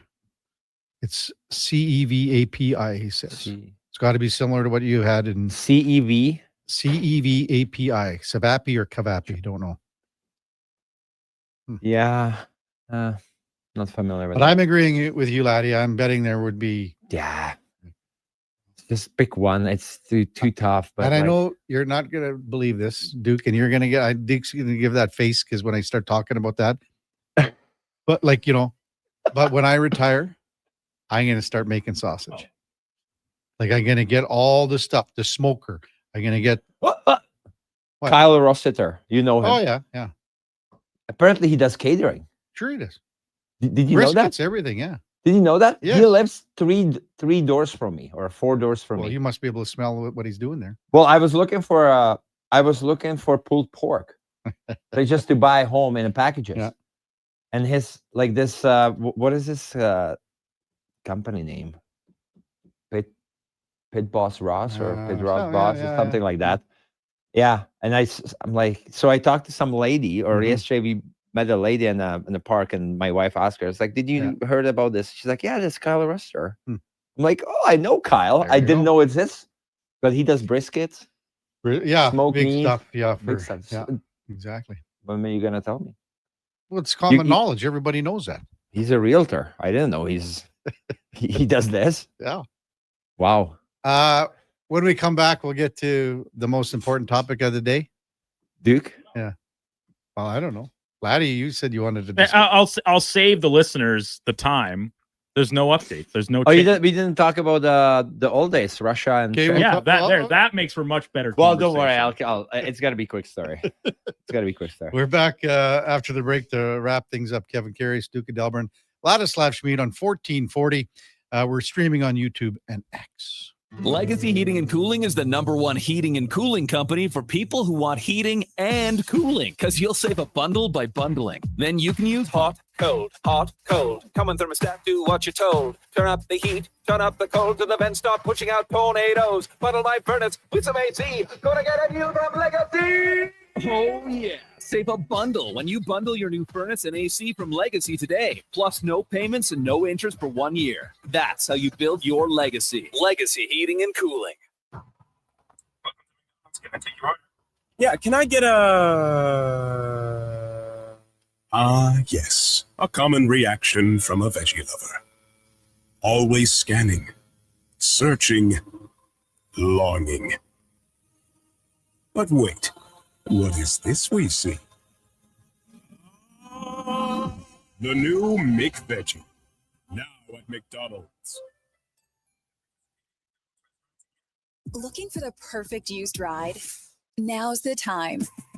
Drive away for as little as $25 bi-weekly. Go Auto has over 7,500 used vehicles in stock with something for everyone. From budget-friendly cars and road trip-ready SUVs to powerful work-ready trucks. With around 70 locations across Canada, your next vehicle is closer than you think. Whether you're upgrading, downsizing, or buying for the first time, we've got the right ride at the right price. But don't wait. These deals won't stick around forever. Start shopping today at goauto.ca.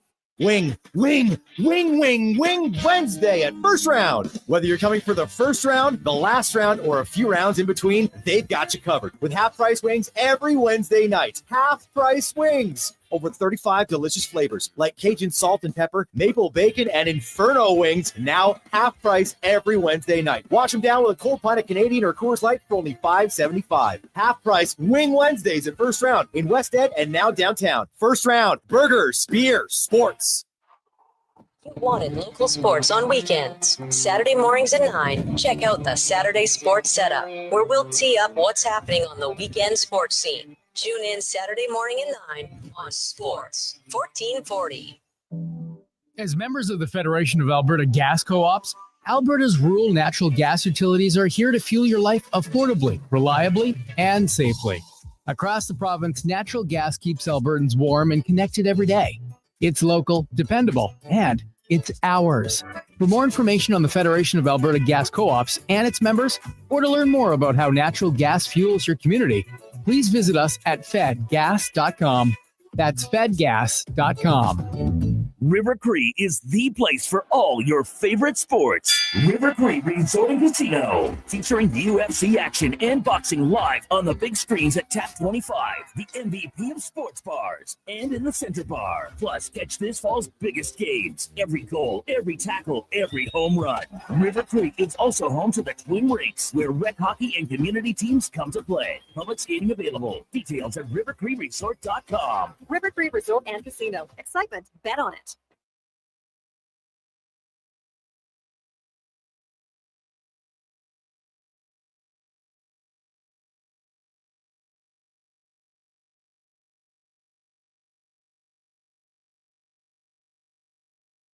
With over 30 years of sports experience, this is the Kevin Karius Show, brought to you by Sports Select. Bet on the original at sportselect.com. Please play responsibly.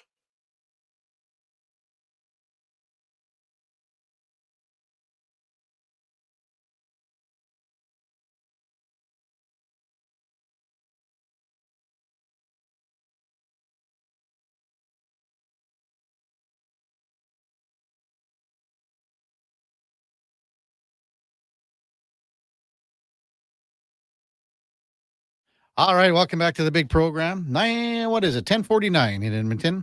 Home stretch. Kevin Karius, Duke of Delburne, Ladislav Schmid with you. I just got an email, Laddie, for tomorrow night. The private concert tomorrow night from my friend the Babber, our friend the Babber, to Jim Cuddy tomorrow night from Blue Rodeo. Blue Rodeo. Yeah. Wow. Did you set it up? No, well, he's coming in. Jim Cuddy's a pretty big guy. I'm surprised you don't know who that is because he's done hundreds of charity hockey tournaments where he comes in and plays and they bring musicians in. Is it country or what is it? Well, he used to play with a band named Blue Rodeo, which was one of the more popular bands in Edmonton, well, in Canada. What would you call the genre, Duke? Is it folk? I would put it closer to folk than country music, especially definitely not modern country music, but folk rock-ish maybe. But yeah, that'd be the closest. Okay. So you got to be there. Oh yeah, Chopper is coming too. Big Chopper Lapatinsky. Wow. Yeah, it's a big event. Big event. Where? Yeah, it's in Fort Saskatchewan at that fancy concert place. Wow. Yeah. What's the name of that place, Duke? I want to say the Millennium. No, that's in Sherwood Park. In Sherwood Park. Well, I could tell you probably right the now. Dow. Yeah, that's where it is. Dow Centennial Center, the Shell Theater. Lobby opens at 6 for the pre-concert drink. Concert starts at 7. Kevin's favorite part. Yeah, the pre-concert drinks. Well, never mind. It says no. I don't want to take Chopper because it says, each guest will receive 2 complimentary drink tickets. There you go. Classic. Thanks, Babber. The Babber. the stuff that excites him, eh? Yeah. So Duke, you got San Fran plus 8.5. I've got it written down. All right. I'm happy with that. You are. You're glowing right now. Well, overconfident, Duke. Never fear. That's like it's still a divisional game. Their divisional games are tough. These teams know each other well. The coaches know each other well. We all know how many fans would usually be at a home game for the Rams, on the road. Like, would we have a big, is it going to be 50-50 for fans tonight? Like people coming up? Maybe less because Niners fans expect them to get beat pretty handily. Yeah. Not as motivated to make the trip down the coast, perhaps. Okay, Laddie, tell us the Russian Czech story. Well, my dad told me this story. He was just beginning at the national team level. It happened like a couple years before him, but pretty much all the old timers know this story. I don't know what tournament the national team was going to, but they were thinking about defecting, right? Yeah. And so if you were defecting, it would, you go automatically into the prison. Mm-hmm. Your family, if your family members are in the higher positions or any government positions, automatically shipped out. So the team gathered together. They were supposed to go. I don't want to lie, but they were supposed to like defect, I think, to London or something, or England. Somebody ratted them out. I'm not gonna throw any names, but people think it was the one guy on one of their teammates. So the undercover police came. Bunch of guys got in prison for years. Mm-hmm. Like there was an 18-year-old, like very promising player, but they didn't care. Like they just tossed them in the prison, and like I want to say, well, prison / working camps, right, kind of thing. So yeah, those were the tough times. So like when people like these days throwing like you're communist or you're fascist or stuff like that, they don't know what they're talking about. They don't know the history. I don't know, like, but we learn about it. And my dad lived through communism, fascism, like, he's very old. So like when he tells me the horror stories, what the Germans were doing and Russians were doing, and like even during this in sports, like they didn't care that you were a big star in your country. Like you screw up, you're going to prison, and they wouldn't let you play. It was tough. There wasn't just a prison, like they had to work, like working camps. So like now, like when people are throwing these, like you're communist and like blah blah, you're a fascist, like careful with that. Right. It's very hurtful. And these people, they don't know what Germans or Russians did back in the day. Right. One of the guys that your dad played with was one of the first guys that came over here, and that was Vaclav Nedomansky. And he's still around. Yeah, and he came over to play in the WHA, and then played for Detroit. For the most part. He's a big name. Yeah. He's still a big name. Yeah. I just saw him the other day somewhere in a newspaper article. He was at some venue, but yeah, he's a big name. Yeah. He made that switch. My dad and some of his teammates, they had the same opportunity to leave in 60s. But again, like over here, you would have to leave your family behind. You didn't know how it would. So did Vaclav Nedomansky? Did he leave everything? And he pretty much, and some other people too, like who made that switch. I know Yuri. There was a bunch of players, and you had no contact with your families. 1978-79, he led the Detroit Red Wings in scoring. He had a bomb. Yeah. My dad told me like he had a bomb of a shot. He was 34 years old when he led Detroit in scoring. On his line was a young guy, number 1 draft pick overall, named Dale McCourt. Oh. Nedomansky scored 38 goals, had 73 points. It's pretty good. He was a shooter. Yeah. Detroit was not a very good team in the 70s. And my dad told me like about Nedomansky that when he was shooting because the equipment wasn't very good. The goalies were actually pretty scared. They had solid bruises from his shots. And that was like with the wooden sticks, right? Back in the day. We can talk more about this next week. I want to talk a little bit more about that. I'm gonna call my dad for more stories. Yeah, exactly. Yeah, he's got tons. Maybe, but his English is could you imagine him coming on and you translating? Oh my God, it was man, but it would take hours. Like I know the stories because now he's older, so he repeats the stories. But I still enjoy the stories. I listened to them a million times, and like he used to take me to these gatherings, like for Olympians, like there would be like Olympic gatherings for former Olympians in Czech, and instead of taking my mom because she didn't like to go there, he would bring me. So all his former teammates, they would be story after story, and one of his good friends was Jaroslav Holík. He's Bobby Holík's father, and Frank Musil is his son-in-law. Jaroslav is dead now, but he was quite a character. That's good stuff. We'll talk about this next week. Sure. Thanks, laddie. Enjoy Lloydminster. Thank you. You're going right by Monday? No. It's the following weekend. Following weekend. Following week. I'll be here. You'll pick up some Monday sausage on the way back. Yeah. I guess I'm forced to now. Well, you have to try it. I have to try. You can have it on the way home. You just take it. It's smoked or in. Oh, Just eat it I'm on the gonna way tell home. them to cut it up for me too, so I can just put it in the car and just piece by piece. I hate just like driving, and I eat while I drive. Yeah, you have to. Our winner for the contest, $50 gift certificate, first round, Corey. Duke has emailed you, Corey. We got to get your full address for a $50 GC for first round. So go enjoy that. I mean, we got Sunday football, Thursday night football if you want. Coming up at the top of the hour, it is Fantasy Frenzy with the former Rochep T-Bird. Connor Halley and the Duke of Delburne, 12 till 2. It's the lowdown with Alan Mitchell. 2 to 6, Jason Greger drives us home with the Jason Greger Show. We've got Fox Sports all night long. We are back with you tomorrow morning to close out the week with Big Eddie Steele at 7 bells. Before all that, time now for a Sports 1440 update brought to you by Sherbrooke Liquor, the best place for wine, cocktails, and beers from all over the world. Also, a variety of excellent non-alcoholic options. See more at SherbrookeLiquor.com. Have a wonderful rest of your Thursday, everyone. We'll see you back here tomorrow at 7. Here is Sam the Record Man.